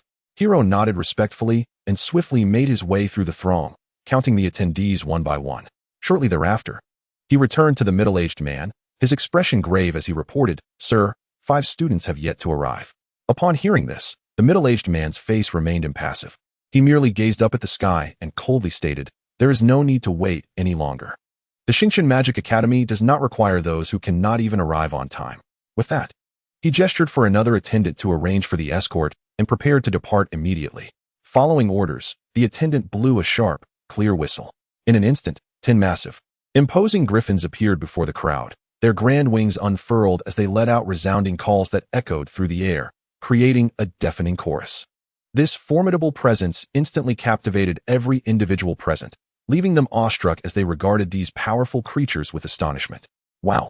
A 7th-level magical beast, the griffin. How magnificent! Someone exclaimed excitedly. Indeed, it is said that these griffins not only possess extraordinary flight speed, but also immense strength, making them the coveted mounts of magicians. Another joined in. Among the crowd, Carlos was equally stunned. Despite having encountered other magical beasts before, the intense pressure exuded by such high-ranking entities still left him feeling somewhat apprehensive. Let us depart. A middle-aged man issued a command, and the crowd orderly ascended onto the back of the griffin. Suddenly, shouts erupted from the square. A few individuals rushed from the distance, calling out loudly, "Wait for us, hold on. We haven't boarded yet." The urgency and panic in their voices were palpable. It was clear they had missed the opportunity to join the flight, having celebrated their successful test the previous evening at a tavern, only to oversleep and forfeit their chance this morning. Meanwhile, those already gathered could only stand frozen in place, hesitant to act. The middle-aged man at the forefront regarded the latecomers with a cold, dispassionate gaze, his sharp eyes revealing unmistakable dissatisfaction and annoyance. After a moment, he finally spoke, his voice chilling as the biting winter wind. "You have been disqualified. We do not require those who cannot even adhere to time." As soon as he finished speaking, he waved his hand decisively, signaling the griffin to prepare for takeoff. The latecomers, stricken with alarm, one of them protested loudly, "No, that's not true. I truly wasn't late. Please grant me another chance." Another quickly echoed, "Yes, please allow me to explain." Yet, no matter how they pleaded, the middle-aged man remained unmoved, even refusing to cast a glance in their direction. He then commanded the griffin to take flight. At his command, the great creature spread its wings, emitting a resonant cry before soaring into the sky. The other instructors, though filled with sympathy, understood the finality of the man's decision and reluctantly followed suit, departing on the griffin and leaving behind the disqualified few. "No, please, not my magic academy. I swear, I will never drink again." They stood there dazed, watching the distant figures vanish into the sky, tears of sorrow streaming silently down their cheeks. A gentle breeze swept through, seemingly mourning their plight. On the back of the griffin, Carlos felt sympathy for their predicament. However, he recognized that their failure was a consequence they alone must bear. He closed his eyes tightly, immersing himself in the exhilarating rush of the fierce winds that whipped past him. The speed was astonishing, prompting Carlos to marvel internally, "Surely, this velocity rivals that of aircraft from my past life." Remarkably, despite the rapid pace, the ride was incredibly smooth, with scarcely a hint of jostling or turbulence, indicating that these griffins had been impeccably trained. Around Carlos, a few individuals whispered excitedly to one another. One, filled with curiosity and anticipation, inquired softly, "What do you think the Xingqian Magic Academy will be like?" Before the words had fully left his lips, another interjected eagerly, "I've heard my parents mention it. They say Xingqian Magic Academy is one of the 3 most renowned magical institutions in our capital. Its strength is formidable. And I've heard that even its principal has reached the elusive realm of the Saint Domain." At this revelation, a wave of astonishment rippled through the crowd. Saint Domain? What kind of power is that? Is it stronger than a level 7 magical beast? Many were unfamiliar with the concept of the Saint Domain, and knowing that the griffin was a level 7 creature, they wondered if it was indeed more powerful. Saint Domain? Well, just listen. There's no need for so many questions, the speaker faltered, unable to provide a clear answer. Little did he know, he too had only heard rumors about the Saint Domain. Upon hearing the term, Carlos opened his eyes, smiled faintly, and then shut them again. The crowd, wide-eyed, pressed for more information. "Is that truly the case? Are you certain? How did your parents come to know this?" The individual, pleased with the attention, responded with feigned mystery. "Ah, you see, my father's cousin's sister's son once had the fortune to study at Xingqian Magic Academy, so I naturally know a thing or two about it." At this, the crowd erupted in genuine admiration. "Wow, that's incredible." They quickly surrounded him, their faces alight with flattery, eagerly attempting to ingratiate themselves, continually expressing, "Once we arrive at the academy, we hope you will look out for us." Clearly enjoying the attention, the individual laughed heartily, nodding in agreement. "Yes, yes. Rest assured, we will all be from the same academy." 2 hours later, a voice called out, "We've arrived." At this, everyone turned their gaze downward. In an instant, They were awestruck by the magnificent structure that lay before them, exclaiming in wonder, "Wow, it's breathtaking." One individual's eyes widened, mouth agape as if to fit an egg inside. Another nodded vigorously, "Indeed, it's beyond imagination. And we've arrived so quickly. Usually, it takes 3 whole days to travel to the capital, even by the fastest carriage." At that moment, another chimed in, "Heh. This is the flight speed of a level 7 magical beast. It truly opens one's eyes." Excited chatter erupted among the group. Amidst the throng, Carlos too gazed intently at the grand building below, contemplating, "This will be my new beginning." Chapter 29. Dormitory Assignments. The sunlight bathed the earth, casting a golden hue over the entire square. At this moment, it was bustling with activity, as many had arrived early. "Hey, you must be this year's new students, right?" A voice suddenly broke through the somewhat noisy yet unfamiliar atmosphere. A lavishly dressed individual greeted others who appeared to be of noble descent. The young people exchanged glances, then nodded in response. "Yes, we arrived a little earlier than you." Just then, a surprised shout rang out from the crowd. "Oh, Paisai Fa. How come you're here too?" The addressed individual turned, a proud smile on his face, and declared loudly, "Haha, it seems even you, Kali Air, managed to be selected for this academy. With my abilities, it was only to be expected, and I am far superior to you." This statement elicited laughter from those around, instantly lightening the previously tense atmosphere. Conversations flourished as everyone shared anecdotes, from the customs of their hometowns to their hopes and aspirations for their future studies and lives. Some excitedly recounted the arduous journey they undertook to pursue their education, while others vividly described the tension they experienced during the selection exams. A few had even begun to exchange learning tips and insights. Someone suddenly mentioned encountering an individual without magical aptitude who had passed the test. This remark captivated everyone, prompting a flurry of opinions and discussions, such as the nature of sheer luck. Had it not been for the vice dean, he would have possessed no qualification to enter. Indeed, the Xingqian Mafashi Shuiyuan has always maintained stringent standards for student enrollment. Encountering someone devoid of magical aptitude is unprecedented. One wonders what exceptional qualities he might possess. Before long, a deep and resonant voice suddenly echoed through the air. "Everyone assemble." The call reverberated like distant thunder. Carlos turned towards the source and recognized the speaker as the elegantly attired middle-aged man from earlier. His voice was robust and piercing, demanding attention. Upon the issuance of this command, every individual present felt compelled to act with utmost diligence, swiftly and obediently forming neat lines. The middle-aged man surveyed the slightly anxious students before him and spoke calmly. "Congratulations on standing here. It signifies your preliminary eligibility to enter the Xingqian Mafashi Shuyuan. But it is merely the first step. Should you fail to meet the standards in the forthcoming assessments, you will be mercilessly eliminated." Although his tone was tranquil, the implicit warning tightened the hearts of all present. After a brief pause, he continued, "Next, we shall proceed with the allocation of classes and dormitories. Starting tomorrow, you will officially embark on your academic journey." With that, he nodded slightly, indicating the conclusion of his speech.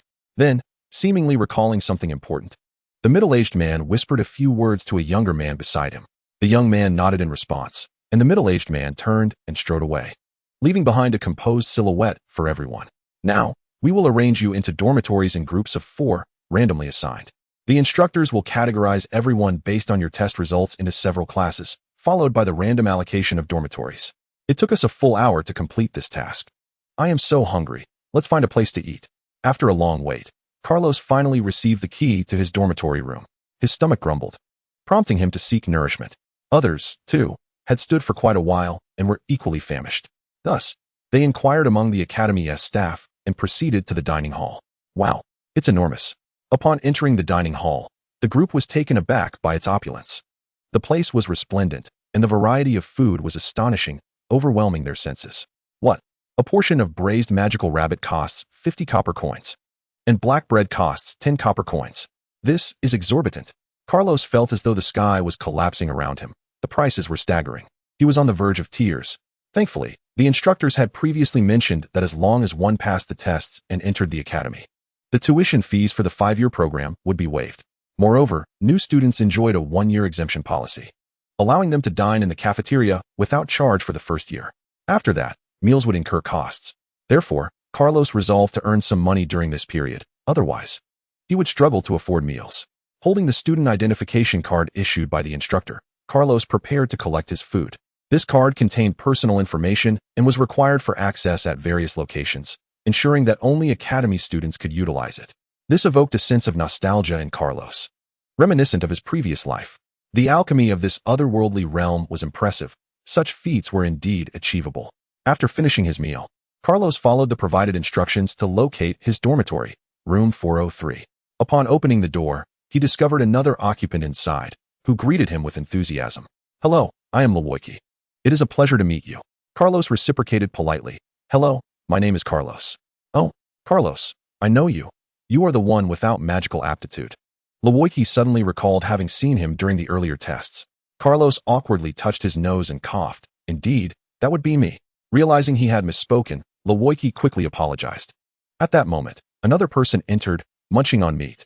"Ah, everyone is here. Hee, I am Like. We shall be roommates from now on. Hello, would you like some?" Lin Ye was taken aback and waved his hands, declining. "How can I eat after you have?" He then turned back to his own affairs. Carlos also waved his hand, indicating he had already eaten. Seeing no one accepting his invitation, Like shrugged and continued to feast heartily. He savored his food with gusto, his face smeared with grease, resembling a little kitten. Suddenly, he regarded Carlos with a hint of recognition and inquired, "By the way, you are that person without magical aptitude, right?" Carlos was at a loss for words. Had this news spread so widely? Everyone seemed to know. Noticing Carlos's expression, Like quickly clarified that he meant no offense, as this matter had circulated throughout the academy unintentionally. Carlos resignedly acknowledged, "It is of little consequence. I am indeed lacking in magical aptitude." Just then, a gentle knock was heard at the door. Carlos and Like exchanged glances, and Carlos rose to open the door slowly. Standing outside was a tall young man with flowing red hair. Like, upon seeing him, hastily set down his food and approached with a broad smile. "Hey friend, are you our new roommate?" "Hello, I am Like. It is a pleasure to meet you." He extended his right hand in a friendly gesture. However, the young man named Kaidi ignored Like's enthusiasm, coolly assessing him before uttering, "I am Kaidi." After stating his name, he did not even raise his hand, instead grabbing his luggage and walking directly into the room, heading towards the empty bed to begin unpacking silently. How cold," Like remarked while still munching on meat. Carlos, Lin Ye, and Like exchanged glances, silently acknowledging their mutual understanding that Kaidi seemed rather difficult to engage with. They observed Kaidi's aloof and indifferent demeanor. Carlos opened his mouth to say something, but ultimately refrained, shaking his head in resignation. He then turned away and began to quietly organize his belongings. After an exhausting day, all he desired was a good rest. The other two, recognizing his fatigue, refrained from speaking further and busied themselves with their own tasks. Chapter 30. Attending school without magical aptitude? Rise and shine, brothers. Today marks our first day of classes. We must set a good example. Like awoke early, swiftly preparing himself, eager to reach the classroom. Like, why are you up so early? Is it really necessary to be so excited about class? Carlos rubbed his sleepy eyes, still feeling drowsy. He was astonished to see Like brimming with energy. Lin Ye, keenly perceptive, immediately discerned Like's intentions and smirked. "Is this really about attending class? I would feel remiss if I didn't," he pointed out. "Your flamboyant expression gives you away. You must be eager to see the beautiful girls." Upon hearing this, Carlos experienced a revelation. Initially, he had believed Like genuinely enjoyed school. Now, he understood the true motivation. Suiker was caught off guard. He chuckled slyly, his expression somewhat lewd. "Hee, I've done my research. There are 3 great beauties in the imperial capital, and 2 of them are in our school. Moreover, according to reliable sources, they are both freshmen like us. Who knows?" As he spoke, his excitement grew, already envisioning himself in the embrace of a lovely maiden. Carlos shook his head, smiling in resignation. Meanwhile, Kaidi remained aloof, seemingly uninterested in conversation, quietly tidying up to prepare for departure. "Kaidi, let us go together. We'll be roommates from now on. It's best to communicate more," urged, blocking Kadi's path. Knowing they would share the same dormitory for several years and should foster a good relationship for future harmony. Although both Iker and Ishi were somewhat put off by his cold demeanor, they followed Kang's lead and invited him along. Kaidi, expressionless, glanced at Kaisu and the others, nodded slightly, and coldly uttered, "Let us go." "What a cold character," Iker muttered under his breath as he eyed Kaidi from behind.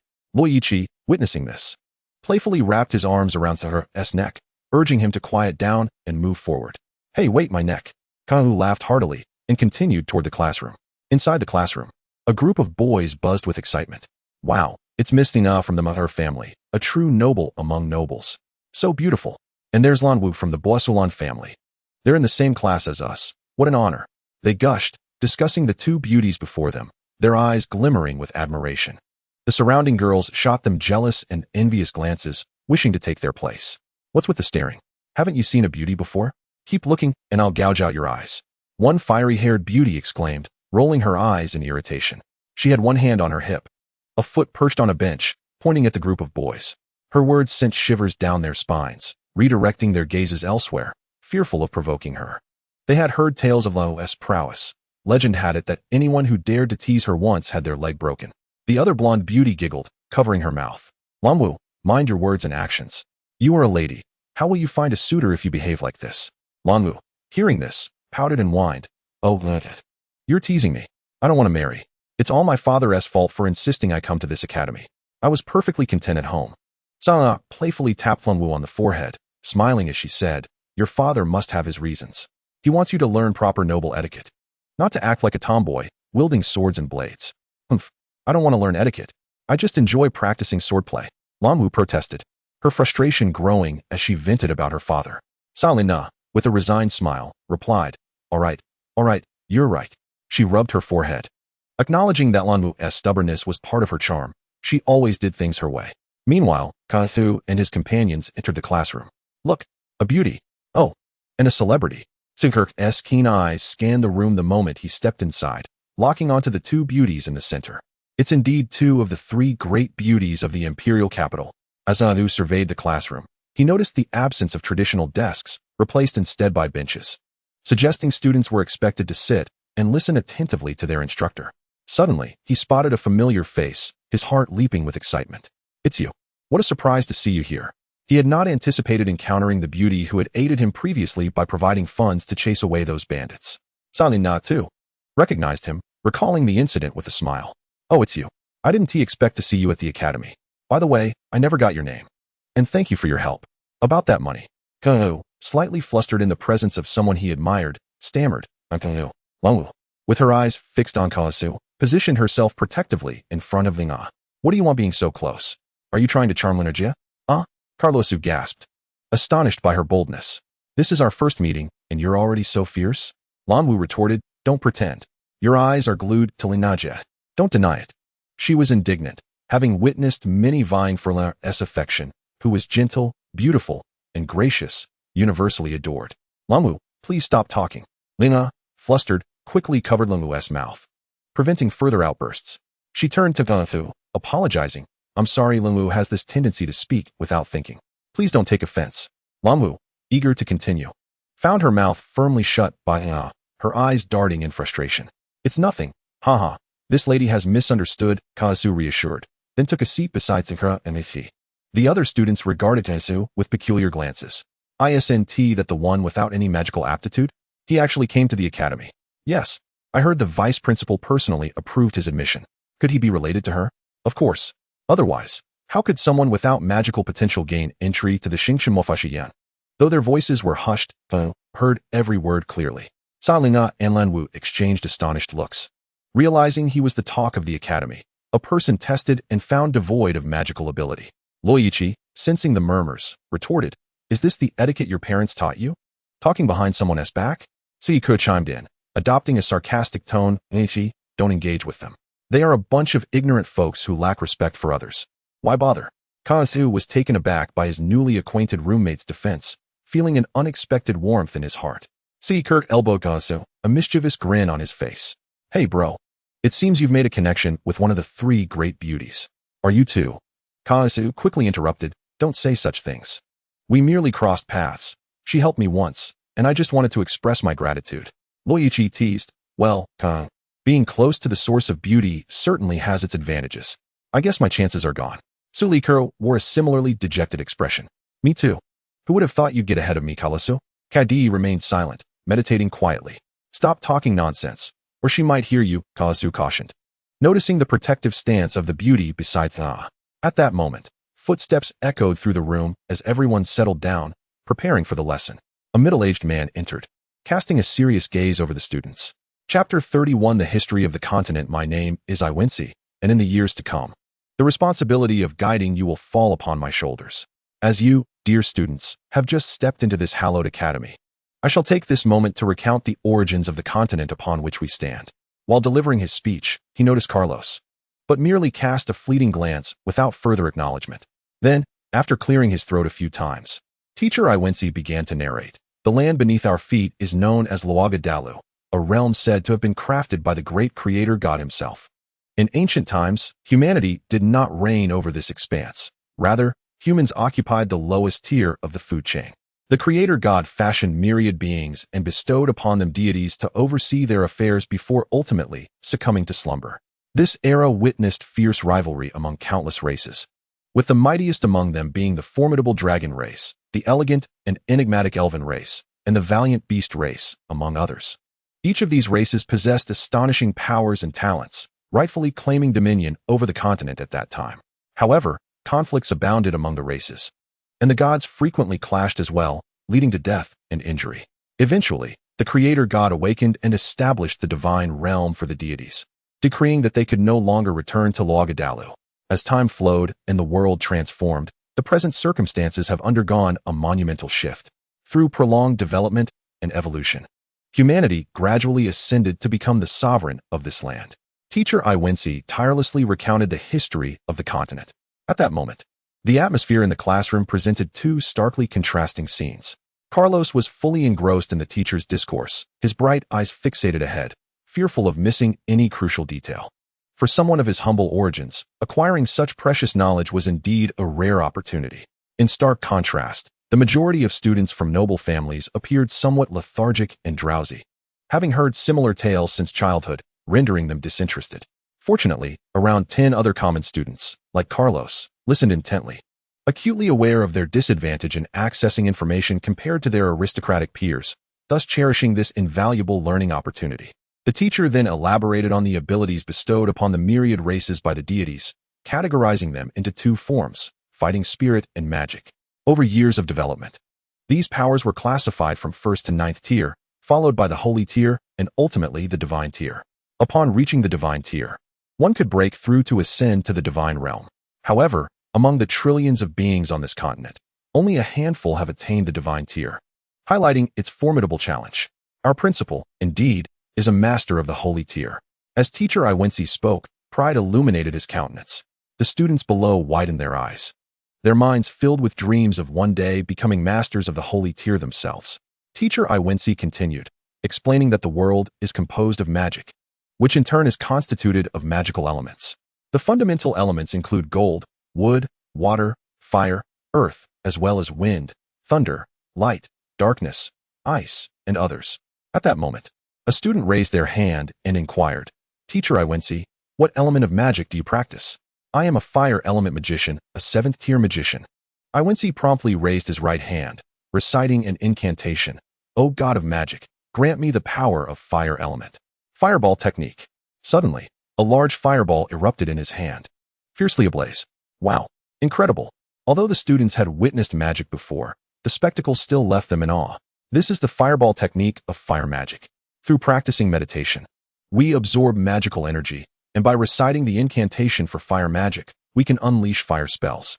Of course, one must learn magic related to their own attributes. Otherwise, it may do more harm than good.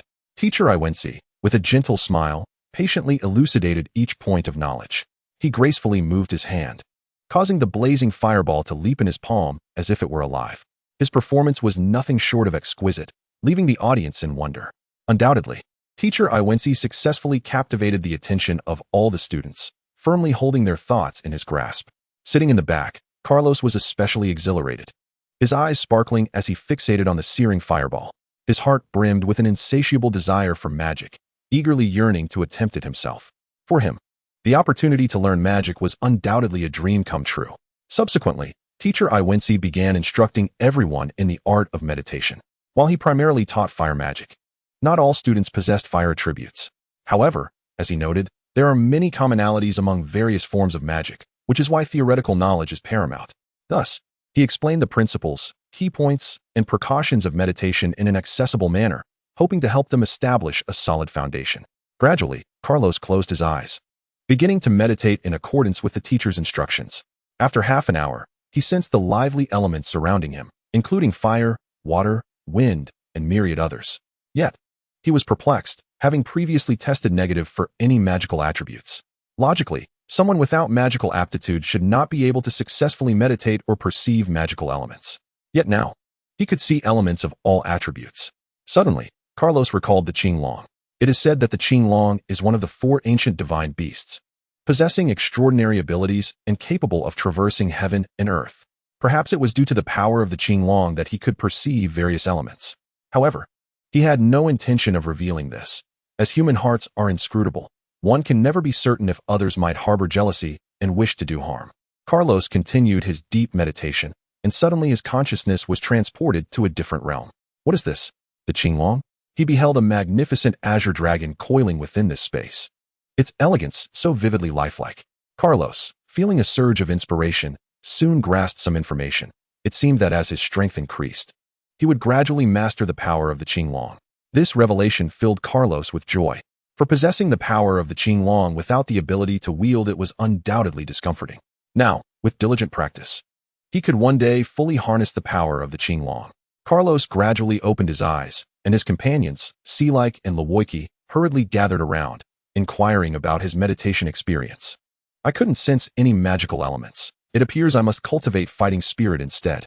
Upon hearing this, Lin and Silike quickly offered their reassurances, stating that reaching the pinnacle of fighting spirit cultivation could also lead to great strength. Unwilling to accept defeat, they turned to Kaidi, who nodded, confirming his success with meditation. How infuriating! After meditating for so long, Lin and I still couldn't sense any magical elements. This news disheartened them both, sinking them into self-pity. At that moment, Teacher Iwensi spoke up, reassuring the students who had not sensed any magical elements that it was perfectly normal for a first attempt. With daily practice, they would naturally gain awareness of them. His words provided comfort to those in the class who had not sensed any magical elements, and a collective sigh of relief was heard. Thank goodness, I am not the worst. After all, they all possessed at least average aptitude.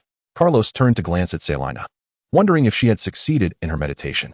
Suddenly, Lanwu, sitting beside Selina, seemed to catch Carlos's gaze, raising her fist and glaring at him defiantly. Carlos, feeling embarrassed, quickly turned away, avoiding her gaze. The enchanting beauty before him felt as though she were a guardian against thieves. Chapter 32, Cultivation. Thus, Carlos commenced his training. Due to his earlier assessment indicating a lack of magical aptitude, he could only cultivate fighting spirit in the conventional sense. Fighting spirit necessitated the honing of one's physique, demanding the cultivation of a robust body. Fortunately, the Academy's library was replete with a plethora of knowledge, including texts on non-attribute fighting spirit. While engaging in his training, Carlos also immersed himself in various books within the library, absorbing knowledge from any source available. After all, possessing a multitude of skills is never burdensome. One can never have too much knowledge.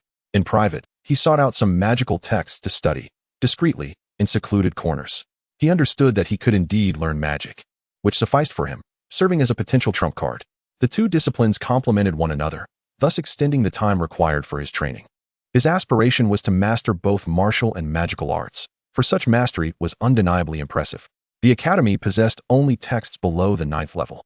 While rumors spoke of certain factions across the continent possessing higher-level tomes that could lead to the attainment of sacred, even divine levels of power, supposedly passed down by deities. However, the veracity of such claims remained unsubstantiated. Speaking of the library, Carlos found great pleasure in visiting, as it provided insights into the myriad affairs of the continent. The collection housed numerous secrets and diverse texts, available for students to explore. This attested to the profound heritage of Xingqian Magic Academy, a wonder that explained its status as second only to the Royal Academy in the imperial capital. Carlos, what keeps you so busy every day? As he returned to the dormitory, Silike, who was indulging in meat nearby, couldn't help but inquire. Over the past few days, Carlos had been leaving early and returning late, leaving Silike curious about his activities. Suddenly, Silike's expression shifted to one of mischief. Hey, could it be that you're off on a date with Selina?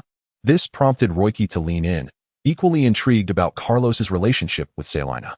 Carlos felt exasperated and helpless as he replied to the duo, "You are overthinking this. Lately, I've been focused on my training. After all, with just over a year until the assessment, failure would result in expulsion from the academy. Moreover, my relationship with Selina is entirely innocent. Nothing has transpired." Upon hearing this, Roiki rolled his eyes, exclaiming, "You are far too diligent. We've only just begun our studies. And you're already worrying about the assessment. I wish to take a break for a while. After all, time is still on our side." Silic, unfazed, continued munching. "I have no interest in training. I am solely interested in wealth and beautiful women. If it weren't for my father, I would be enjoying life freely, without enduring the trials of the academy." Carlos felt a lump in his throat.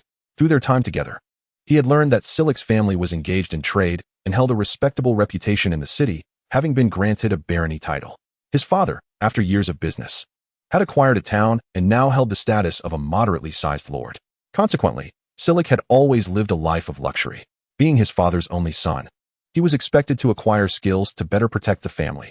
However, Silic's aspirations leaned solely toward living as a noble, indulging in a life of leisure, devoid of any desire for training. After numerous failed attempts to persuade him, his father reluctantly enrolled him in the academy, hoping the instructors would instill discipline in him, teaching him that without strength, one cannot safeguard a family.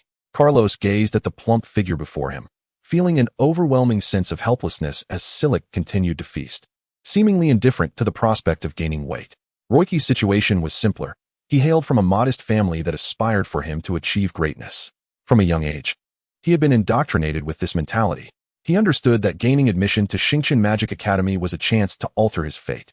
However, Roiki possessed a critical flaw. He was prone to procrastination, often only recognizing the gravity of matters at the last possible moment. "By the way, where's Kaidi?" Carlos glanced around, noticing Kaidi's absence. Roiki scoffed, "Don't mention him. He's like a block of wood, cold and unresponsive. Who knows what he is up to?" Silic chimed in, "Indeed. The last time you asked him, we discovered he specializes in ice magic. No wonder he is so frosty." Just then, the dormitory door swung open. It was Kaidi returning. "Kaidi, where have you been so late?" After all, they shared the same dormitory, and it was inevitable to cross paths. Silic and Roiki turned away, feigning busyness with their activities. Kaidi glanced at Carlos, sensing his concern. "Nothing much, just off training," he replied before heading off to wash up. Carlos observed Kaidi's retreating figure, shaking his head. His demeanor was quite frigid. He pondered whether it was a result of his ice affinity or perhaps a consequence of his upbringing. "Look at him. If it weren't for his nightly returns, I might have thought we were a trio in a dormitory," Silic murmured to Carlos, expressing his disdain for Kaidi. "It's all right. His personality may simply be that way. However, I sense no malice from him. We are dorm mates. We should engage more," Carlos replied, wishing to befriend Kaidi. He could perceive a desire for connection in Kaidi's eyes, though it seemed he struggled to express it. Silic shook his head at this notion, choosing to remain silent. The following day, Carlos rose early, preparing to attend a class with the instructor of wind magic. Each discipline had its corresponding mentors, and students had the freedom to decide whether or not to attend. The academy did not impose attendance. It was entirely at the student's discretion. However, whenever a magic class was offered, Carlos made it a point to attend. While he could learn some magic in the library, practical application differed significantly, and with an instructor readily available, it would be unwise for him to forego the opportunity to learn from a mentor who undoubtedly possessed greater knowledge. The wind magic instructor was a captivating teacher named Reina, reputed to be a level 7 magician. Carlos listened intently as she elucidated the composition and arrangement of wind magic, along with the control of magical energy. Half an hour later, she announced, "Now, I will demonstrate for you. Pay close attention." Reina gracefully approached a spot not far from the front, carefully retrieving a worn wooden box from her enchanted bag. Carlos noted the bag, which Silic had mentioned was a magic bag, known for its vast internal space, capable of holding the contents of several rooms. Of course, these bags varied in size. The smallest could accommodate a room's worth of items, but they were expensive, costing no less than 100 gold coins. Carlos thought to himself that such an expense was beyond his means. Reina gently placed the wooden box on the ground and stepped back, maintaining a respectful distance. She inhaled deeply, raised her right arm slightly, and began to chant, "O free winds, grant me your power, Windblade." As she uttered her final command, a ripple surged through the previously tranquil air, and a blue arc of light coalesced before her, resembling a flash of lightning. The brilliance intensified, radiating with boundless energy. Reina's gaze was piercing, fixated on the wind blade taking form before her. With a swift motion of her arm, she flicked her fingers, sending the dazzling wind blade soaring toward the wooden box with the speed of an unleashed arrow. A sharp crack resounded as the sturdy wooden crate was effortlessly cleaved in two by the wind blade, as if it were mere paper. In an instant, Splinters flew in every direction, and the box collapsed, scattering into a heap of fragmented boards. Witnessing this astonishing spectacle, the students below were initially struck dumb, but soon erupted into thunderous applause and cheers. The teacher is incredible. That wind blade is so cool. I must learn this magic. Then I can be as imposing as the teacher. The students buzzed with excitement, their eyes gleaming with admiration for teacher Lena. Among the crowd, Carlos was particularly entranced. His eyes wide, focused intently on every minute movement of teacher Lena as she executed the wind blade technique. In that moment, his mind raced, simulating the entire casting process. His heart eager to attempt it himself. Teacher Lena smiled gently, her expression as refreshing as a spring breeze, causing the male students below to drool, their faces betraying their infatuation. All right, I have imparted the essentials of the wind blade technique. You may now practice freely. Should you have any questions, feel free to ask me, she announced before taking a seat on the side, allowing the students to practice on their own. The students wasted no time, eagerly attempting the wind blade technique. Chapter 33. Instant Magic. Suddenly, Carlos pondered a question. If one is interrupted while casting magic, is it impossible to complete the spell? Is there no way to cast magic without incantations? He posed this inquiry to the teacher. Teacher Lena was taken aback by the question, as it was commonly accepted that incantations were necessary for spellcasting. She regarded Carlos with a blend of appreciation and regret. Alas, those without magical aptitude, no matter how hard they strive, would never be able to cast spells. She explained that most individuals could not cast spells without incantations, as chanting established a connection with the magical elements, allowing one's mental energy to harness them. However, she revealed that on this continent, there once was an extraordinary individual named Sali, who possessed remarkable mental strength and could cast spells without incantations from his very first attempt. In a mere century, he ascended to the saint rank, poised to become the youngest to reach the divine rank. Unfortunately, during a duel with the Dark Guild, he was fatally ambushed. Since then, no one on the continent has been able to cast spells without incantations. Upon hearing this, Carlos felt a surge of admiration for Sali, lamenting his tragic end. Next came the lesson on fighting energy. Sunlight poured down on the expansive training ground as Carlos approached with resolute steps. There stood a robust teacher, resembling an indomitable mountain, exuding an air of unassailable authority. Not only was his physique remarkable, but his striking white beard bore the marks of time. Observing from a distance, it was evident that this teacher was not young, yet his muscular definition was astonishing. Each muscle seemed to contain boundless strength, radiating a unique charm. At this moment, numerous students gathered on the training field, prepared to begin their studies in fighting energy. Most of the crowd consisted of vibrant young men, while the number of girls was relatively sparse. Some classmates, having low magical attributes, struggled to progress despite their efforts and gradually lost confidence and interest in magic. Thus, they resolutely chose to pursue fighting energy, hoping to achieve greater success on this path. It is known that in the early stages of training, fighting energy often presents significant advantages, allowing practitioners to rapidly enhance their strength and exhibit formidable combat prowess. In contrast, the growth of magic tends to be slow, requiring extensive accumulation and refinement to unleash its true power. However, as the saying goes, great accumulation leads to explosive release. Once a mage reaches the later stages of training, the terrifying energy they can unleash is not to be underestimated. Hello everyone, my name is Beard, and I will be your fighting energy instructor. I am an 8th tier expert. Look at my muscles, impressive aren't they? Teacher Beard proclaimed, flexing his powerful muscles, leaving the boys starry-eyed, fantasizing about developing their own muscular physiques. Meanwhile, the girls appeared somewhat intimidated, their eyes betraying unmistakable fear. They mused silently. If we become muscular women like him, how will we ever get married? At this thought, many felt a sense of retreat, and one particularly timid girl could not help but burst into tears, exclaiming, "Mommy, I want to go home." Just then, Beard let out a chilling laugh, his expression rather lewd as he winked at the girls, saying, "Hey, don't be scared, little ladies. Even if you become muscular, you'll still be strong and attractive. Plenty of people will like you." To the uninitiated, his demeanor might easily lead one to mistake him for a rogue from the streets. Then, the group officially commenced their first lesson in physical training. At this point, Beard's previously jovial demeanor transformed into one of utmost seriousness. He earnestly explained, "Let us envision each person's body as a container. The larger the internal space, the more capacity it possesses for water. Similarly, as our bodies grow stronger and we accumulate more fighting energy, we will be able to unleash more fighting techniques in battle. thereby significantly enhancing our chances of victory. While many listened with confusion, Carlos nodded thoughtfully, seemingly in agreement with Beert's words. At the same tier, if one possesses more fighting energy, they can execute an additional fighting technique, turning the tides of battle at critical moments. The training finally concluded. Carlos felt as if his body were falling apart, his school uniform soaked with sweat. Exhausted, he longed to return to his dormitory for a much-needed rest. I'm so tired. Although training invigorates the spirit, I must admit, my body cannot endure it any longer, he lamented, dragging his weary feet toward the dormitory. Suddenly, he collided with something, losing his balance and tumbling to the ground. Who walks without looking? Came a sharp voice. Huh, that voice sounds so familiar, Carlos thought as he turned to see Selena and Lanwu.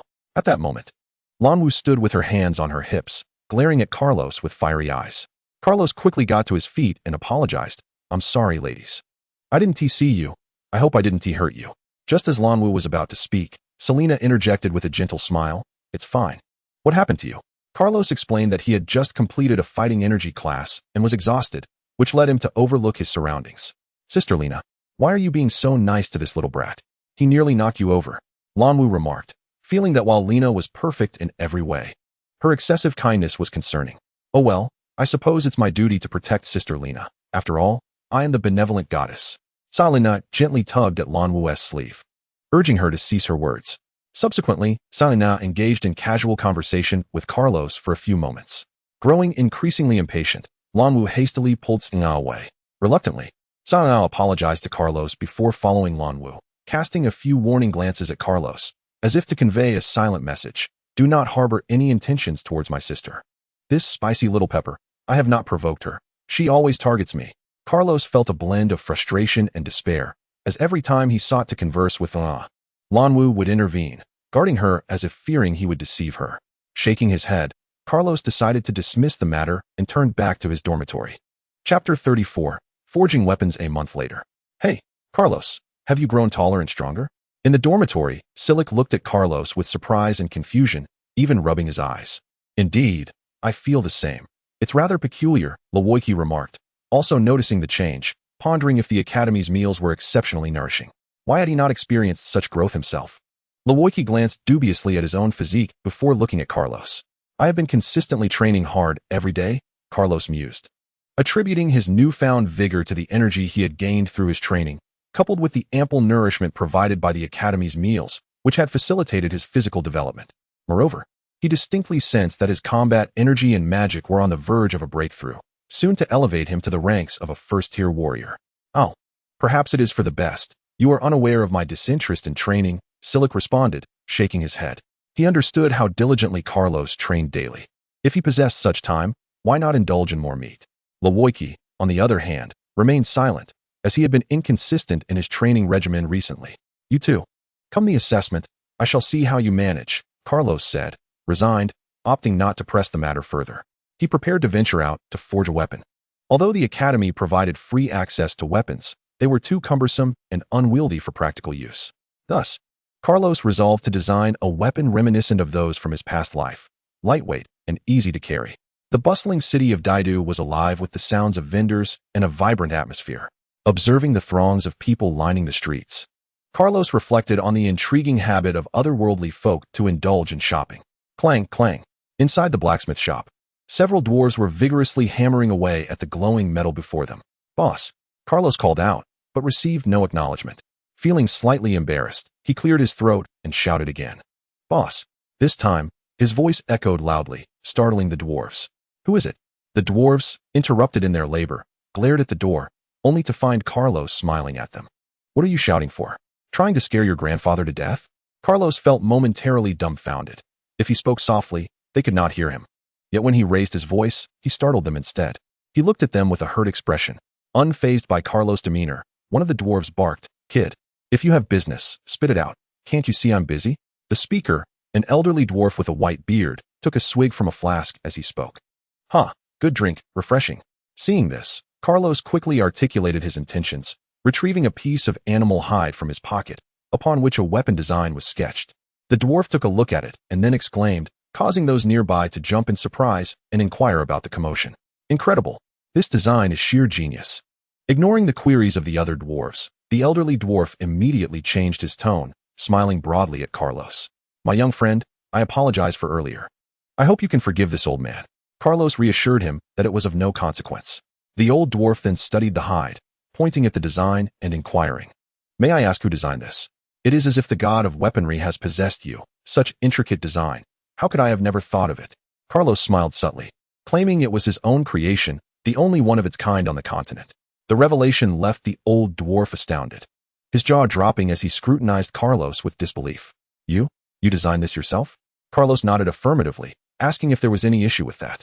The old dwarf, slightly embarrassed, replied, This is astonishing. I had always believed that only our dwarven kind possessed the talent to design weapons. I never imagined a human could possess such wisdom. Carlos waved dismissively, indicating that he was merely being overly generous. I can craft this weapon using the finest materials in my shop, the old dwarf assured, patting his chest confidently. Well then, what will be the cost of crafting it? Carlos inquired, eager to see the weapon the dwarf would create. The old dwarf replied, Let's not speak of money. It is my honor, Pike, to forge such a weapon. I shall not charge you, but once it is complete, I would appreciate a demonstration of its power. What do you say? Carlos nodded in agreement, considering it a trivial matter. Not only do I save money, but I also receive a weapon for free. What could be better? After a brief conversation, Carlos took his leave. Pike requested that Carlos return in 3 days to collect the weapon. Suddenly, a figure flashed before Carlos, colliding with him. Hey, who is it? Watch where you're going. The individual turned back, and Carlos was taken aback to see Kaidi. He appeared flustered, glancing at Carlos before quickly looking behind him and dashing away. Moments later, a group of individuals pursued him. Damn it, that kid runs too fast. He vanished in the blink of an eye. The leader of the group huffed, cursing under his breath. Boss, I saw him run in that direction. One of the followers, quick-eyed, reported to the leader as they spotted Kaidi fleeing ahead. Brothers, let us chase him down. We must catch that little brat. He dared to hit me. I'll strip him of his skin, the leader commanded, rallying his companions in pursuit of Kaidi. Why are they chasing Kaidi? I should check it out, Carlos mused, following the figures ahead. Kaidi was desperately running ahead, oblivious to his surroundings, inadvertently darting into a dead-end alley. It's over. I'm finished. Kaidi's face turned pale as he scanned his surroundings, searching for something to help him scale the wall and escape. Just then, the pursuers arrived. Run now, huh? Little brat, weren't you fast? Try running again. The pursuers wore cruel expressions, their exhaustion fueling their anger. How could they tolerate being outwitted by a mere ghost? Boss, I truly have no money. Grant me a few more days, and I will find a way to repay you. Kaidi retreated cautiously, remaining vigilant, not daring to let his guard down. The leader brandished his weapon, sneering as he fixed his gaze on Kaidi. Enough with the chatter. I want my money, and right now I'm quite irate. He exchanged glances with his companions, and they instantly understood, grinning menacingly as they approached Kaidi. Kaidi's heart raced. He clenched his fists, preparing to fight to the last breath. Suddenly, a booming voice rang out. Stop. Chapter 35. A gallant rescue. The command echoed like thunder, causing the group to tense up instantly. As the crowd exchanged glances, an unspoken apprehension gripped their hearts. Could it be the arrival of the guards? With a sense of unease, the group turned their heads in unison towards the source of the sound. However, what met their eyes was merely the solitary figure of Kalluosi, standing there in the distinctive attire of the Xingqian Magic Academy, which stood out strikingly. Kaidi's eyes widened in astonishment as he gazed at Kalluosi, his mouth agape as if it could accommodate an egg, stammering, Kalluosi? What on earth is he doing here? At that moment, one of the followers, witnessing the scene, rolled up his sleeves and strode towards Kalluosi with an aggressive demeanor, cursing under his breath. You little brat, are you tired of living? How dare you meddle in our affairs? Just wait and see how I'll teach you a lesson and loosen your bones. With that, he raised his fist, poised to strike Kalluosi. Just as tensions reached a boiling point, the leader of the group stepped forward, halting the impulsive follower. His gaze fixed intently on Kalluosi's academy uniform, revealing a flicker of doubt and concern in his eyes. After a brief silence, he inquired, Are you a student of the Xingqian Magic Academy? They, as a local faction, were aware of the formidable reputation of the Xingqian Magic Academy, which was far beyond their capacity to provoke. Upon hearing this question, Kalluosi's heart tightened. He felt a surge of anxiety, fully aware that he was merely an ordinary individual at present, with the power of the Qinglong within him being sporadic and elusive. Nevertheless, observing the leader's tone of apprehension brought him a sense of covert joy. It seemed these individuals held the academy in some regard. Thank goodness he was wearing the academy uniform today. Kalawose silently congratulated himself, cleared his throat gently, and took a deep breath, striving to summon his courage. Standing tall, he declared with unwavering resolve, "Indeed, I am a student of the Xingqian Magic Academy, and Kaidi here is also a student of the same institution. If you dare to harm him, you will be at odds with the entire Xingqian Magic Academy." However, in response to Kalawose's warning, the leader merely snorted dismissively, showing no sign of fear at the mention of Kaidi. What a grand joke. It is only right to repay debts. His father owes us money, and now we are here to collect from his son. Is there anything wrong with that?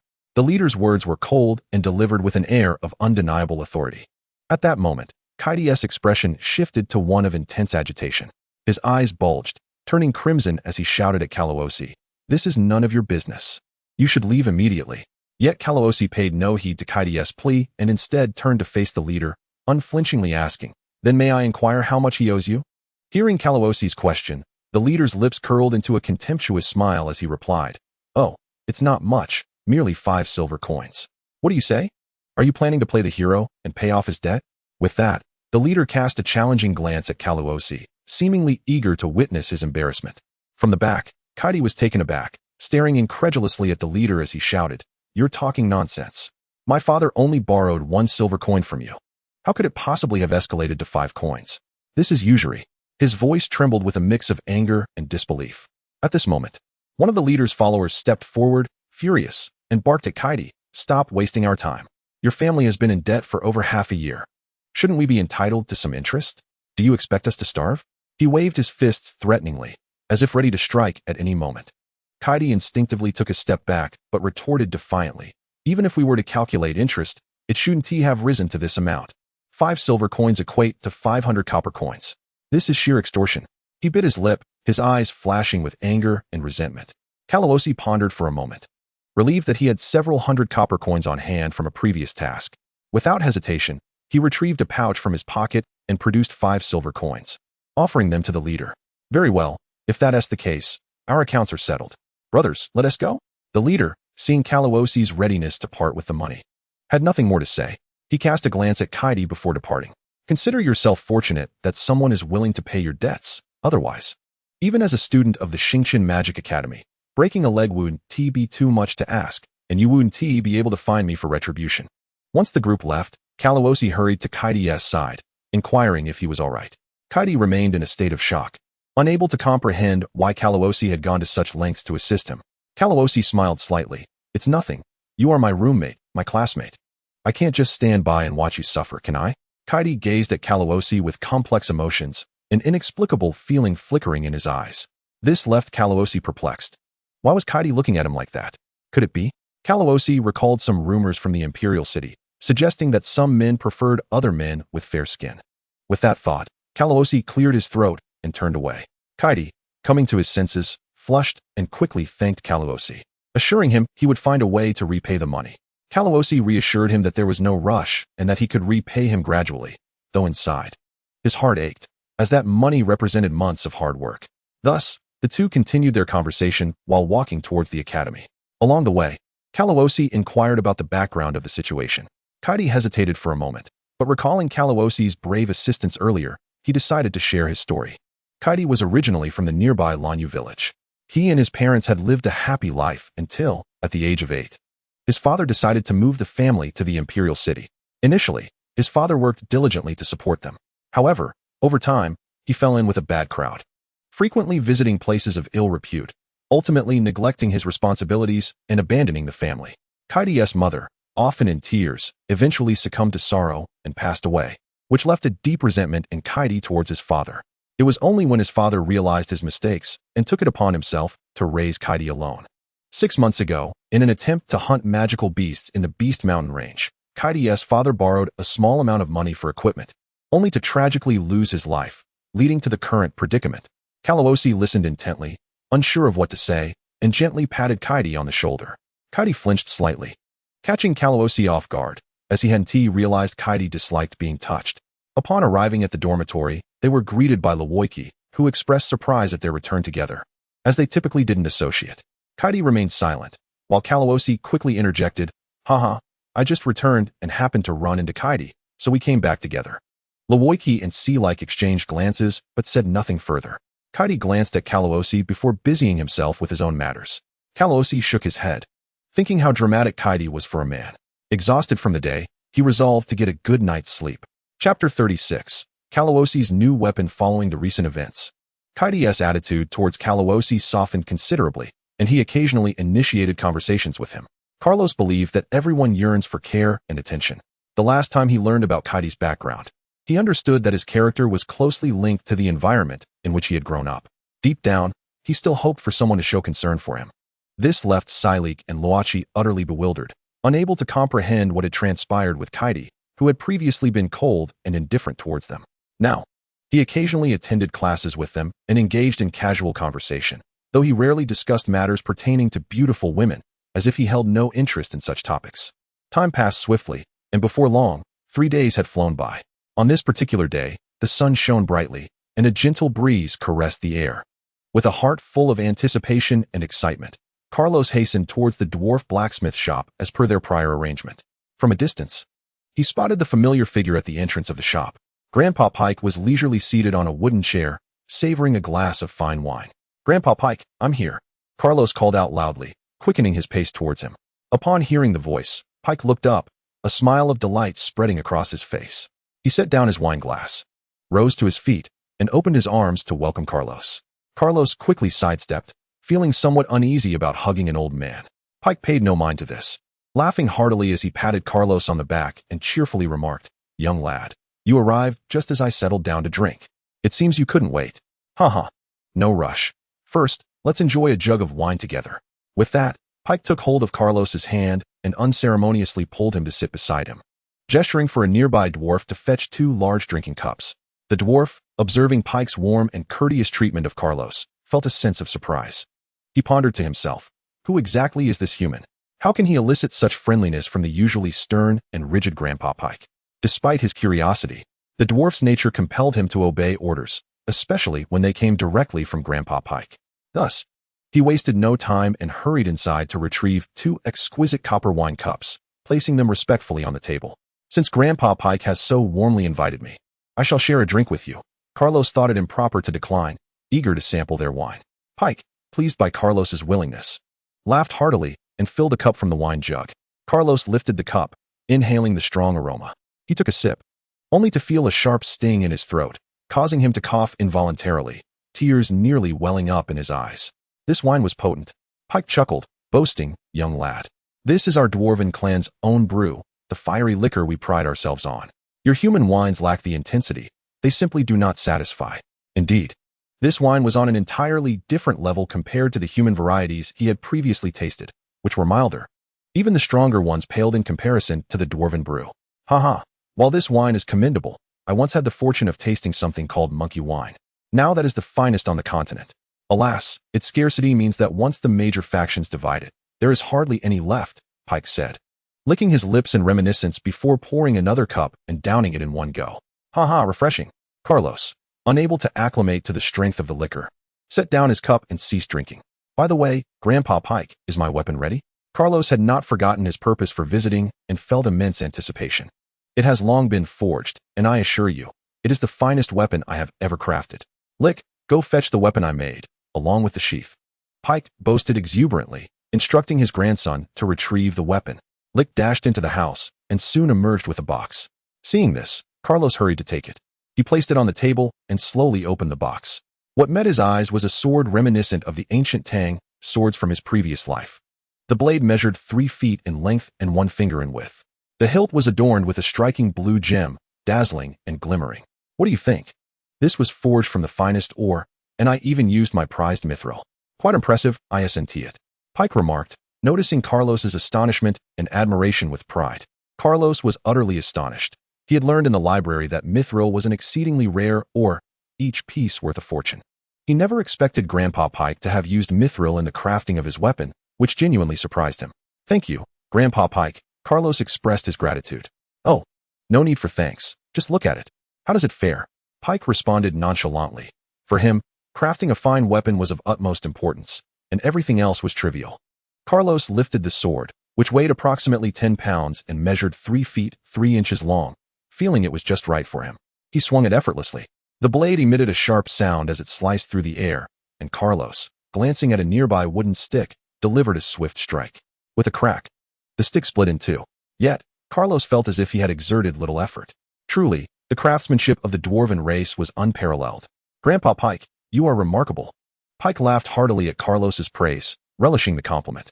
He had poured considerable effort into forging this sword, often studying the blueprints laid into the night. His amazement growing with each glance. He had never considered such a design before.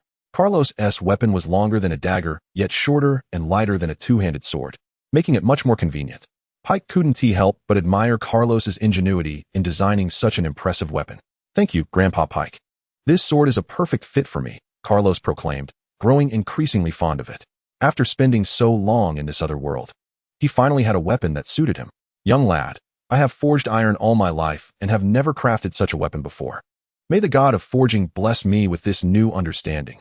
I have no regrets in this life." Pike reflected with a touch of sentimentality. For creating a fine weapon was an honor for any blacksmith. Carlos held the weapon and solemnly bowed to Pike in gratitude. Pike quickly helped him up, smiling, and said, "Young lad, whenever you need new weapons, bring them to me."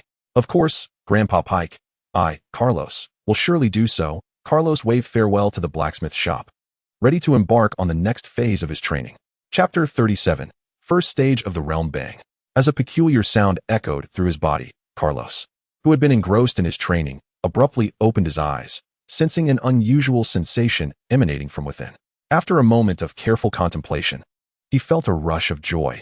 He had successfully entered the first stage of combat energy.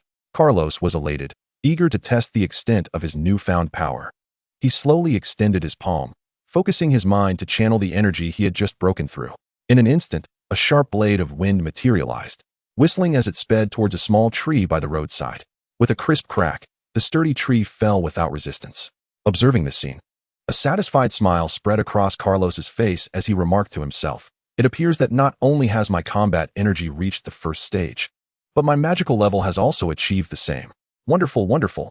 All my hard work during this time has finally borne fruit." Just as Carlos reveled in the joy of his power increase, a thunderous roar erupted nearby. Who is vandalizing public property? Who is responsible for this mischief? Carlos's heart raced. Sensing trouble, he quickly scanned his surroundings for a place to hide. In a swift motion, he darted into the nearby bushes, holding his breath. At that moment, a tall figure with a furious expression, an elderly man with a white beard, appeared not far away. The elderly man was glaring, his eyes wide with fury as he scanned the passing students around him. Just moments ago, he had been strolling leisurely down the path, completely unprepared for the calamity that suddenly struck. A tree came crashing down without warning, nearly crushing him beneath its weight. The nearby students, confronted with this unforeseen event, exchanged bewildered glances, their expressions reflecting confusion. Had someone just cast a spell?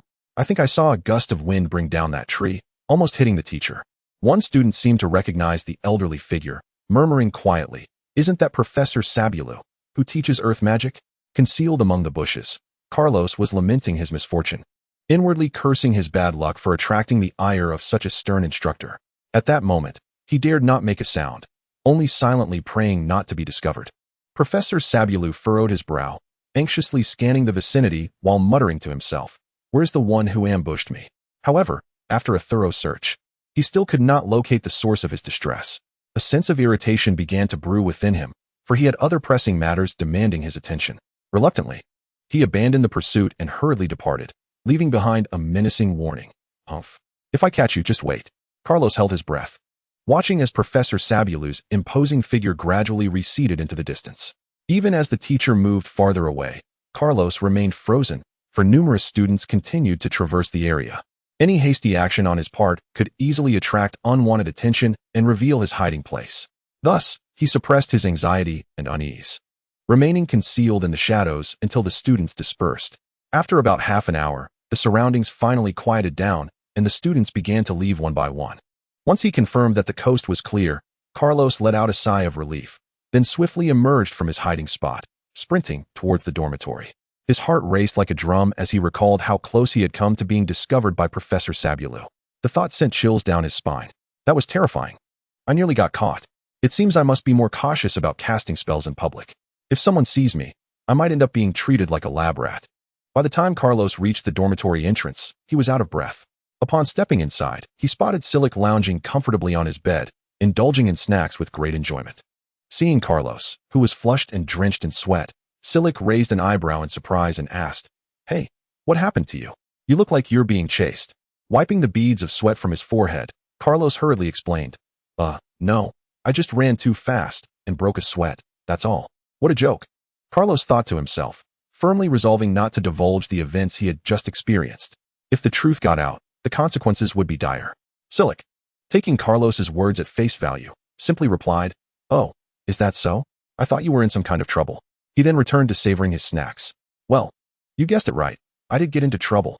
Carlos mused inwardly but maintained a composed exterior. At that moment, he noticed Kadi nearby and called out, "Hey, Kadi, you're here too?" Kadi turned at the sound, immediately spotting Carlos, who was drenched in sweat. He frowned and tossed a clean towel towards Carlos, exclaiming, "Go wash up. You smell terrible. It's like you've been marinating in sweat." "This towel is brand new." Carlos instinctively caught the towel, then wiped his damp face and glanced down at his thoroughly soaked clothes, forcing a sheepish smile. It was true. He was emitting a rather unpleasant odor. "Thank you, Kadi," Carlos shouted gratefully. Yet, Kadi seemed to ignore him, turning back to his own tasks. Carlos paid it no mind. That was just Kadi's nature. But at least he was changing for the better. Chapter 38, Rogue Carlos. On his way to class, Carlos suddenly heard a bright voice calling from behind. Instinctively, he halted and turned slowly. There stood two charming figures, beaming at him with joyful smiles. One of them was, of course, Selena, her radiant smile akin to sunlight, warming the hearts of those who beheld it. The other was Lanwu. "Ah, Selena. Oh, Lanwu, you're here too?"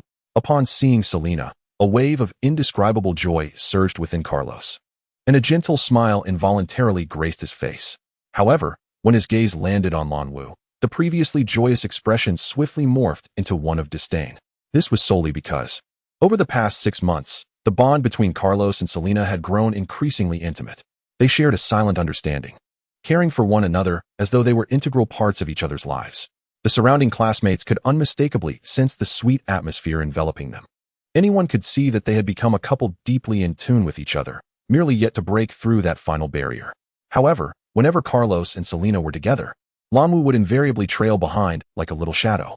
She claimed it was to protect Sister Lina, fearing that some rogue would take advantage of her. Moreover, Lanwu particularly enjoyed teasing Carlos, often leading him into embarrassing situations. Occasionally, Selena would half-jokingly quip, "Lanwu, you don't have a crush on Carlos, do you?" At this, Lanwu would blush furiously, chasing after Selena in playful banter. "Who likes him? Only you, Sister Lina, would like this big fool," Lanwu would retort, shaking Selena's hand in mock indignation. Yet, after half a year of interaction, Lanwu's feelings towards Carlos had subtly shifted, leaving her in a whirlwind of complex emotions that she could not quite articulate. Each time they met, she found herself unwittingly engaging in banter with him, neither willing to yield, resembling a pair of playful rivals. Every time she saw Carlos struggle in their verbal duels, a surge of inexplicable delight would wash over her, as if it were the most joyous occurrence in the world. Noticing Carlos's disdainful expression, her previously radiant smile vanished in an instant, replaced by a frown. With her hands on her hips and brows furrowed, she shouted at Carlos, "Hey, why do you smile so broadly at Sister Lina, but look at me with such disdain?" Faced with Lanwu's sudden inquiry, Carlos helplessly began to explain, I just recalled some unpleasant thoughts, that's all. It's not aimed at you." However, he was acutely aware that this spirited young lady, Lanwu, was not easily fooled. Indeed, Lanwu was utterly unimpressed by the previous attempts to placate her. With a playful stomp of her foot, she threw herself into Sister Lina's embrace, pouting like a child. "Oh, Sister Lina, just listen to what he is saying. He is clearly doing this on purpose, always picking on me. Woe is me." As she spoke, Lanwu pretended to wipe away tears, her pitiful visage capable of melting even the hardest of hearts. Beside them, Selena found Lanwu's exaggerated display both amusing and exasperating, yet she hurriedly offered words of comfort. All right, be good, Lanwu. Don't cry. Carlos surely meant no harm. Perhaps it was merely an accident. Let us not dwell on it. We adults should be magnanimous." Seeing this, Carlos quickly interjected, Yes, Lanwu, I admit it was my fault. I should never have upset you. How about this? I will owe you an additional favor as compensation. Surely, that will suffice?" Lanwu, who had been softly sobbing, instantly ceased her tears at Carlos's words. Her previously tear-streaked face lit up with excitement. her eyes widening as she eagerly inquired, "Really? You mustn't deceive me. If you dare to go back on your word, HM." She raised her chubby little fist, playfully threatening to strike Carlos. Carlos, taken aback by her antics, could only manage an awkward smile and hastily nodded in agreement. "No, no. I assure you, I will not go back on my word." Yet, deep down, he was painfully aware of how many debts he had accumulated with Lan Wu over the past 6 months for various reasons. Whenever she exhibited even the slightest displeasure, he found himself scrambling to cheer her up, lest he face her wrath. At that moment, Selena glanced at her watch and urged, "Oh dear, you two mustn't dawdle. We need to hurry. Class is about to start, and if we're late, the teacher will surely make us stand." With that, she quickly grabbed both Carlos and Lan Wu, hastening towards the classroom. As Carlos was pulled along by Selena, he couldn't help but glance back at Lan Wu, muttering to himself, "Ah, this Lan Wu is truly a little demon. Yet, who could blame me for unintentionally provoking her?" With a resigned shake of his head, he quickened his pace to keep up with the two ahead. Previously, Lan Wu had been somewhat wary of him, constantly on guard due to Selena's presence. However, ever since that incident, Lan Wu had become increasingly unreasonable, often sulking whenever she felt displeased with Carlos. It all began when Carlos and Selena went out shopping. Upon learning of their outing, Lan Wu insisted on joining them, and Selena, unable to refuse, allowed her to come along. Consequently, their outing transformed into a shopping spree for Lan Wu, who, being the granddaughter of a duke, had always lived a life of luxury and had never truly explored the capital. Everything outside was a novelty for her. She wanted to see and touch everything.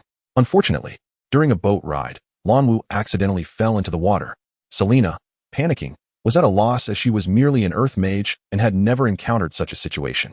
Carlos promptly jumped into the river to rescue Lan Wu, who had lost consciousness.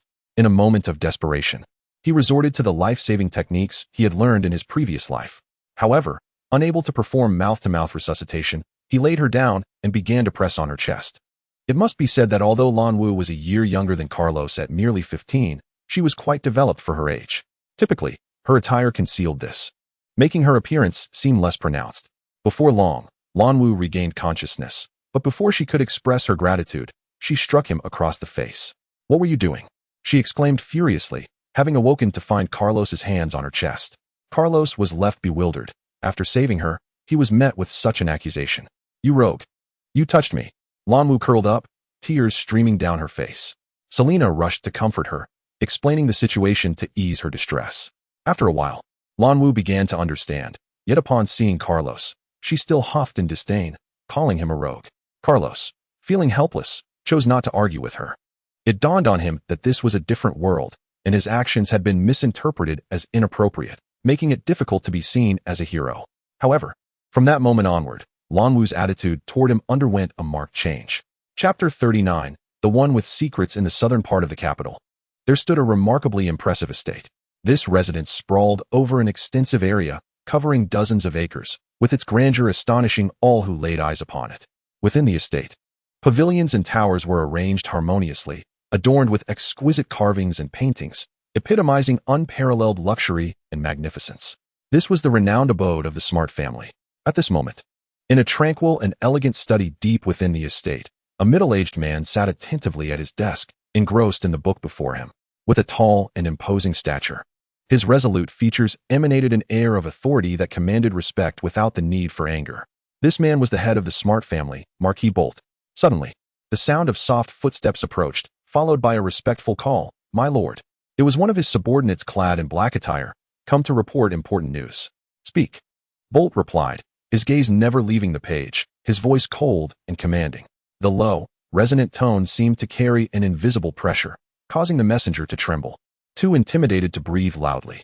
"Reporting to you, my lord, after thorough investigation, it has been confirmed that the young lady is indeed closely associated with that boy.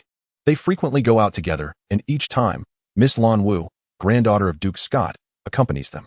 The black-clad informant delivered the information without omission, fully reporting what he had discovered. After hearing the report, Bolt slowly set down his book, tapping his fingers thoughtfully on the desk, lost in contemplation. After a moment, he raised his head slightly, his piercing gaze fixed on the informant, and spoke in a deep voice, "I understand. Continue to monitor their every move closely, but remember, do not alert them to our presence, nor reveal our identities. Additionally, have you made any progress in investigating the boy's background as I instructed?" "Reporting, my lord." After extensive inquiries, we have determined that the boy's name is Carlos, hailing from a humble hunting village called Notting, located at the edge of the Sunset Mountains. Tragically, this village was later raided by a band of robbers, resulting in the deaths of all its inhabitants, with only Carlos miraculously surviving. As for the robbers, they vanished without a trace, as if they had never existed. He later participated in the Magic Academy's enrollment, but was found to possess no magical attributes. It was only through the vice president's intervention that he was admitted to the academy as an exception. Upon hearing this, Bolt's brow furrowed slightly, his mind racing with thoughts. Oh, such events transpired? Was there someone who intervened to save Carlos, or does he harbor some undisclosed secrets? Moreover, the fact that he lacks magical qualifications is indeed curious. It seems that this boy named Carlos is likely not as simple as he appears. Naturally, as a father with a daughter who had been spending time with him, Bolt felt compelled to scrutinize Carlos's background. At this juncture, another voice interjected, "My lord, what course of action should we take regarding young Master Nord?" Clearly, this individual recalled an important matter, seeking Bolt's guidance. As Bolt's lips curled into a faint, sardonic smile, he slowly remarked, "Is Nord truly the so-called fiancé of Selena? Humph, let the young ones handle their emotional entanglements on their own. I, however, am curious to see what hidden cards Carlos possesses to navigate this situation." In truth, Bolt was acutely aware that his daughter had been betrothed to Nord since childhood. Yet, he harbored no fondness for this Nord. Rumors suggested that this man led a life of leisure, flitting from flower to flower, and treated human life with utter disdain, having already harmed numerous innocent young women. Such a morally repugnant individual was someone he could never entertain the thought of marrying his beloved daughter to. Unfortunately, due to various constraints, he found it difficult to openly oppose this engagement, leaving him in a state of considerable frustration. With a sigh, Bolt gestured for the individual to leave, remaining alone with his solitary figure. Meanwhile, within the academy, Carlos felt a surge of exhilaration as he finally broke through to the second tier of cultivation. Relishing the enhanced power coursing through him, he was determined to transcend his former self, no longer a mere lamb to the slaughter. At that moment, a flicker of ominous azure light sparked in his eyes. He slowly closed them, immersing himself in his own realm, quietly sensing the mysterious and potent force stirring within him, a subtle smile gracing his lips. "As I foresaw," he murmured softly, "as my strength grows, I can finally begin to harness the hidden power of the Azure Dragon within me." Just then, with the breakthrough in his abilities, Carlos experienced an epiphany, understanding how to awaken the dormant Azure Dragon power within. However, he regretted that he could only access a mere fraction of this immense strength at present. Nonetheless, even this seemingly insignificant sliver of power was invaluable to Carlos, as it significantly enhanced his abilities. At this moment, Carlos discovered that he could infuse this Azure Dragon power into his sword, greatly augmenting the potency of his combat energy. Additionally, this force considerably bolstered his mental prowess. Now, should he cast a second-tier spell, its power could rival that of a third-tier spell. Moreover, his combat energy could also be enhanced by the Azure Dragon power, elevating his combat level, a promising development indeed. Carlos understood that as his strength continued to grow, he would eventually wield an increasing amount of Azure Dragon power. One day, he would completely unlock this force, unleashing the full might of the Azure Dragon. He was filled with confidence, firmly believing that day was not far off. However, until he matured further, it was wise to conceal his full attributes. In a lavish estate located in the northern part of the imperial capital, Nord erupted in frustration, exclaiming, "Finally, I can go out. This confinement has stifled me for half a year. Where has Vic disappeared to?" His furious shouts startled Vic, who hurriedly entered. "Young Master Nord, how may I assist you?" Nord, with an air of arrogance, commanded, "Gather a few associates. I wish to go out for a stroll." Hearing this, Vic's anxiety heightened. "But, young master, your confinement has ended. What is there to fear?" Nord retorted, "Humph, my grandfather is making a mountain out of a molehill. So what if 2 women died? I can compensate their families. Must I be confined for 6 months?" His irritation growing, he declared, "Let us go." Nord was determined to enjoy himself. Vic, unwilling to defy him, swiftly gathered the necessary people for their outing. Suddenly, Nord remembered something and asked Vic, "By the way, what has Sister Selena been up to lately? Does she miss me?" His lewd grin was enough to incite violence. Vic, unable to withhold the truth, timidly informed Nord that Selena had been spending time with a boy named Carlos, often going out together. "What? That shameless Selena?" Nord fumed. "How dare she be so brazen? Engaging with others while we are betrothed? She clearly does not regard me." He commanded, "Let us head to the academy." I wish to see what this Carlos can do. A worthless individual without magical aptitude dares to compete for my woman? After finishing a combat energy training session, Carlos, weary yet content, walked with several roommates toward their dormitory. Just then, a melodious voice called out from a distance, "Hey, Carlos, where are you headed?" Carlos turned to see Lan Wu and Selena smiling warmly at him. A smile spread across his face as he altered his path to approach them. Upon reaching them, he inquired, "Selena, Lan Wu, where are you two planning to go?" "I was intending to rest in the dormitory." Selena nodded gently, answering, "Lan Wu wishes to shop for some items and insisted on my company, so we are about to set off. By the way, Carlos, do you have time to join us?" Meanwhile, nearby, Slick, brimming with excitement, leaned closer to Lin Ye and whispered, "Hey, buddy, what do you think of Lan Wu? Isn't she stunningly beautiful?" His expression betrayed a barely contained excitement, clearly revealing his thoughts. Selena was his good friend Carlos's, and Lan Wu was equally enchanting. Surely, he had a chance if he tried.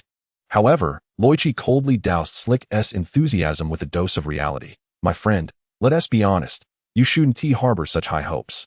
Look at yourself, lacking in both striking looks and formidable strength, still at the first tier. How could you possibly be worthy of Miss Lan Wu?" With a resigned sigh, Lin Ye patted Slick's shoulder in sympathy. "Go away. Don't spout nonsense. I am not that inadequate." Slick retorted indignantly. "This is called being adorably rounded. You, with your lack of taste, would never understand." With anger etched on his face, Slick forcefully brushed Lin Ye's arm away, his voice rising in pitch. Previously uninterested in training, he was influenced by Carlos's dedication and successfully broke into the first tier after much effort. He glared at Lin Ye, his eyes wide with indignation. Then, his gaze drifted toward the group of friends nearby, laughter and camaraderie evident in their interactions, a hint of envy flickering in his eyes, especially when he looked at Carlos. His heart was a tumult of emotions. Alas, how different their fates were. Carlos, handsome and charismatic, was only hindered by his lack of magical aptitude. Otherwise, beautiful women would flock to him like bees to nectar. Slick couldn't help but shake his head, silently lamenting his own situation. Carlos ultimately succumbed to the persistent coaxing of Lan Wu, reluctantly agreeing to accompany her and Selena on a shopping excursion. Oh dear, they had already endured an exhausting day of training, their bodies weary to the bone. Now, instead of a well-deserved respite, he was compelled to muster his spirit and accompany the two young ladies on a leisurely stroll. Family, who could possibly comprehend his plight? Slick could not help but silently lament his misfortune. Just then, as Carlos, Selena, and Lan Wu approached the academy's entrance, they encountered Nord and his entourage. The Nord family and the Selena family had a long-standing alliance, with a betrothal arranged between the two since childhood. Additionally, Nord had long harbored feelings of affection for the beautiful Selena, often surprising her in hopes of winning her heart. However, Selena had consistently shown disinterest, even disdain, avoiding him at every turn. At this moment, upon seeing Carlos walking alongside Selena, Nord's expression darkened ominously, as if he were about to burst with rage. His small eyes narrowed into slits, fixating on Carlos, with fury almost spilling forth. "You insolent wretch! How dare a talentless fool like you pursue my fiancée?" Nord bellowed. "What? Fiancé? Is this real?" Carlos was momentarily taken aback and glanced at Selena. Without hesitation, Selena stepped in front of Carlos, with Lan Wu glaring at Nord from the side. "Nord, watch your words. What do you mean by fool? Furthermore, what business is it of yours who I associate with? The betrothal was arranged by our elders. But I do not recognize it." Selena retorted boldly. "What a joke, Selena. Do not forget that your father is merely a marquis, while my grandfather is a duke. Do you think you can afford to offend us?" Nord continued, observing Selena's furious expression. "Regardless, you are still my fiancé. How can you walk so closely with another man without showing any regard for me or my family?" In that moment, Lan Wu mocked Nord. "Nord, spare us your threats. Dream on if you think Selena would marry someone like you. Even if Carlos lacks magical talent, he can still cultivate combat energy, which makes him far superior to you. Have you even looked in the mirror to see if you are worthy of Selena?" "You," Nord seethed, his anger boiling over as he glared at Lan Wu. "You insolent girl, one day I will make you my servant." Just as the tension escalated, Silic, Lin Ye, and Kaidi rushed over. "Nord, what are you doing? Are you bullying my brother?" Silic stepped forward, shielding Carlos. Carlos felt a surge of gratitude. "Why are you always around, you little chubby one? Perfect. Let us settle old scores." Nord turned to see Silic, the plucky chubby boy who had opposed him in the past. How dare a member of such a minor family speak to him in such a manner? "Come on, who's afraid?" Silic retorted boldly. Lin Ye drew his sword, ready for battle. while Kaidi remained silent, conjuring ice in his hands, exuding an aura of coldness. Silic, Loichi, and Kaidi filled Carlos with a sense of appreciation, given Nord's apparent noble status. It was truly touching that his roommates were willing to confront others on his behalf. More and more students gathered around, whispering amongst themselves. "Everyone, come here. I want these few to understand who holds power in this place." Nord commanded, and several of his subordinates swiftly surrounded them, preparing to teach them a lesson. Suddenly, a voice rang out. Who is causing this ruckus? The crowd turned to see their mentor, Professor Evans, approaching. What is going on? Evans glanced at Carlos and the others, then at Nord, beginning to piece together the situation. The onlookers quickly relayed the events. Nord, this is the academy, not your home. Do you intend to fight here? Realizing the precariousness of his situation, Nord hastily explained that there had been a misunderstanding. He turned to leave with his subordinates, but not before casting a venomous glance at Carlos, muttering, "I'll let you off this time, but mark my words." Carlos exhaled a sigh of relief, his gaze filled with gratitude for his friends. "Thank you all. I shudder to think what might have happened without your assistance." Lamu smiled, saying, "We are friends, after all. How could we stand by and watch you be bullied? There's no need for thanks. We are brothers, right, Loichi Kaidi?" Silic declared nonchalantly, patting his chest and looking at Loichi and Kaidi, who nodded in agreement. "I'm sorry, Carlos, Selena began, unsure of how to express herself. But Carlos shook his head. "Let us discuss this later." Following this incident, Lanwu lost her enthusiasm for shopping, and they all returned home. Chapter 41. Outdoor Training. Stop training. "Carlos, you need to take a break. You've been at it for several hours." His dormitory friends urged in concern. Ever since Carlos had learned of Selena's engagement, he seemed to have transformed, dedicating himself to relentless training day and night. By the time night fell, and he returned to the dormitory, he appeared utterly exhausted, a sight that was hard to bear for his roommates, who watched with growing worry. They understood that such an intense regimen was a tremendous strain on both body and mind, yet no amount of persuasion could sway Carlos. "I'm fine. Just a little more training, and then I'll rest," Carlos replied without looking up, his eyes shut tight as he continued to meditate. Beads of sweat cascaded down his forehead, each drop striking the ground. Deep down, Carlos knew he was worlds apart from the Nord family.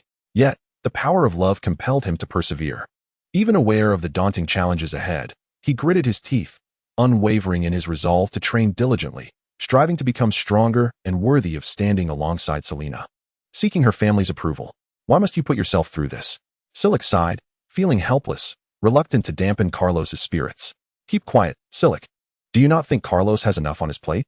Loichi quickly covered Silic's mouth, whispering to him, "Isn't that just adding fuel to the fire?" Silic shook his head, falling silent.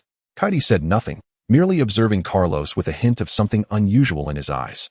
The following day, Professor Evans stood solemnly at the podium, clearing his throat before declaring, "Students, please settle down. I have an important announcement. The school has decided to organize a special training expedition for our class over the next 2 days to the outskirts of the Monster Mountains." He paused and continued. "This expedition aims to foster teamwork and crisis management skills. Therefore, you may freely choose to form small teams with like-minded classmates, cooperating and supporting one another. I believe that through this method, you will greatly enhance your coordination and adaptability." With a slight smile, Professor Evans added, "Rest assured, you need not worry excessively about your safety, as I will accompany everyone throughout the journey. The school has also thoughtfully arranged for 2 additional experienced teachers to join us, ensuring that each student can safely complete this adventurous expedition." As soon as the announcement was made, the classroom erupted with excitement. "Wow, this is fantastic. We can finally go out and have some fun," one student exclaimed, dancing with joy. Another student, brimming with pride, waved a large sword and boisterously declared, "Ha! Now it's my turn to show my skills. Watch how this formidable sword of mine will vanquish those detestable magical beasts. Kinyo Pela. Let us form a team when we reach the Beast Mountain range to confront those ferocious creatures together." Another classmate eagerly began to rally friends, planning their own small team. The classroom was soon filled with the jubilant cheers and discussions of students, each face radiating excitement and anticipation. For these children, who usually learned about magical beasts solely from books, stepping into the legendary Beast Mountain range represented a long-cherished adventure. Previously, their parents had always been concerned about the dangers and forbidden them from exploring, but now, thanks to this rare opportunity organized by the school, everyone was eager and ready to embark on this quest. Carlos was also somewhat exhilarated. Over the past 6 months, he had reached the second tier of his abilities, mastering both magic and combat energy. While not exceptionally high, this achievement was significant for him. Carlos, let us team up. Haha. Just thinking about going to the Beast Mountain range is thrilling. By the way, our dorm mates are here too. Right, Kaidi Silik? Loichi exclaimed, filled with enthusiasm. He had never been to the Beast Mountain range before. What? Me? I'm only at the first tier, just a novice, Silik expressed with some concern.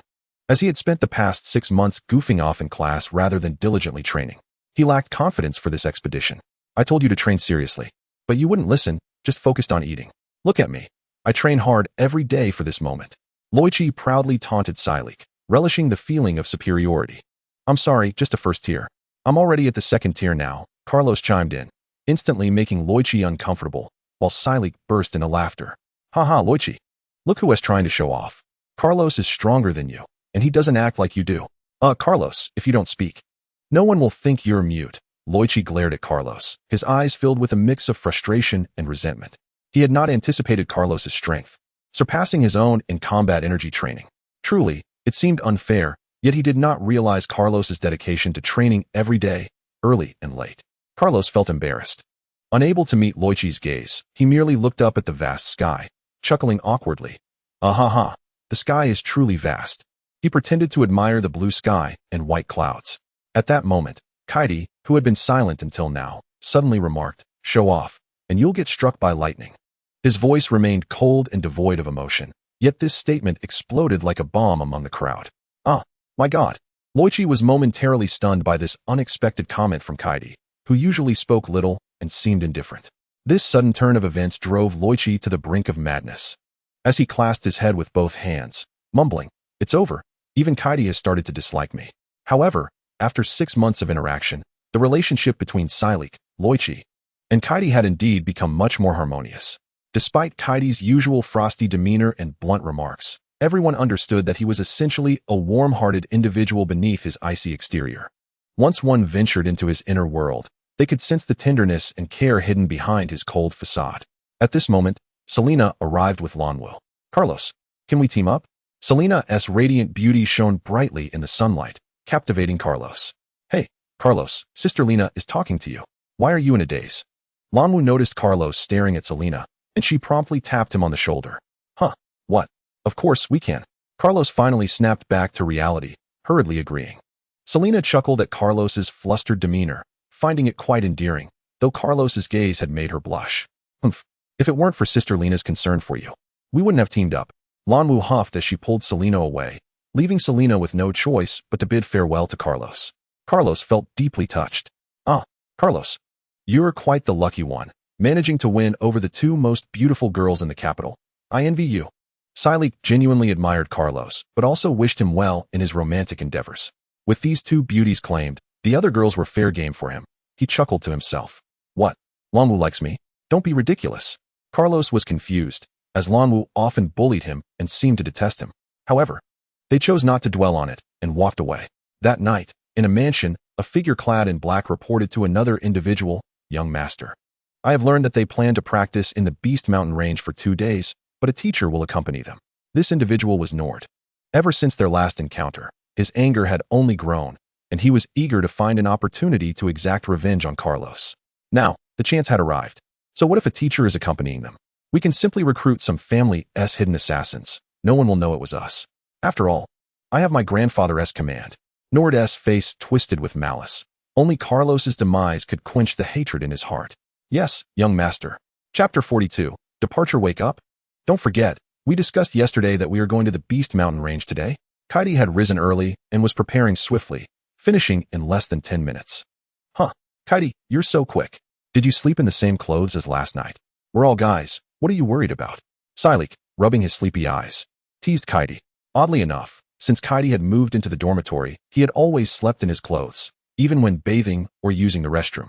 The others had shared showers before, exposing their upper bodies, while Kaidi appeared somewhat embarrassed. Clearing his throat, Kaidi, with a hint of unease in his eyes, replied, I've had a cleanliness obsession since childhood. As he spoke, he unconsciously tugged at the hem of his clothing, a subtle gesture that betrayed his inner turmoil. Observing this, Loichi smirked and teased, if someone didn't know better, they might think you're a delicate woman, Kaidi. Just as he finished his sentence, Kaidi's grip on the towel loosened, nearly causing it to slip from his grasp. Fortunately, he reacted quickly and caught it, averting an embarrassing situation. Nonetheless, Kaidi struggled to maintain his composure, trying not to reveal the tumult of emotions brewing within him. Sadly, the others seemed oblivious to these subtle changes in Kaidi's demeanor. At this moment, Kalawose had hastily donned his attire and began to proficiently organize his weaponry. His deft movements allowed him to neatly arrange everything in a mere blink of an eye. Observing his efficiency, the others ceased their chatter and swiftly prepared their own belongings.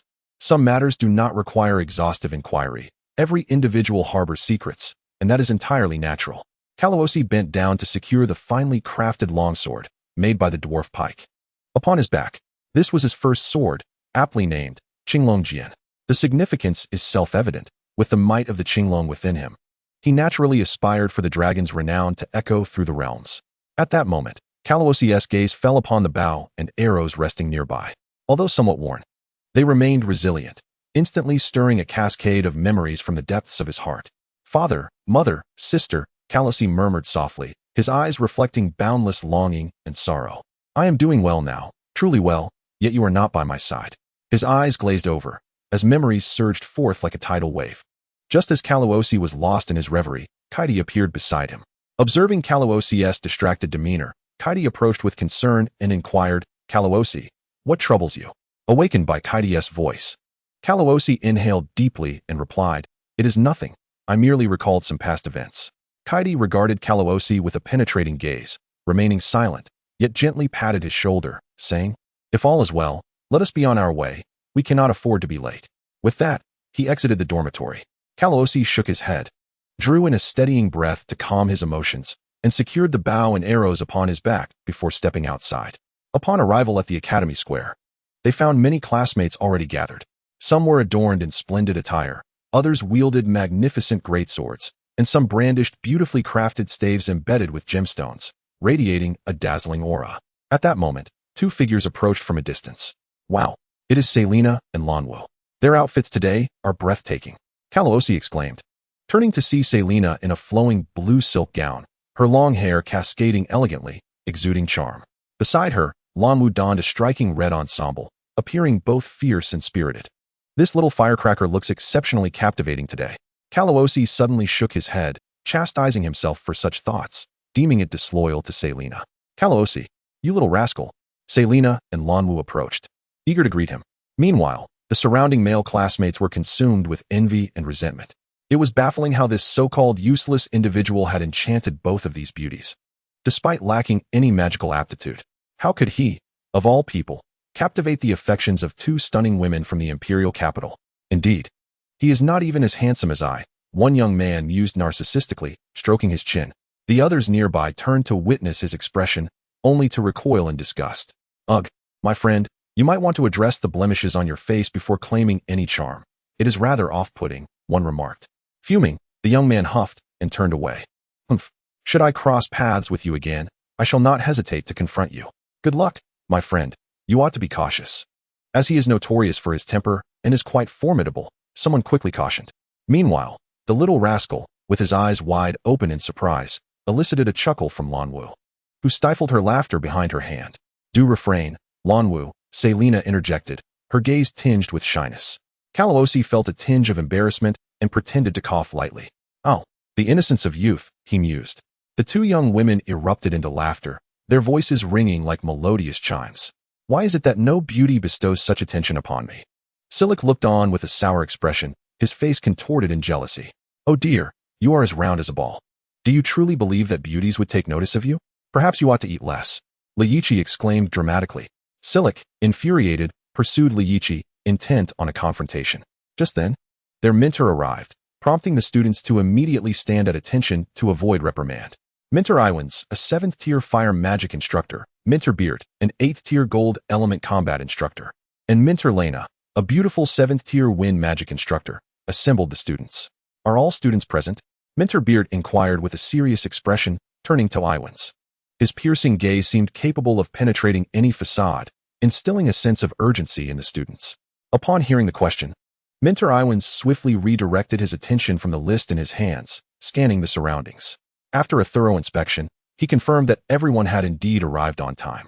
Now that we are all gathered, the next 2 days will be arduous for you too, Minter Iwan said with a smile to Beert and Lena. He understood the significance of this field practice for the students and recognized the weighty responsibility resting upon the shoulders of the leading instructors. Beert and Lena exchanged a knowing glance before nodding in unison, accepting the trust and charge bestowed upon them.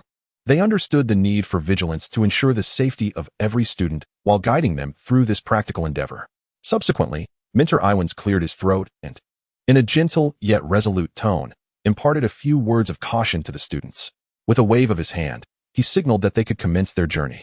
Thus, under the guidance of the three mentors, the group boarded the Academy's flying magical beast, the Griffin, and soared towards the Beast Mountain Range. Chapter 43. Unwittingly entering the territory of the Crimson Flame Tiger on the outskirts of the Beast Mountain Range, this shall suffice. Remember, do not venture too deep. Pair into groups, and reconvene here in 2 days, Minter Iwans instructed gravely, urging everyone to remain vigilant. Understood, Minter, the students replied eagerly, already eager to form their teams and set forth into the mountain range. I shall take the lead, Minter Beert declared, vanishing in an instant. His impatience remains unchanged. Lena murmured, nodding in acknowledgement of Iwans as she followed. I hope no unforeseen incidents arise, Iwans thought, observing the retreating figures with a twinge of unease. Gazing at the endless mountain range before him, Kalawose felt somewhat disoriented. He had once hunted in these mountains with friends, but alas. Kalawose, let us proceed. Selena's beautiful eyes were fixed on him, seemingly awaiting his command. Let us go, no more dawdling, Lanwu declared, unperturbed. As she retrieved a massive two-handed sword from her magical pouch, throwing it over her shoulder and striding forward. Let us be off, Kalawose, coming to his senses, smiled helplessly before leading the group into the Beast Mountain Range. Kaidi, Liyichi, Silik, Lanwu, Selena, and Kalawose set forth together. An hour later, this is far too easy. There is no challenge whatsoever, Lanwu remarked, effortlessly cleaving through a first-tier magical beast, the mottled serpent, but feeling somewhat unsatisfied. Come now, you are already at the 3rd tier. Of course, a first-tier beast poses no difficulty for you, Kalawose retorted without hesitation. You are merely envious of my superior strength, Lanwu pouted, disdainfully wiping the blood from her sword's blade. Enough, Lanwu and Kalawose, cease your squabbling. We have been walking for an hour, and I am feeling a bit peckish. Let us take a break and eat something, Selena suggested, observing the bickering duo with a resigned expression. All right, Sister Lena, I happen to be tired as well. Lanwu teased Kalawose, sticking her tongue out before prancing onto the grassy ground. This girl. Kalawose chose not to engage with the young women, following Selena's lead and recommending a brief respite for everyone. Why aren't you taking anything, you heavy-set fellow?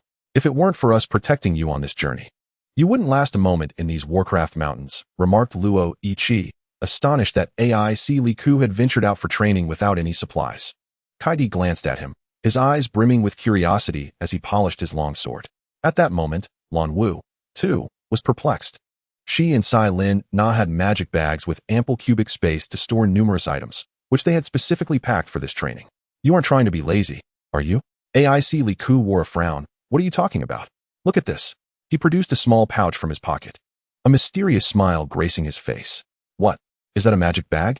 Exclaimed the others in surprise, realizing that AIC Li Ku had been hiding one as well. Hee. I begged my father for a long time at the beginning of the semester to buy this. It cost several hundred gold coins, so I usually kept it hidden. He then revealed an assortment of meats from within, inviting everyone to partake. You little glutton, do you not consider us friends? Keeping it from us. Carlos shot a glare at AIC Li Ku and unceremoniously grabbed some food to pass to Sai Lin Na. Thank you, she said, taking a small bite. No need to mention it, Carlos replied, gazing at her with an infatuated expression. Hey Carlos, what about mine? Lanwu interjected, also requesting from Carlos. Can't you get it yourself? He retorted, showing no courtesy towards her. Lanwu puffed her cheeks in indignation, glaring at Carlos. You should show some consideration. She is a girl after all. At that moment, Sai Lin Na hurriedly divided her food, offering some to Lanwu. All right, Lanwu, don't be upset.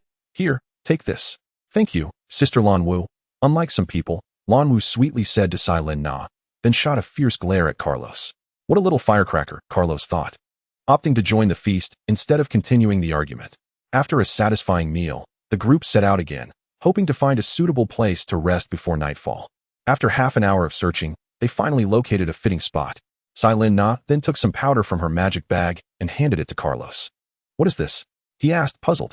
This should be repellent powder. It can be sprinkled around when camping outdoors to ward off beasts, Kai Di, who seemed to recognize it, chimed in. Lin Ye smiled slightly. Yes, it is made from the droppings of a first-tier magic rat. With this, you need not worry about attacks from beasts while camping. Carlos, catching a whiff of the powder's peculiar odor, felt a bit embarrassed. Recalling he had seen it at the mercenary guild, but had paid it no mind since he had never camped outdoors. He took the powder and sprinkled it in a wide circle around their campsite. All right, now we need not worry. The group then set up a simple tent using their tarpaulin. The night passed without incident. The following day, they deliberated on heading left. Having traveled right the previous day to avoid straying too deeply into the Warcraft Mountains. Despite the protection of their instructors, it was wise to exercise caution. Along the way, they encountered some first and second-tier beasts, which they managed to handle with their current strength. As they continued forward, an eerie silence enveloped them, an unsettling quietude. This isn't right, Carlos noted, recalling what he had read in the bestiary. Such silence often indicated the presence of a more powerful beast. What's wrong? Let us keep moving.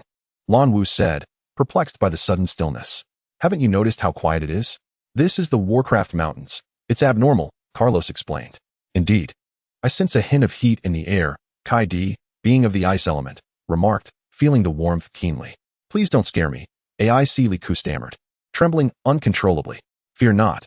With me here, there is no need for concern, Luo Yiqi reassured, brandishing his great sword confidently. Li Ku looked at him disdainfully. You're just a first-tier too.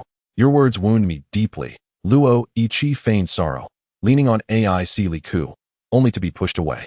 Carlos, however, remained vigilant, sensing the encroaching heat in the air. He gripped his bow tightly, ready to strike at a moment's notice. Suddenly, a tiger's roar erupted from the distance. Roar! From the underbrush emerged a massive, flame-colored creature. Oh no, it's a third-tier beast, the Crimson Flame Tiger. Everyone drew their weapons, fully aware of the impending danger. Chapter 44, Slaughter. From afar, a colossal crimson flame tiger, its fur ablaze like fire, approached slowly, its bell-like eyes fixated on the humans before it, radiating an unmistakable aura of ferocity and hostility, as if it intended to devour them whole.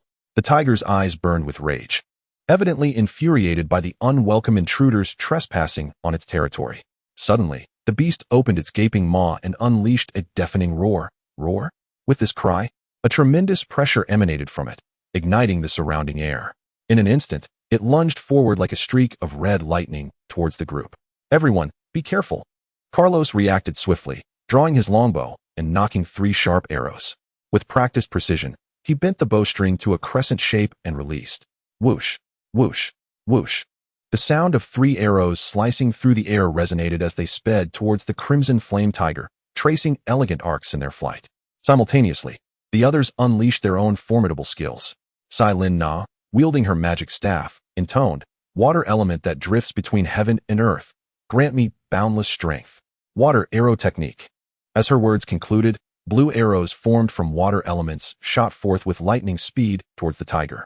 Kai Di, unwilling to be outdone, called out, all-encompassing ice element. Heed my command, slay the beast before us. Ice arrow technique. Instantly, a chilling aura enveloped the area as countless ice crystals descended, weaving a massive net of ice over the crimson flame tiger. Lan Wu and Luo Yiqi charged in with their combat energy, brandishing their great swords to execute their respective techniques, crescent slash and blade strike. Luo Yiqi's sword glimmered with golden light as he swung, sending forth a crescent wave of sword energy that whistled through the air toward the tiger. Meanwhile, Lan Wu leaped high, her sword radiating a fiery glow, as she struck down with a dazzling sword light like a lightning bolt aimed at the beast. Li Ku, initially paralyzed with fear, resolved to retrieve a weapon from his magic bag, albeit with trembling hands. Having rarely trained, he remained a first tier, but witnessing his companions bravely fighting spurred him on. Damn it, I'll give it my all. With newfound determination, he brandished his magic staff, chanting the earth spell, Earth Spike, and directed it toward the crimson flame tiger. Even in defeat, he, Silly Ku, would remain a valiant soul, unfazed by the multitude of formidable assaults, the Qi Yin who confronted them with unwavering courage. It opened its mouth and unleashed several torrents of crimson flames, resembling fire dragons as they clawed their way towards the incoming attacks. In that fleeting moment, the elements of water and fire intertwined, the chilling cold clashing violently with the searing flames. The entire scene transformed as if the heavens and earth had changed color, leaving onlookers utterly astonished, the spectacle beyond imagination. A resounding boom echoed, bang. The shockwave generated by the collision of such potent forces surged forth like tumultuous ocean waves. Yet, the battle did not cease. Seizing the opportunity while the Qi Yin, who was momentarily staggered, Carlos swiftly drew the longsword strapped to his back, his form darting forward like lightning, aiming a fierce thrust at the beast's flank. The Qi Yin, who, being the sovereign of its domain, quickly regained its senses, adeptly swinging a massive paw in an attempt to ward off the lethal strike. In an instant, the claw and sword clashed fiercely, emitting dazzling sparks. The recoil sent Carlos staggering several steps back, yet he showed no sign of retreat. Steadying himself, he swiftly adjusted his stance, charging once more at the Qi Yin, who, redirecting his attack to its left side. Meanwhile, his companions, sensing the peril, unleashed their respective ultimate techniques, launching another intense offensive against the Qi Yin, who, not far atop a towering tree, a figure observed, the 8th-level metal element fighter, Beard. To his surprise, they had encountered a third-tier magical beast, the Qi Yin, who. Beard had long been aware of the situation but chose to remain hidden, curious to see how they would confront this dire challenge. As the group attacked, the Qi Yin, who roared in anger, its aura radiating ferocity. In a swift motion, it struck Kadi. Kadi hastily raised his sword in defense, but was still sent flying by the overwhelming force, crashing to the ground and spitting blood. The Qi Yin, who, sensing victory, pursued relentlessly, striking at Luo Yiqi's abdomen, who too fell to the ground, bloodied and incapacitated. This was dire. If this continued, they would all perish.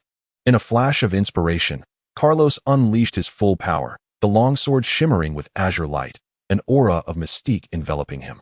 He charged once again at the Qi Yin, who, performing a flourish with his blade, now cloaked in a radiant azure glow, aimed at the beast's head. The Qi Yin, who, sensing the sword's might, unleashed another roar, gathering crimson flames in its maw to retaliate. However, at the moment of collision between their energies, Carlos nimbly evaded, casting a light wind spell upon himself. Before the Qi Yin, who could react, he thrust his sword into its abdomen. The Qi Yin, who howled in pain, its paw retaliating but was intercepted by Lan Wu. Now was the moment. Seizing the opportunity, Carlos swung his long sword with all his might, executing the technique Su Feng Zhan. The overwhelming energy proved too much for the Qi Yin, who, which collapsed to the ground, lifeless. From his vantage point, Beard observed this turn of events with some astonishment. Though these individuals are not exceptionally powerful, their bravery in the face of a formidable foe is commendable. The young man named Carlos is no simple character. Despite possessing merely second-tier strength, he can unleash a third-tier might. It appears he harbors secrets beneath the surface. Fascinating. Noticing that they were unharmed, Beard vanished in a flash, unnoticed by the group. Is everyone all right?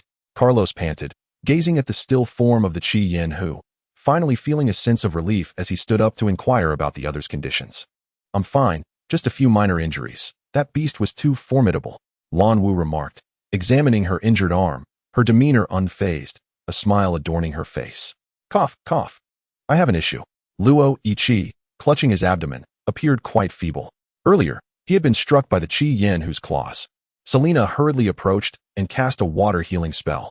While not as potent as a light healing spell, it could still mend wounds to a certain extent. I am injured, struck repeatedly by the Qi Yin, whose tail. My body feels as if it is falling apart, Silika said, leaning against a nearby tree as he slowly rose to his feet. Selena promptly applied her healing spell on him. Well done, Fatty, you performed admirably, commendable. Carlos supported Siliku, acknowledging his earlier bravery. Silika chuckled, of course. You all fought valiantly. I had no reason to hold back. The others expressed their approval of his actions. Although he was merely first tier, his courage was commendable. Kadi, are you all right? Carlos inquired of Kadi, who shook his head, indicating he was fine. Though he hurriedly adjusted his torn clothing, his expression slightly flustered.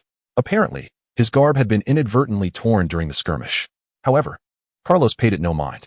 Fixated on the lifeless Qi Yin, who, he raised his sword and cleaved open its head, revealing a ruby-sized magical core. Oh, I did not expect it to possess a condensed magical core. Witnessing the core, he found it quite exquisite. Carlos declared he would keep it for the time being and discuss its distribution later. The others had no objections. Selena and Lan Wu, belonging to prominent families, surely lacked for nothing. The rest also expressed no concerns. Carlos, your sword is unlike ours, Lan Wu remarked, noticing the discrepancy. His sword was neither wide nor long. I designed it myself and had it crafted. I am not accustomed to your type of sword, Carlos explained, glancing at his weapon. He then asked Lan Wu to assist in packing up the Qi Yin whose remains. Though reluctant due to the gruesome sight, she ultimately acquiesced. Carlos insisted they needed to leave this place, as the stench of blood was too strong, and any lurking magical beasts could pose a threat. Just then, an arrow whizzed through the air, striking Luo Yiqi in the shoulder. Ah! He screamed in agony, his expression contorted with pain. The excruciating sensation felt as though it would tear him apart, and moments later, he collapsed. This is bad. There are enemies. Who dares to be so audacious? The sudden turn of events left the group in shock. They gripped their weapons tightly, scanning their surroundings warily. From a distance, shadowy figures approached. Chapter 45. Ambush. They were clad in black, their faces obscured, emanating an air of mystery. Who are you? Why have you attacked us? Lan Wu demanded, brandishing her sword. Her eyes ablaze with indignation. Attacking from the shadows is no skill at all. If you have the courage, face me in a fair fight. Selena and the others also readied their weapons, sensing the hostility of these intruders. The figures remained silent, the leader casting a glance at the group before fixing his gaze upon Carlos. Target confirmed. Eliminate on the spot. Everyone attack. The icy demeanor of the leader sent chills down their spines. With a wave of his hand, the others immediately launched their assault. No words were wasted. Everyone be careful. Their levels are not low. Carlos was struck with alarm, sensing the formidable aura surrounding the approaching figures, revealing their considerable strength. Alarm bells rang in his mind. Alas, he had no choice but to fight with all his might. Gripping the Qinglong's sword, its blade radiating azure light, he unleashed his full power, charging towards the foes. Humph. I am not one to be easily intimidated. Lan Wu retorted defiantly, unleashing her third-tier strength against the enemies. This is it, we're done for. Who are these people? Silly Ku's face turned pale, bewildered by the trouble these figures had brought upon them. Did Carlos offend someone? Kaidi, with keen observation, noticed that the leader of the group in black had fixated his gaze on Carlos. It was apparent that their target was Carlos. However, this was not the time for such considerations. Kaidi unleashed his full potential. Although he was only at the second tier, his strength was nearing the third. A futile endeavor. The cold-hearted leader in black, witnessing the attacks from the few before him, paid them no heed. As a fourth-tier powerhouse, with subordinates at the third tier, how could they possibly prevail? The other black-clad individuals dismissed their arrows entirely, considering the previous intelligence that described these individuals as mere students, vastly inferior to their years of rigorous training. Carlos, Kaidi, and Lan Wu stood shoulder to shoulder, their fighting spirit rising, enveloping them in a faint glow. Their eyes were resolute, fixed firmly on the black-clad figures ahead. Selena positioned herself behind them, gathering the power of water magic, ready to strike at any moment. Slick raised his magic staff, gritting his teeth in preparation. The black-clad individuals sensed their momentum and, unwilling to be outdone, released their own fighting spirit. A tense atmosphere permeated the air. Carlos was the first to attack, his figure flashing like a bolt of lightning towards the black-clad foes. Kaidi and Lan Wu followed closely, their fighting spirits intertwining to form a formidable force. Selena seized the moment, conjuring water arrows that shot towards the black figures. The arrows arced through the air but failed to hit their mark. Yet, the strength of the black-clad individuals surpassed their expectations. They effortlessly evaded the attacks from Carlos and the others and launched a counteroffensive. Their fighting spirit sliced through Carlos and his companions' defenses like a sharp blade. Under the relentless assault from the black-clad figures, Carlos and his companions gradually found themselves in dire straits. Despite their valiant resistance, they ultimately succumbed to the black-clad foes, falling in defeat. With a thud, Loichi, Selena, and Slick were instantly knocked to the ground, injured and rendered powerless. Although Lan Wu, Kaidi, and Carlos sustained injuries, they were merely superficial. Damn it, these people are clearly targeting me. When have I ever offended anyone? Could it be the one who tried to kill me before? Carlos pondered, but there was no time for contemplation. He needed to devise a way out of this predicament. A bunch of useless fools, unable to handle just a few individuals? The leading man could no longer stand by, issuing a sharp rebuke as he drew his sword from his back, preparing to take matters into his own hands. With a powerful attack, the man unleashed a deadly blow towards them. Carlos, Kaidi, and Lan Wu countered with their strongest techniques. The clash of energies resulted in a violent explosion, sending them all sprawling. The black-clad figures advanced once more, not allowing the trio a moment's respite. Sweeping their attack towards them, The tremendous force caused Carlos, Kaidi, and Lan Wu to cough up blood and collapse, clearly gravely injured. Alarmed, Carlos, Kaidi, and Lan Wu rushed to Selena, ready to cast healing magic, but the black-clad man denied her the opportunity, striking down with his sword. "Be careful." Carlos pushed Selena aside, only to receive a painful cut on his back. "Carlos!" Selena cried, tears welling in her eyes. Carlos struggled to maintain his footing, supporting himself with his sword to avoid collapsing. "Humph, you still dare to resist in such a state? Truly a tough one, but I like that." With a dismissive snort, the black-clad man reappeared like a specter. Lan Wu and Kaidi, witnessing his renewed assault, turned pale and retaliated simultaneously. However, their attacks were no more than futile gestures against such a formidable opponent. With a mere flick of his sleeve, the black-clad man unleashed a formidable force that violently propelled Lan Wu and Kaidi away. They spewed blood mid-air, crashing heavily to the ground, their spirits visibly diminished. At this moment, the black-clad man showed no mercy to Carlos, dashing towards him like a gust of wind. Carlos gritted his teeth, enduring the pain to retaliate. The other black-clad figures seized the opportunity, channeling their fighting spirit, radiating a red glow, indicative of fire magic, as they assaulted Loichi and the others. Lan Wu and Kaidi, rising once more, faced the remaining black-clad figures. In less than 3 exchanges, Carlos's sword was knocked from his grasp by the black-clad man's palm strike. Despite Carlos's power reaching the 3rd tier, the leader was a formidable 4th-tier warrior. The disparity of 1 tier was akin to a chasm. Following this, the black-clad man delivered a kick directly to Carlos's chest. The force was immense, and Carlos felt as if he had been struck by a mountain, involuntarily flying backwards several meters. "Ah, that hurts." Carlos groaned in agony, clutching his chest tightly. His expression twisted in pain, as if every bone in his body were being torn apart, the excruciating sensation nearly unbearable. "Damn it! You forced my hand." In a moment of desperation, a flicker of resolve ignited in Carlos's eyes as he resolved to unleash his final trump card, the power of the Qinglong. In an instant, his eyes gleamed fiercely, reminiscent of 2 blazing flames. The hidden power of the Qinglong surged within him, flooding his limbs with an unrelenting force. Empowered by the Qinglong's might, Carlos slowly rose from his weakened state. "Oh, I didn't expect you to possess such hidden strength." "Quite interesting," the black-clad man remarked, momentarily taken aback, though his cold demeanor quickly returned. At that moment, a deep rumble of thunder echoed through the sky, deafening in its intensity. Subsequently, brilliant bolts of lightning tore through the heavens, striking down upon the attacking black-clad figures. "Who dares?" the leading man growled, attempting to resist. But the lightning seemed to understand its command. It thickened in an instant, as arcs of lightning descended upon the black-clad figures without harming Carlos and his companions. Accompanied by agonized screams, several black-clad figures were instantly struck down by the powerful lightning, collapsing motionless to the ground. Their bodies trembled violently, froth escaping their mouths, as they convulsed uncontrollably. Before long, these black-clad individuals lay lifeless, sprawled across the ground. What just happened? Carlos was bewildered. He had just prepared to unleash the power of the Qinglong when the skies erupted with thunder. Had he been saved? He looked up at the sky, now devoid of any stormy spectacle. At that moment, a figure appeared, leaning against a nearby tree. "Haha, young one, what are you looking at?" Carlos finally noticed the presence beside him and immediately became alert. "Who are you?" The others, sensing the situation, grew tense, disregarding their injuries, weapons at the ready. The old man with a white beard chuckled heartily. "Don't be alarmed, little ones. Relax. I just saved you. Is this how you treat your savior?" Upon hearing this, they realized it had been he who unleashed the lightning to vanquish the black-clad figures. Recognizing the old man bore no ill intent, Carlos instructed the others to lower their weapons and bowed respectfully. "Thank you for saving us, Senior." "Thank you, Senior." The others echoed, bowing in gratitude to the old man.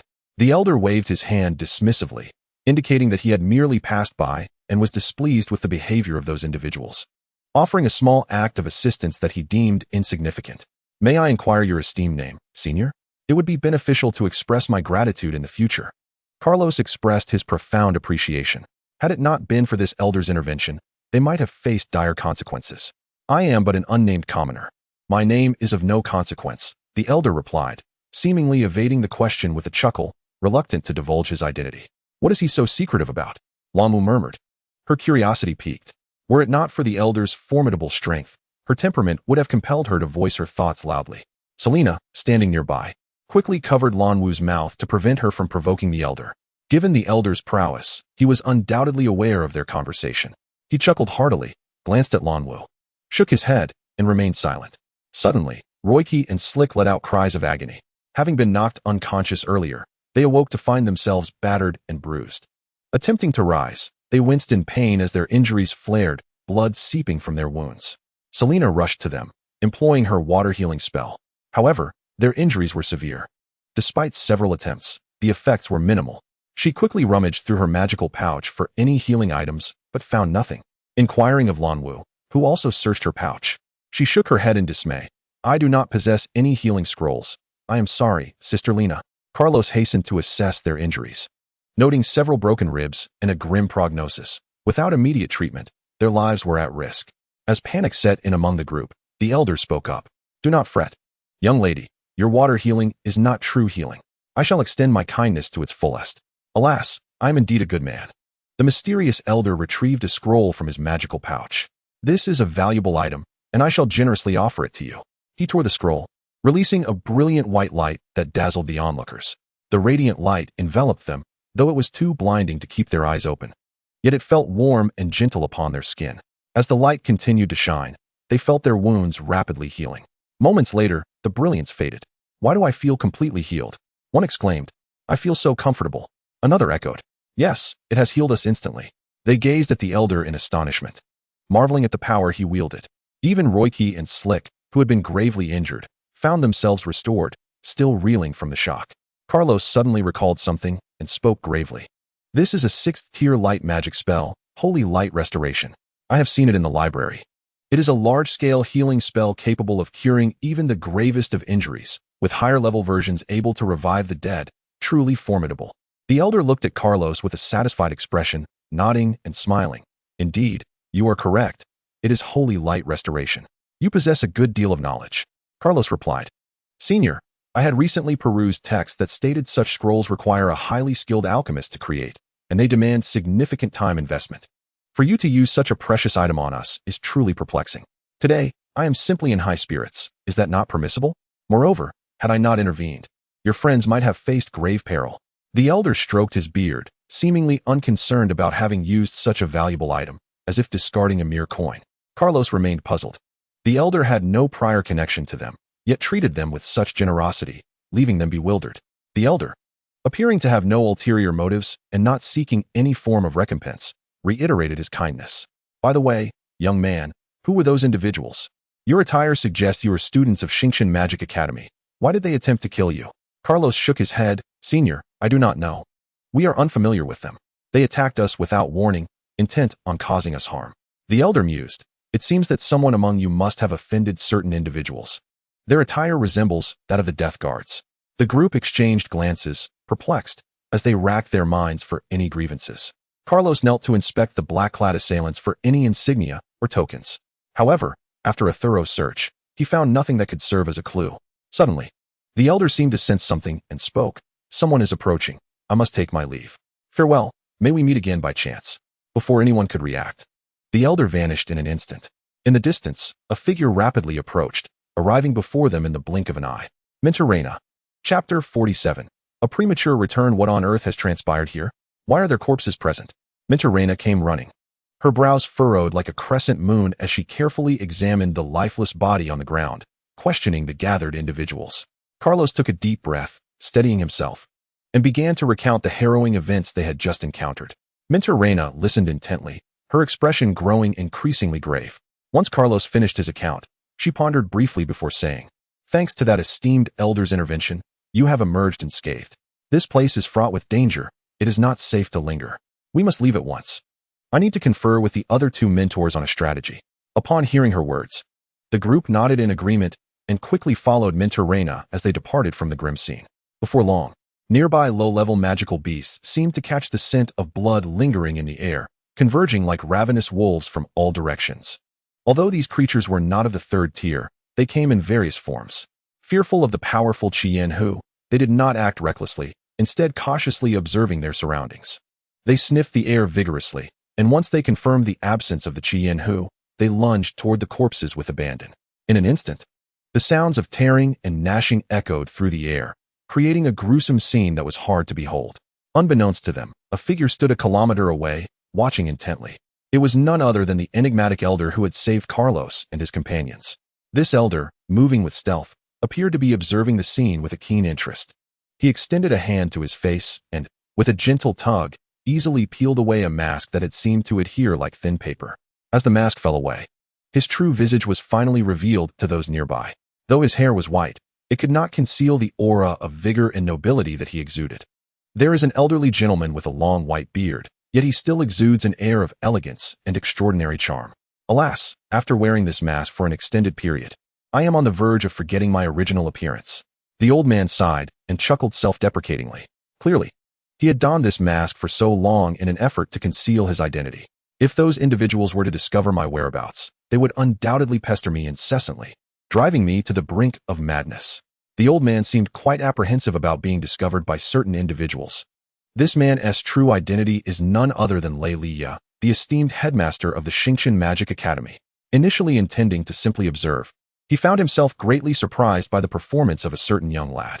From the moment Carlos arrived at the academy, the old man had developed a keen interest in him, captivated by his unique demeanor that was unlike anything he had ever encountered. Upon reflection, it is certain that this young man harbors secrets yet unknown to others. Shaking his head, he departed in an instant. Along the way, Kai-Di subtly slowed his pace, gradually falling to the rear of the group. When he found himself walking alongside Carlos, he lowered his voice and quietly inquired, "Carlos, be honest with me. Have you ever provoked any enemies? It seems to me that today's unexpected turn of events is aimed directly at you." Upon hearing this, Carlos was taken aback, his expression betraying a hint of unease. He pondered to himself, how could this fellow be so astute as to perceive the underlying clues? Just as Carlos was lost in thought, Kai-Di proceeded to elaborate on the reasons behind his suspicions. Carlos nodded. Indeed, that group's intentions were directed at him. Though he was uncertain as to who had orchestrated it, Kai-Di said no more, merely advising Carlos to exercise caution before hastening his pace. Let me not uncover the identity of the culprit, or they shall surely experience my wrath. Lan Wu was seething with anger, having never felt so humiliated in her life. Upon returning, she would certainly compel her grandfather to conduct a thorough investigation. Selena, on the other hand, was filled with apprehension, vaguely suspecting that Nord was behind it all, as his menacing demeanor at the academy gates had left her feeling unsettled. Yet, there were no traces to be found on those cloaked figures, rendering it difficult to determine whether Nord was indeed responsible. Selena remained deeply troubled.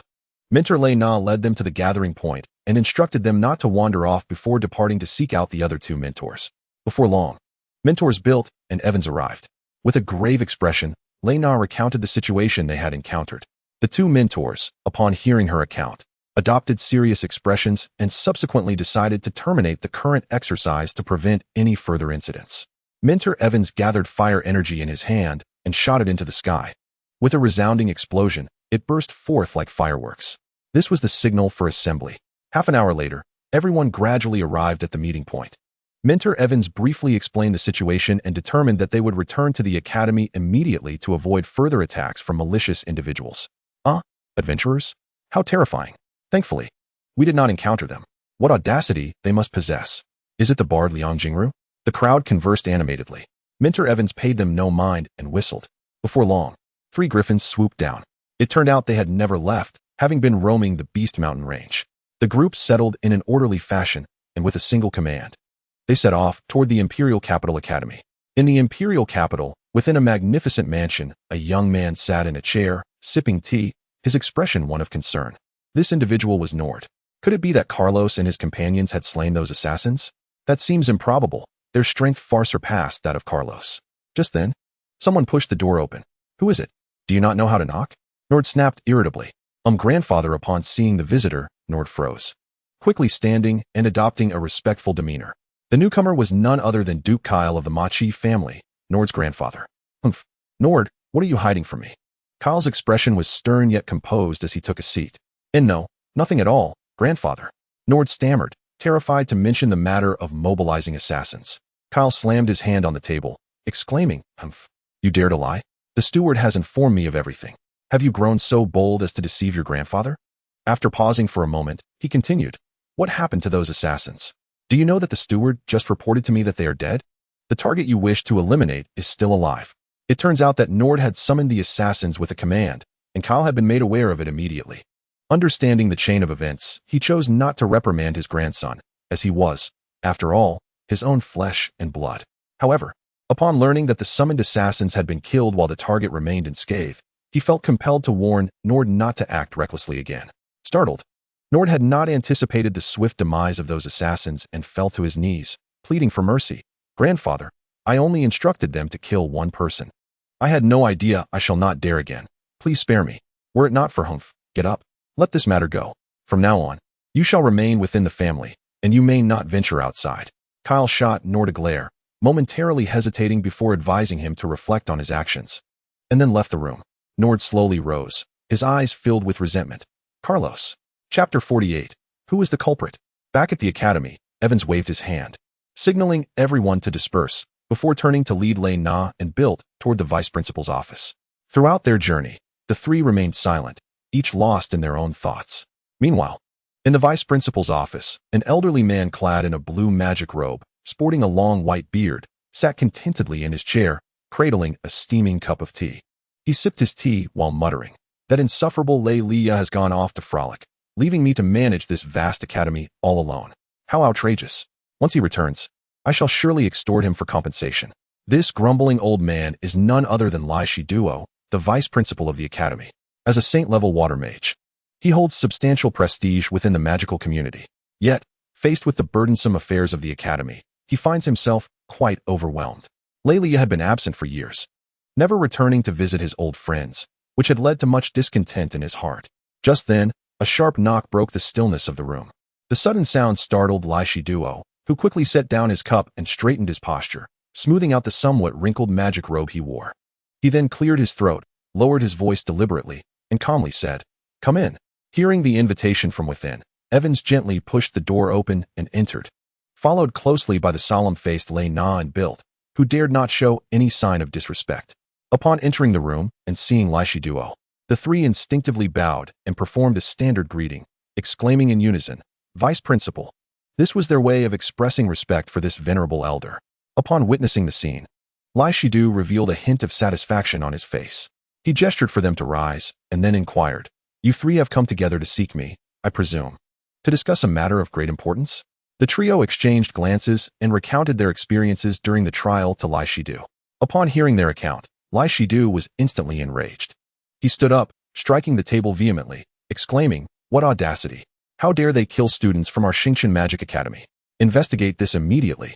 I want to uncover who possesses the audacity to challenge us." He then turned to the three, his expression grave, and solemnly stated, "I entrust this matter to you, Evans. I require a definitive answer." Evans accepted the task and departed. Suddenly, he inquired of Reyna and Beert, "Did you just say that someone employed lightning magic and instantly killed those black-clad men?"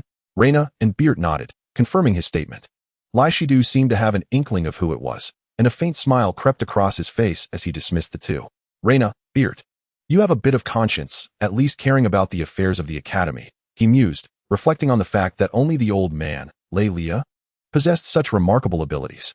In the kingdom of Tifa, no one surpassed him in lightning magic. Carlos bid farewell to Selena and Lanwu, and along with a few roommates, wearily returned to their dormitory. Upon entering the room, they collapsed onto their beds as if all their strength had been drained. "Ah, the bed is so comfortable. Survival in the wild is truly arduous. I feel like I've lost weight and nearly lost my life," Slick said, patting his belly and shaking the excess flesh with a worried expression. "Come on, you're so chubby. It would be better if you lost some weight," Cuddy chimed in. This elicited a constipated expression from Slick, rendering him unable to retort. "Haha, fatty, even Cuddy is saying this about you. If you don't start losing weight, you won't be able to run in the future." Loichi laughed heartily, surprised by Cuddy's sharp tongue. "I won't. You have no idea how many beauties like my appearance. Just the other day, a cute girl from the neighboring class secretly shot me a smile." Slick defended himself. Hearing this, Loichi burst into laughter. "She was laughing at you for being too fat." "Say that again." Slick, feeling humiliated, leaped onto Loichi, and the two began to tussle. Carlos lay quietly, not participating in their antics. His gaze remained fixed on the ceiling, his mind replaying the events of the past few days like a film. The thrilling and perilous scenes surged through his thoughts like a tide, leaving his emotions tumultuous. especially when he recalled the sense of helplessness he felt when faced with danger. A strong urgency welled up within him. Whether it was the unexpected incident in the village or the fierce attack he had just endured in the Monster Mountain range. Both experiences deeply wounded his pride. He understood that in this unknown and challenging otherworld, only by possessing formidable strength could he truly establish himself and effectively protect himself and those dear to him. However, he realized that his current power was still woefully insufficient, rendering him too weak. This realization weighed heavily upon his heart, making it hard for him to breathe. No, I cannot continue like this, Carlos resolved silently. Vowing to double his efforts in training to enhance his abilities, determined never to find himself in such a passive position again, vulnerable to others' bullying. The following morning, as the sun rose, golden rays filtered through the leaves, casting light upon the earth. Carlos awoke early, quickly washed up, and hurried out the door towards his usual training grounds. He understood that only through relentless effort could he grow stronger. Therefore, he committed himself fully to each training session, refusing to allow even a moment of complacency. Time flew, and before he knew it, 3 days had passed. During this time, Carlos dedicated nearly all his energy to training. Just then, news arrived from the academy. It turned out that the mysterious black-clad individuals encountered by the students in the Monster Mountain range had yet to be definitively linked to any particular faction despite extensive investigation. It was speculated that these individuals were likely sent by adversarial forces aimed at undermining the academy's vitality, seeking to extinguish the students in their cradle of growth. Upon receiving this news, the students at the academy erupted in discontent and anger. After all, having investigated for days with no results was simply unacceptable. Many speculated that the enemies were too cunning, leaving no trace or clues for pursuit. Nevertheless, even with such circumstances, there was little they could do. Faced with this situation, Carlos merely furrowed his brow slightly, but soon regained his composure. For him, the most pressing concern was still enhancing his own strength. Thus, he chose not to dwell on this matter and instead turned back to his arduous training. Meanwhile, in the vice principal's office, Lin Ye scrutinized the intelligence in his hands, clenching his fists tightly. The report detailed Nord of the Maki family, who had sought to employ assassins from the family to eliminate Carlos due to Selina's involvement. Were it not for His Majesty's protection, the Maki family would have no reason to exist. This time, I shall spare you. But should there be a next time, Lin Ye emanated an overwhelming aura, causing everything around him to tremble under the weight of his fury. After a moment, the intensity dissipated and calm returned. Chapter 49, The Assessment. Worthless Strength? Before long, the annual assessment deadline had arrived. A year had passed, allowing everyone to train. Those who passed would continue their studies at the academy, while those who failed would be dismissed. Consequently, anxiety and unease filled everyone's hearts.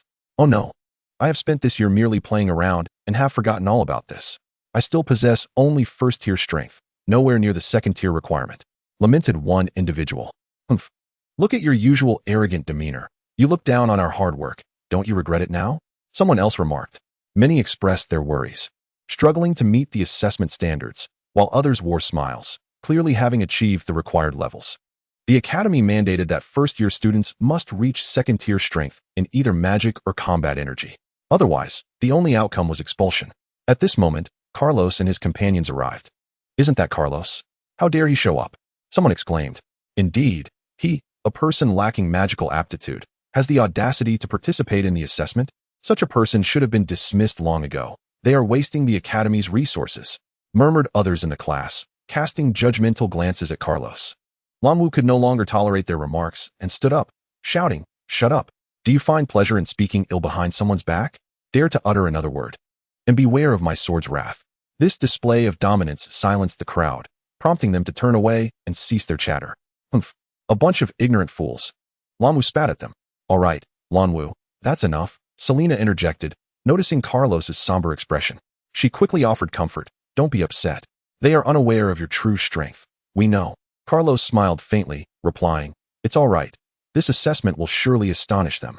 Selina twirled her hair, offering a sweet smile and softly affirming.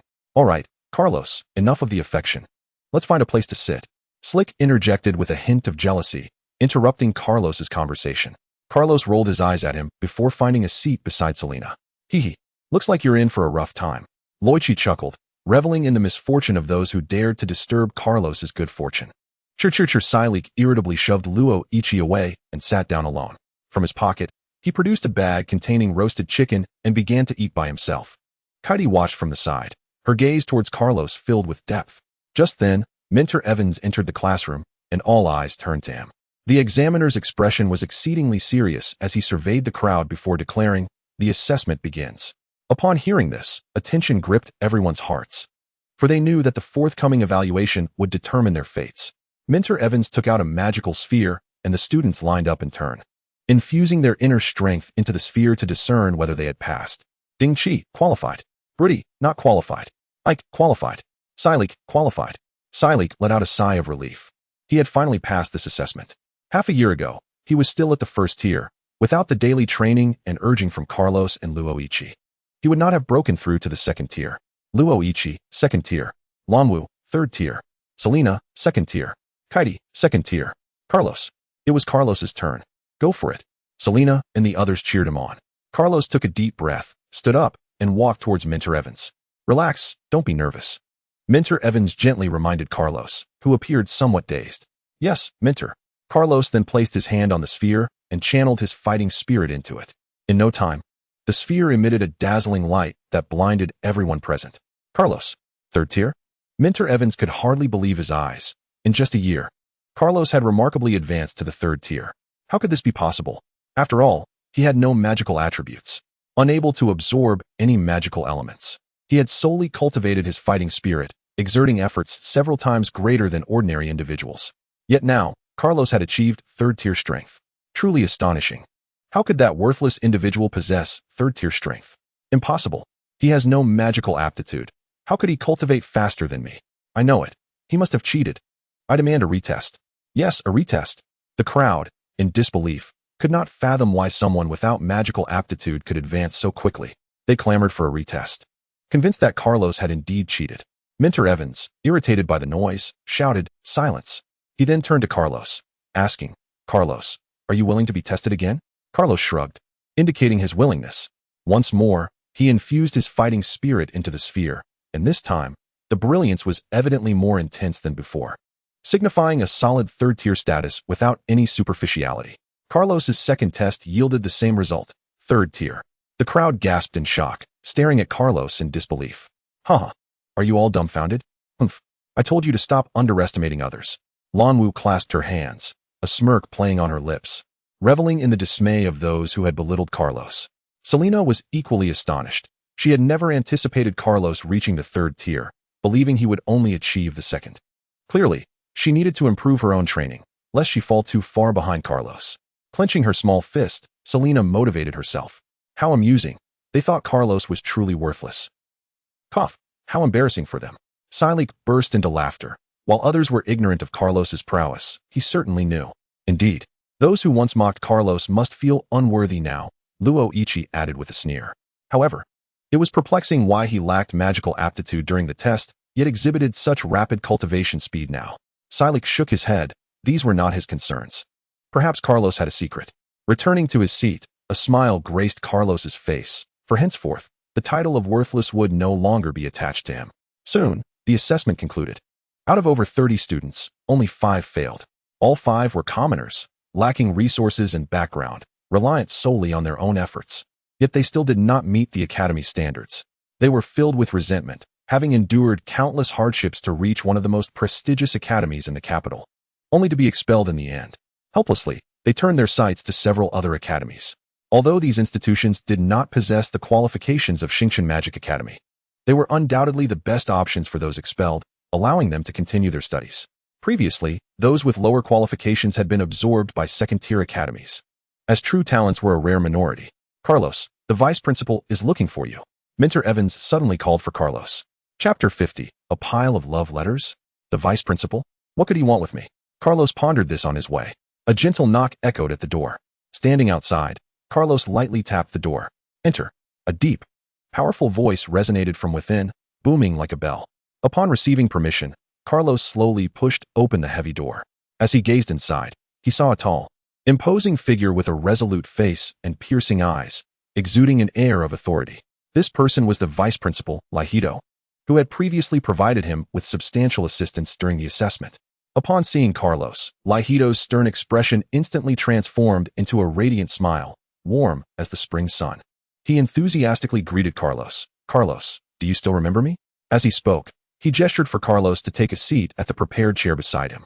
Carlos quickly approached and respectfully sat down. In response to Lihido's inquiry, he promptly replied, "Of course I remember you, Vice Principal. If it weren't for your timely assistance, I might not have even set foot in this magic academy. This kindness, I will never forget." His words were sincere, filled with gratitude. The two exchanged pleasantries and engaged in light conversation, creating an atmosphere of ease and comfort. However, not long after, Lihido's tone shifted as he curiously asked, "Carlos, I hear you have reached the 3rd tier. Truly remarkable. I recall you had no magical aptitude during your test. How have you progressed so swiftly? Could you share the reason with me?" Carlos pondered internally, considering whether revealing the powerful Qinglong energy within him, which had not manifested, would lead to dire consequences. Thus, he opted to concoct a lie to obscure the secret. He slightly lowered his head, feigning deep contemplation, and after a moment, he looked up with a hint of embarrassment and said, "Actually, Vice Principal, I too am baffled by my rapid advancement. I feel particularly suited for cultivating fighting spirit. So I have persevered in my training, and I was surprised to achieve such commendable results." This left Lihido perplexed, as he eagerly posed various questions to Carlos, while subtly casting detection magic to uncover the hidden secrets within this young man. Particularly, he sought to confirm whether Carlos posed any issues or if his true racial identity was indeed human. As time passed, Lihido employed numerous methods and techniques to probe Carlos. Yet despite the lengthy duration, his furrowed brow remained tightly knit, failing to relax. How extraordinarily strange. Could it be that the knowledge and experience I have accumulated over the centuries have been in vain? Lihido murmured to himself while unconsciously stroking his long beard. A look of profound perplexity etched upon his face. Observing this, Carlos stood nearby, utterly bewildered and failing to comprehend why this esteemed vice dean was speaking in such an odd manner. Unable to restrain his curiosity, he inquired, "What is so strange? I fail to see it at all." Yet, in response to Carlos's evident doubt and inquisitiveness, Lihido merely shook his head slightly, choosing not to elaborate further. He simply indicated that it was nothing of concern and reassured Carlos to dismiss it from his mind. "It will surely come to pass that I will unveil the mysteries surrounding him and fathom all the secrets therein," Lihido softly said to himself before suddenly bursting into laughter. Once the laughter subsided, Lihido regarded Carlos with eyes filled with admiration and proclaimed, "In this assessment, Carlos, your performance is nothing short of extraordinary, and the prowess you have demonstrated far exceeds that of your peers. Such an achievement is unprecedented. Consequently, after deliberation among the Academy's higher-ups, it has been decided that henceforth, you shall be exempt from all tuition and fees during your time at the Academy, and there will be no restrictions on your personal freedom." Upon hearing these words, Carlos was overjoyed, bowing deeply in gratitude, exclaiming, "Thank you, Vice Dean." Carlos had been troubled about how he would manage the upcoming fees, but the Vice Dean had resolved that concern for him. It is worth noting that the Xingqian Magic Academy is among the most prestigious institutions in the imperial capital, with annual fees amounting to 20 gold coins. With no power or influence, how could he possibly afford that? "Well, there is nothing else at hand, so you may leave," Lihido remarked, having detected no issues, allowing Carlos to depart. Carlos understood that the Vice Dean was curious about the rapidity of his strength's growth. Yet some matters are secrets not to be divulged. "Vice Dean, I take my leave." After bowing to the Vice Dean, Carlos exited. "What secrets do you harbor?" Lihido pondered, watching Carlos's retreating figure. Upon arriving at the classroom, Carlos found himself surrounded by a throng of girls. "Carlos, I like you. Please go out with me." "Carlos, I love you. I want to bear your children." "Carlos, I adore you. Let us be together." Nearly suffocated by the crowd, Carlos was saved, thanks to the timely intervention of Seelike and Lin Ye. "What on earth is happening?" Carlos asked, utterly perplexed. "You are not aware? You have become famous in the Academy, and these girls are vying for your affection, wishing to become your wives." Seelike chuckled, his demeanor somewhat mischievous, his eyebrows twitching. "My wife? What kind of joke is this?" Carlos responded, utterly speechless, as he had never considered such a notion. Soon, a wave of anxiety washed over him. He wondered if Selena would misinterpret this situation. "No, I must find a moment to clarify things, lest she misunderstand.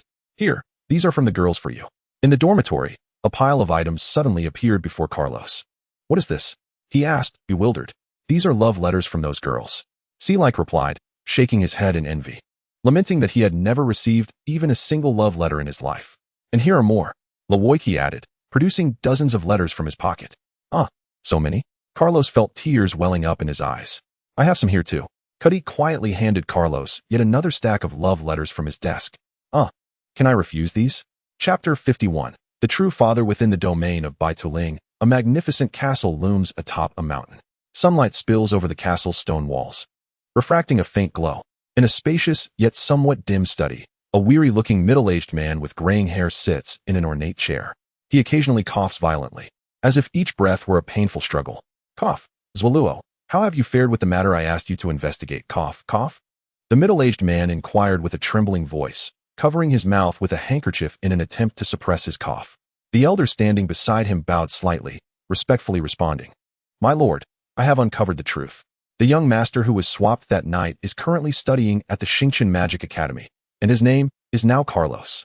Zwaluo paused before continuing. Recently, young Master Sorrow dispatched assassins to eliminate Carlos, but ultimately, all the assassins vanished, presumably rescued by someone. Moreover, none of those sent out survived. They all met a grim fate. Upon hearing this, the middle-aged man's previously dull eyes suddenly sparkled with a glimmer of hope. However, this glimmer was soon eclipsed by a more violent bout of coughing.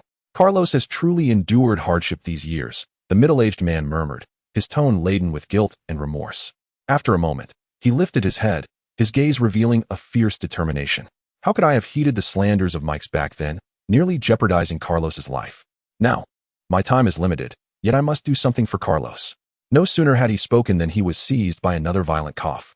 Hastily, he covered his mouth with the handkerchief, and when he withdrew it, he was horrified to find it stained with dark blood. Carlos, I truly wonder if I, as your father, will be able to endure until the day we meet. The speaker was none other than Carlos's biological father, Pulley. He sat pale and trembling in the chair, his unsteady right hand laboriously retrieving a snow-white handkerchief from his bosom. He first gently wiped the blood seeping from his mouth, and then meticulously cleaned his blood-stained hands. Finally, as if discarding a used cloth, he carelessly tossed the handkerchief onto the table before him. Zwaluo, quickly summon my wife and Sorrow to the parlor. I have important matters to announce. Despite his grave injuries, Pulley's words bore an undeniable authority. Even in such a weakened state, the pressure emanating from his formidable presence was not to be underestimated. Yes, my lord, Zwaluo replied respectfully before turning to leave the room, hurrying to fetch the lady and Sorrow. Meanwhile, Pulley gazed silently out the window at the branches swaying in the wind, his expression contemplative and profound, as if lost in deep thought. Carlos, what are your intentions regarding the matters ahead? Selena, standing nearby, inquired softly. What should I do? Carlos, startled by her voice, snapped back to reality. His gaze fixated on Selena's angelic and captivating visage. For a moment, he found himself entranced, completely forgetting to respond. Observing this, Lanwu pouted in annoyance and quickly approached Carlos, exclaiming, Hey, what are you daydreaming about? Didn't you hear Sister Selena ask you something? At her shout, Carlos jolted back to his senses, realizing his earlier indiscretion, and felt a wave of embarrassment wash over him. He cleared his throat a few times in an attempt to cover up his lapse. Simultaneously, Selena's cheeks flushed crimson from Carlos's unabashed gaze, resembling a ripe apple, as she lowered her head, unable to meet his eyes again. I have yet to formulate my thoughts, so for now, I shall focus on my studies at the academy, striving to enhance my abilities. Once I have garnered sufficient strength, I will embark on a journey across the continent. Arriving in this otherworldly realm, I yearn to explore its wonders, ensuring that my presence here is not in vain. I wish to go as well. Lanwu could no longer contain her excitement. She had long desired such an adventure, yet familial constraints held her back.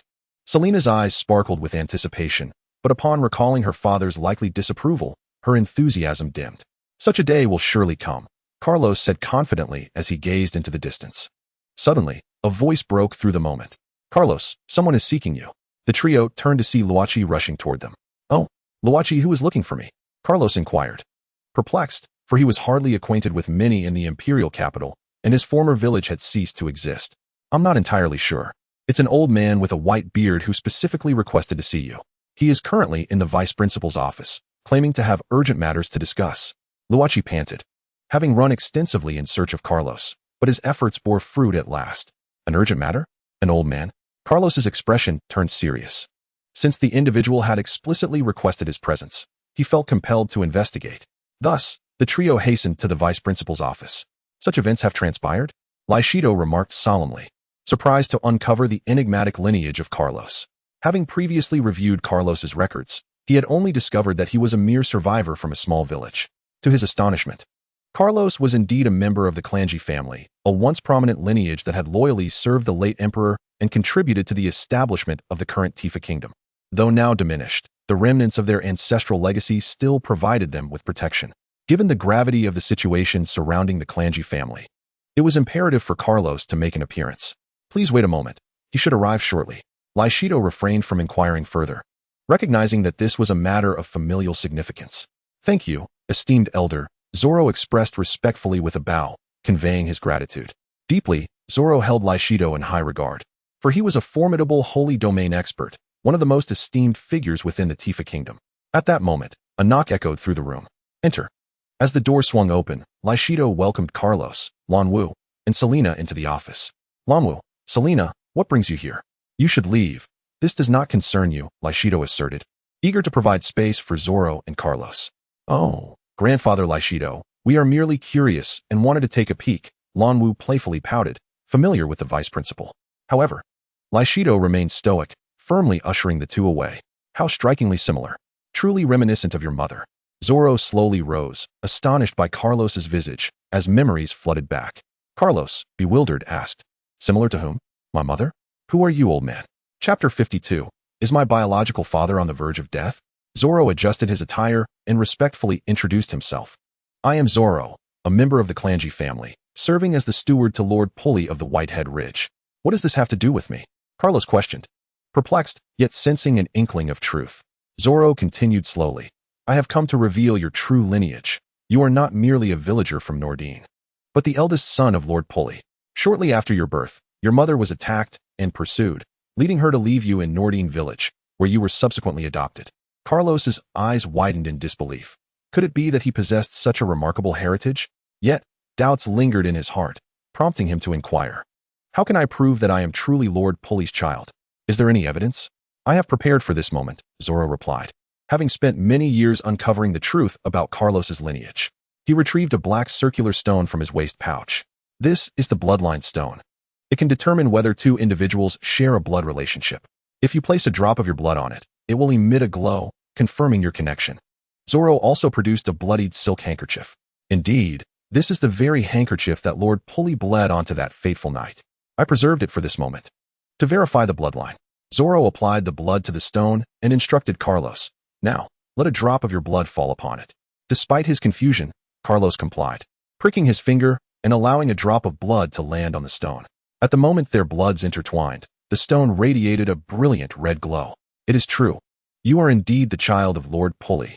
Zoro's eyes glistened with tears, having finally discovered the truth after so many years. He felt he had fulfilled a duty to the lady. Carlos gazed at the crimson light, lost in thought. So I truly am Lord Pulley's child. But what of my biological mother? Carlos urgently inquired, concerned for the fate of the woman who had abandoned him. I regret to inform you, young master, that when we located your mother, she had already succumbed to her injuries. Our family was also besieged by unidentified assailants, and by the time we found her, it was too late. Zoro sighed, knowing the harshness of reality must be conveyed. What? A wave of despondency washed over Carlos. He had not anticipated that his mother had passed away during his infancy. He had longed to find his biological parents, but now that he had uncovered the truth, what did it matter? Did you come merely to inform me of my lineage? Carlos asked, though sadness lingered. Gratitude for Zoro still welled within him. Zoro shook his head, his expression grave.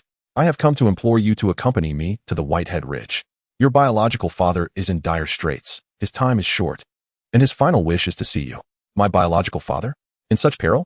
On the brink of death? Carlos's eyes widened in disbelief, his mind reeling. What was happening? He had just learned of his lineage, filled with joy at the prospect of finally having a family, only to be struck with the grim news that his biological father was on the verge of death. Zoro, what is going on? Carlos urgently pressed, desperate to understand the unfolding situation.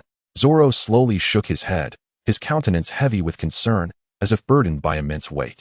The circumstances are exceedingly complex, and it would be difficult to elucidate everything at this moment. Let us save any further discussions for the journey ahead, for now. We must prepare our belongings and depart post-haste. Zoro urged, his words rapid.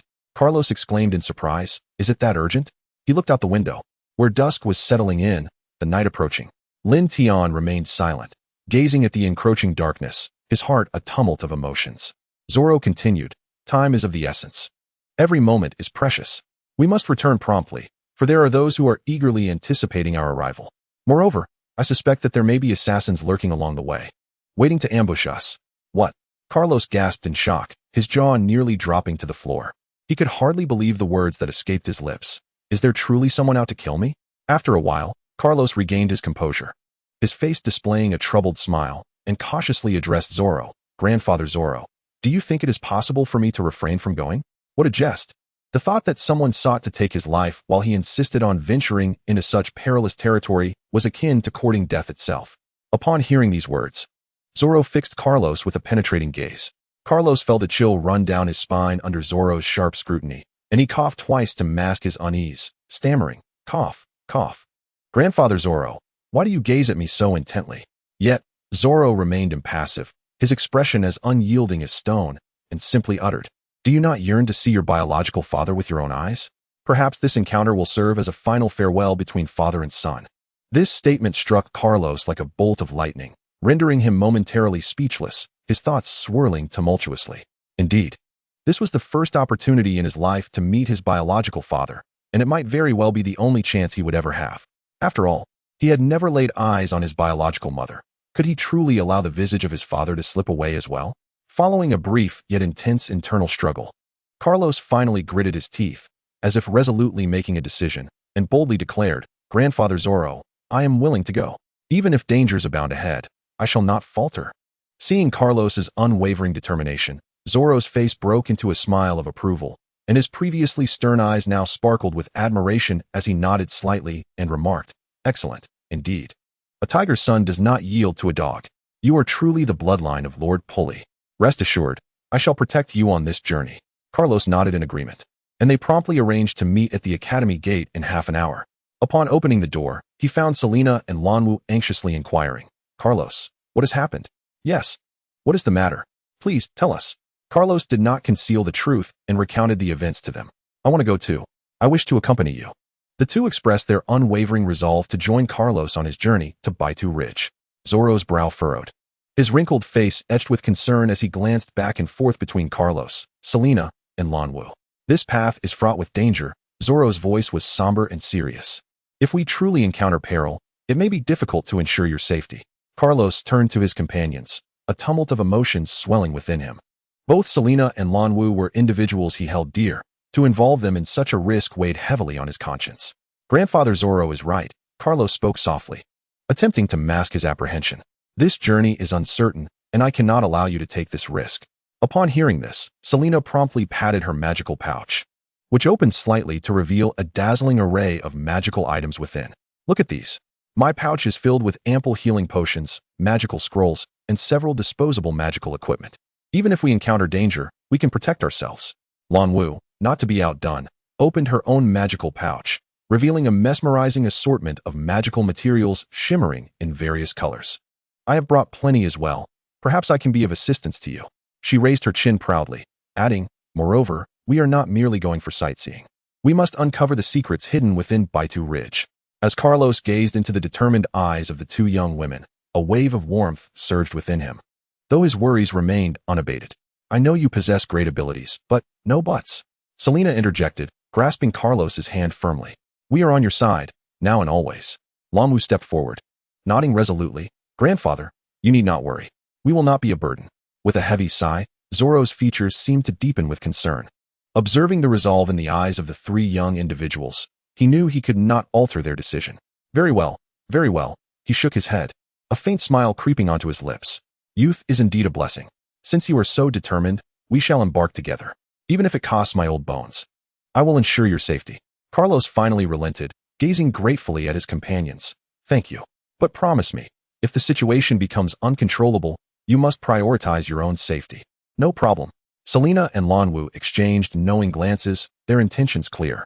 Before long, a carriage rolled slowly out of the city. Grandfather Zoro took the reins, while Carlos, Selena, and Lanwu settled inside the carriage. The first half of the journey unfolded with remarkable tranquility, the picturesque scenery giving the impression that they were merely a band of ordinary travelers.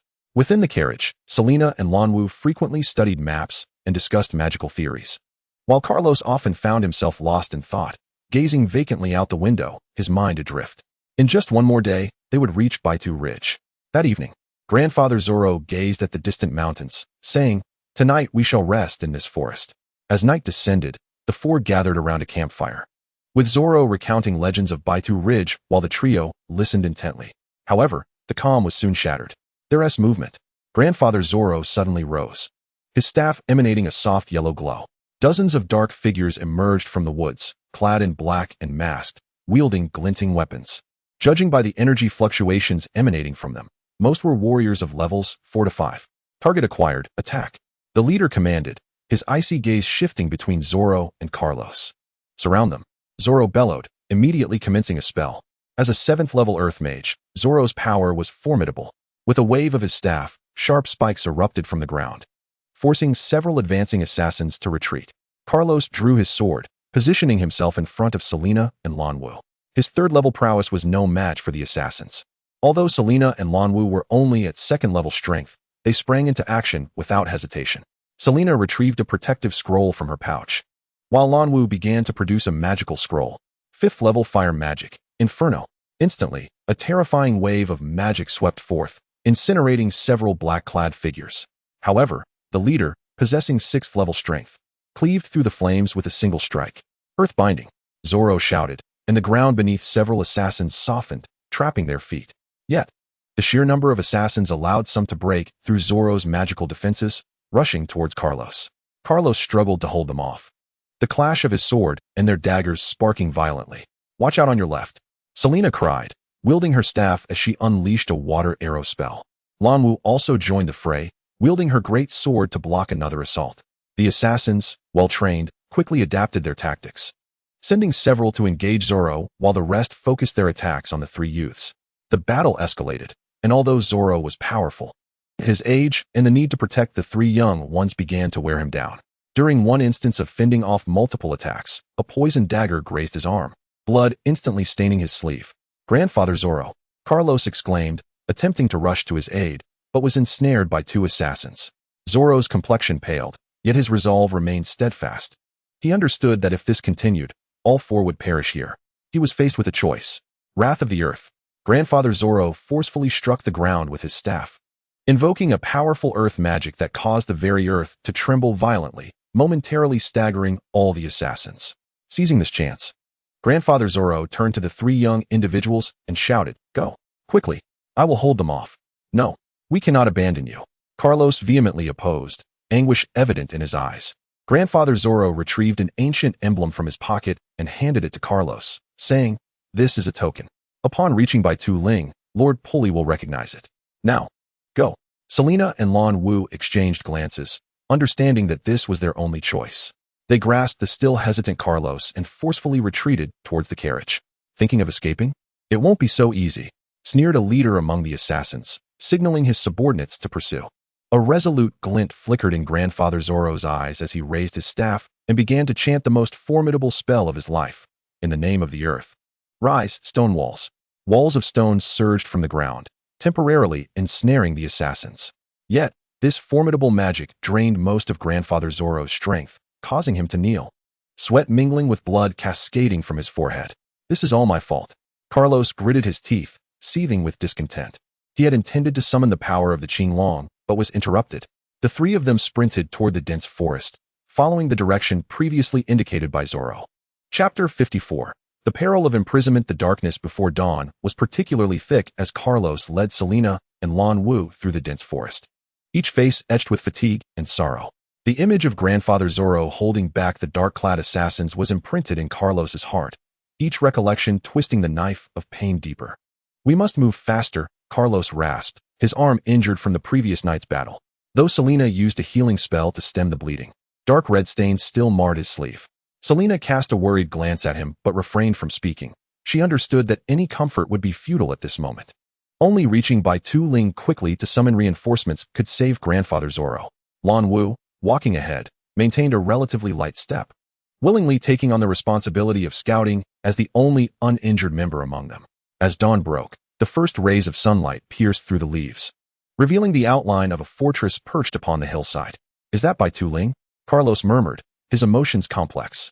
The fortress, constructed from rough yet sturdy stone, had patrolling soldiers visible atop its towering walls.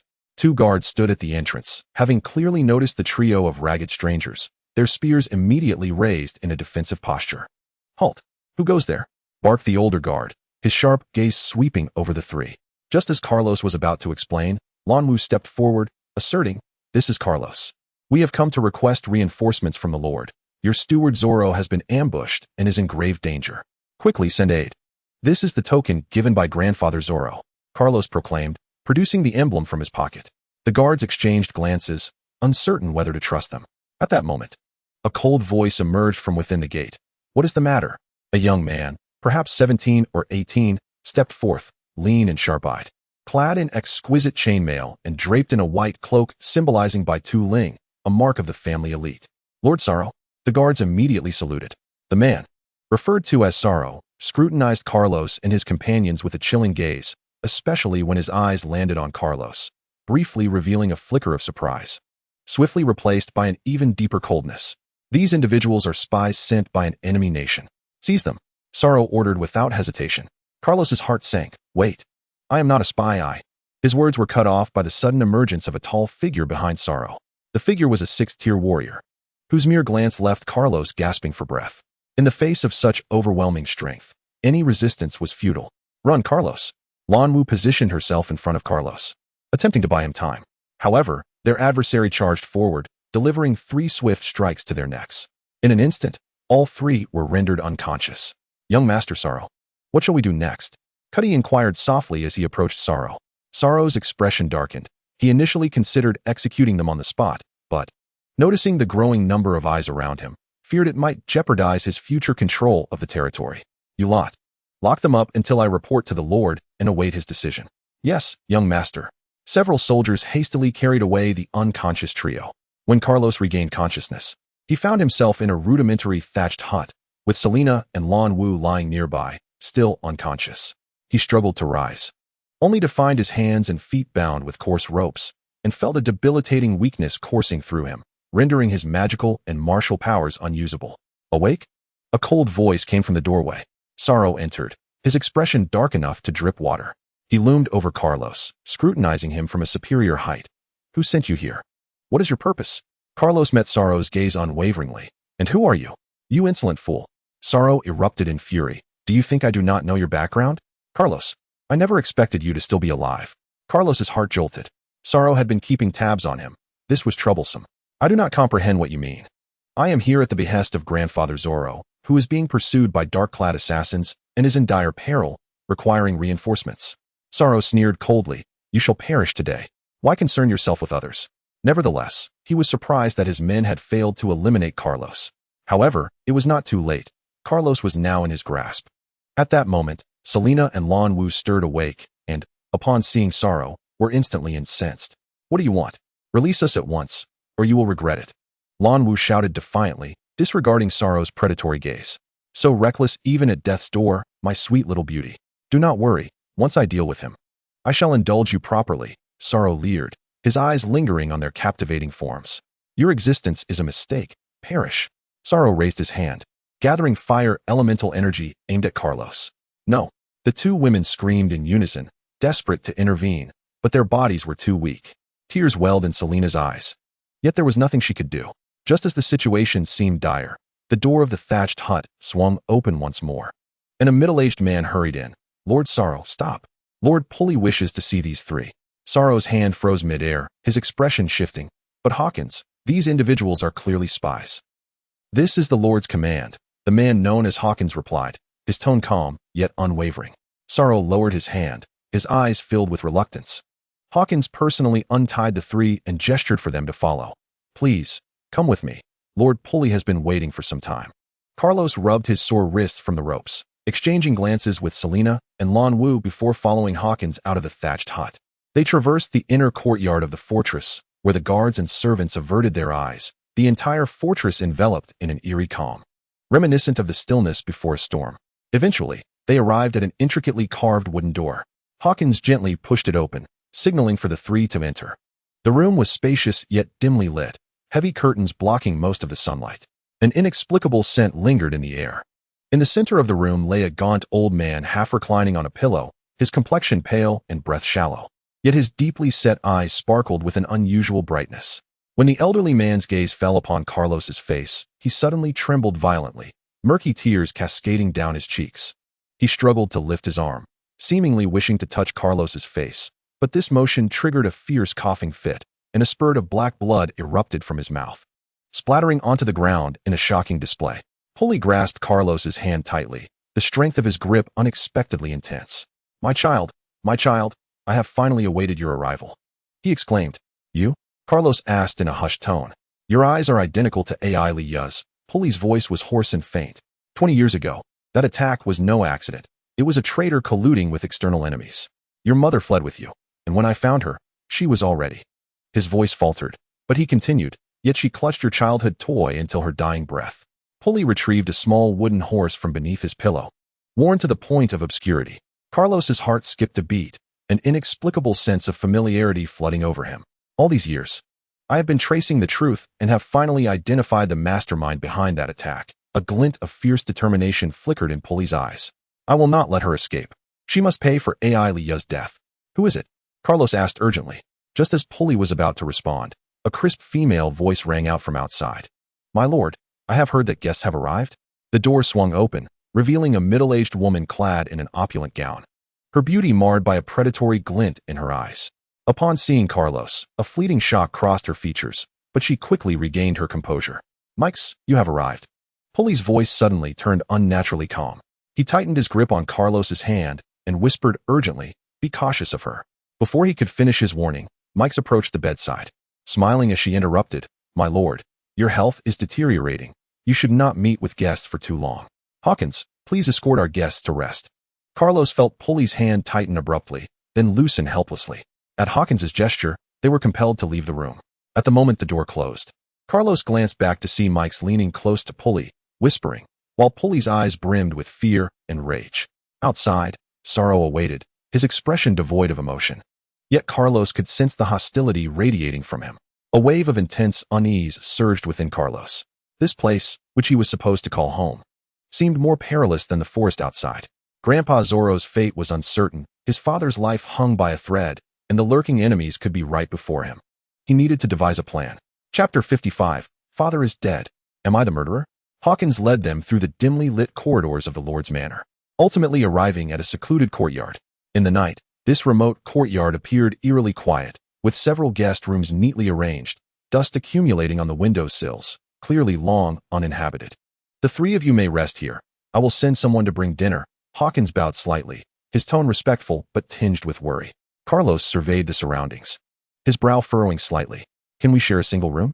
Hawkins looked somewhat surprised but quickly regained his composure. Of course, if that is your wish. They ultimately chose the largest guest room. The room was simple yet tidy, a spacious wooden bed occupying the center, with a desk and several chairs positioned by the window. Carlos gazed at the sole bed, his ears flushing slightly. You two take the bed. I will manage for the night at the desk. He attempted to sound nonchalant. Selena gently shook her head. That won't do. You may face more challenges tomorrow. You need proper rest. Lan Wu had already approached the bed, patting the mattress. It's big enough. The three of us should fit just fine. She winked mischievously, adding, or is Master Carlos afraid that we two delicate ladies might take advantage of you?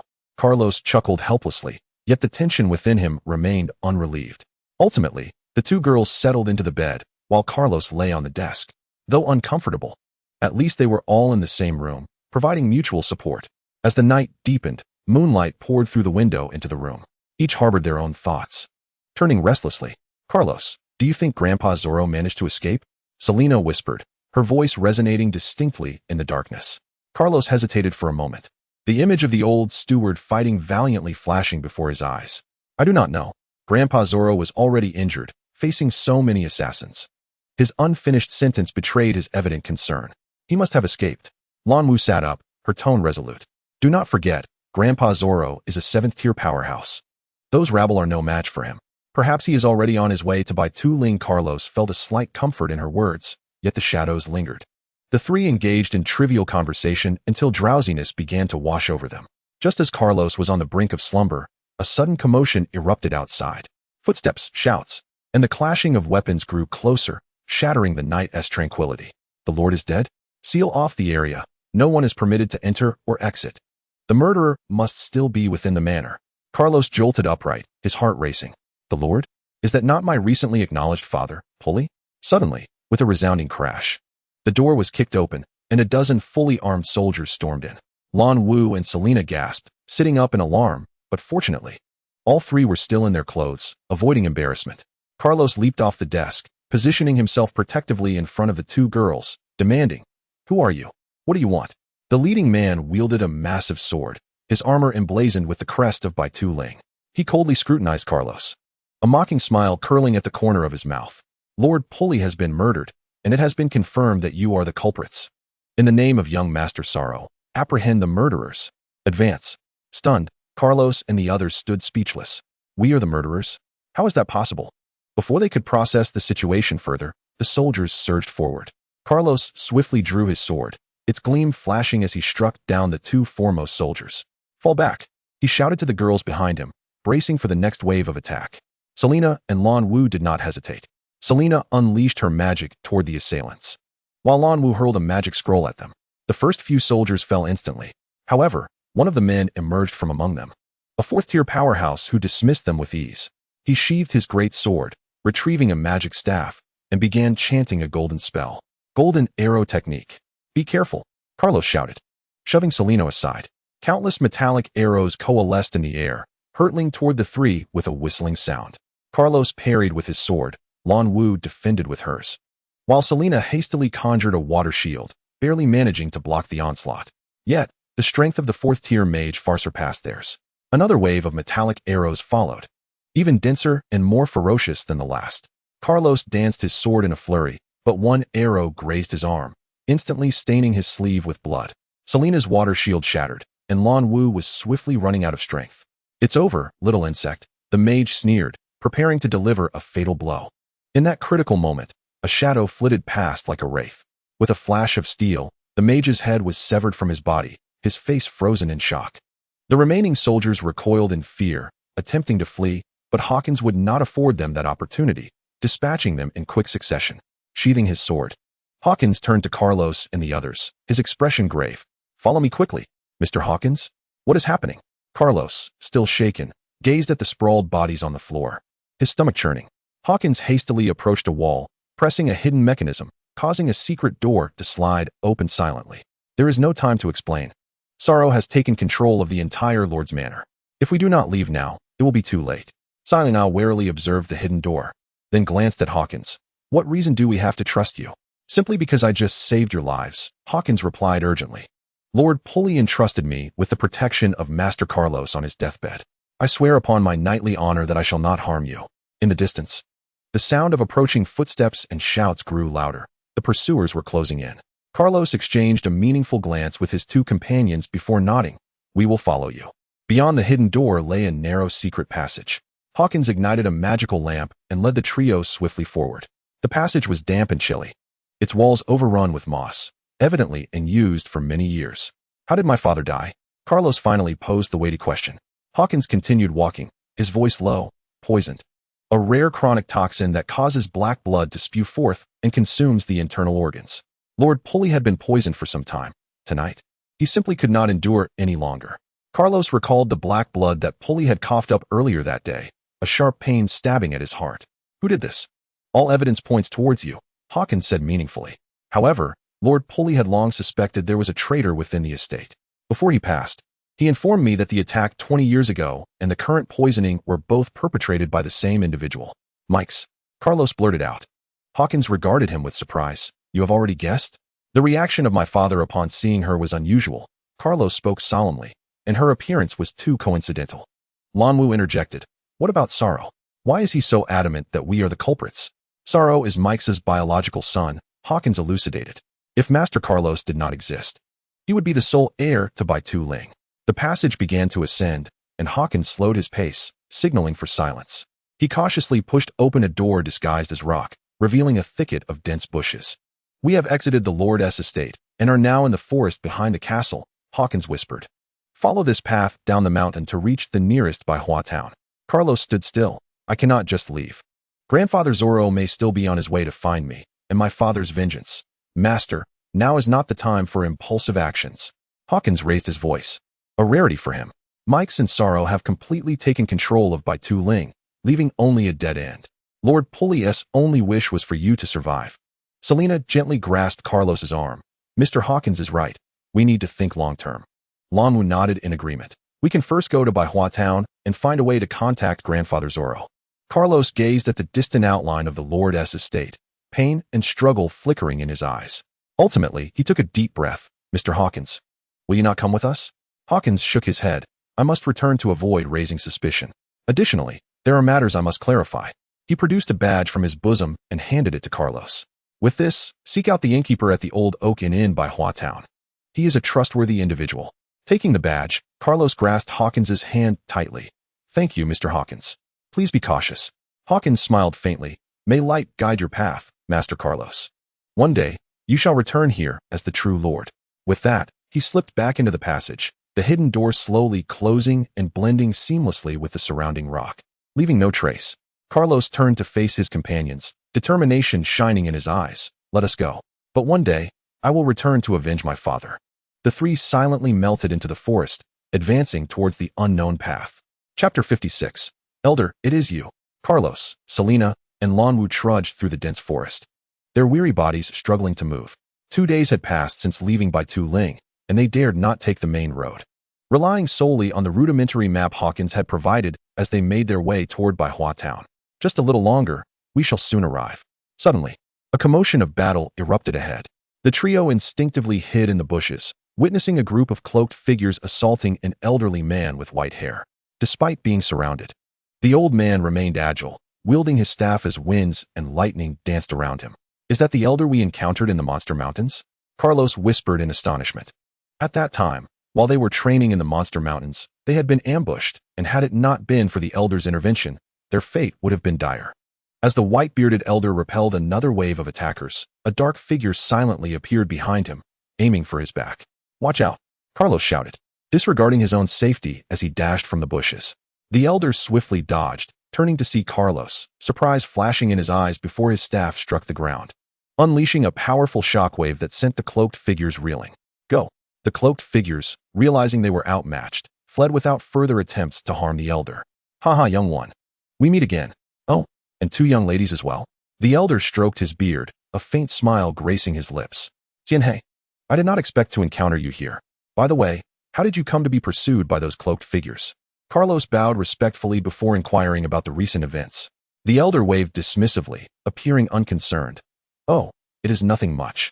Just a trivial matter of taking a treasure from their master's collection. Carlos and his companions gaped in shock. Elder, you call this a trivial matter? Lan Wu pouted, astonished that someone could speak so brazenly of theft. Selena quickly tugged at Lan Wu's sleeve, urging her to remain silent. Elder, Lan Wu speaks her mind. Please do not take offense. Rielia smirked. What do you little girls know? I am merely redistributing wealth, aiding the impoverished. Is robbing the rich to benefit the poor not a good deed? Carlos nearly burst into laughter. He had not anticipated such progressive thoughts from the elder. At that moment, Lan Wu spotted a figure lying on the ground not far away. What is that? She exclaimed, and the trio hurried to investigate. Grandfather Zoro. Carlos could scarcely believe his eyes. There lay Zoro, battered and bruised, his left arm twisted unnaturally, and a deep wound on his chest still oozing blood. His breath was weak, but upon seeing Carlos, a flicker of relief crossed his eyes. Master, he struggled to speak. It is good to see you unharmed. Rielia rushed forward to assess Zoro's injuries, her expression growing increasingly grave. He is gravely injured, has lost too much blood, and has been poisoned. It is a miracle he has survived this long. Please, you must save him, Carlos pleaded. Though he had only met Zoro a few times, he had received Zoro's care, and now, with Zoro in such peril, how could he not feel urgency? Rielia nodded, raising her magic staff. As she began to chant a spell, Zoro's wounds visibly began to heal, and his breathing gradually steadied. You are casting the 6th tier spell, Holy Light. Carlos was taken aback, recalling that this spell not only healed wounds, but could also dispel toxins. But Elder, are you not proficient in lightning magic? He remembered that without possessing light attributes, one could not practice light magic. Why can't I have my secrets? Rielia huffed. Of course not. Carlos dared not press further, his curiosity deepening. Who exactly was this person? Why was she assisting him? Several hours later, Zoro awoke. Seeing Carlos safe, tears streamed down his face. Master, this old servant is incompetent. I could not protect you. Carlos grasped his hand tightly. No, you saved us. Now please tell us what happened afterward. Zoro leaned against the rocky wall and began to recount. That night, I temporarily trapped the assassins using the earthquake technique, but they had a 6th-tier mage among them. We fought fiercely for a long time. Although I managed to slay several, I sustained severe injuries. Finally, I barely escaped, only to unexpectedly encounter you here. He paused briefly before continuing. Regarding the matter of Baitu Ling, I have come to understand that it must be Mike's who is behind this. She has long harbored jealousy towards your mother, Ilea, believing that she has usurped everything that rightfully belonged to her. This explains her viciousness. Not only did she cause Ilea's demise, but now she even spares no one, including Pulley. Zoro nodded. She has secretly colluded with the Black Eagle family of the neighboring nation, promising to cede land as a reward once she seizes control of Baitu Ling. Carlos clenched his fists, his eyes ablaze with fury. We must stop her. However, with just a few of us, we are no match for that Zero. Selena's eyes were filled with concern. Their strength was far too inadequate to make a difference. Hey, are you not going to invite me? I love a good spectacle. Zoro glanced at Carlos, uncertain of the identity of this elder. This elder had saved them before, yet Zoro wondered why they encountered him here. Carlos explained, Elder, we are mere chance acquaintances. What compels you to assist me? Lilia leaned against a nearby tree, smiling. Young man, I find you quite pleasant, and I am idle anyway. It is a trifling matter. Lan Wu quickly pulled Carlos aside and whispered, Carlos, since such a formidable elder is willing to help, we should accept his assistance. He does not seem like a villain.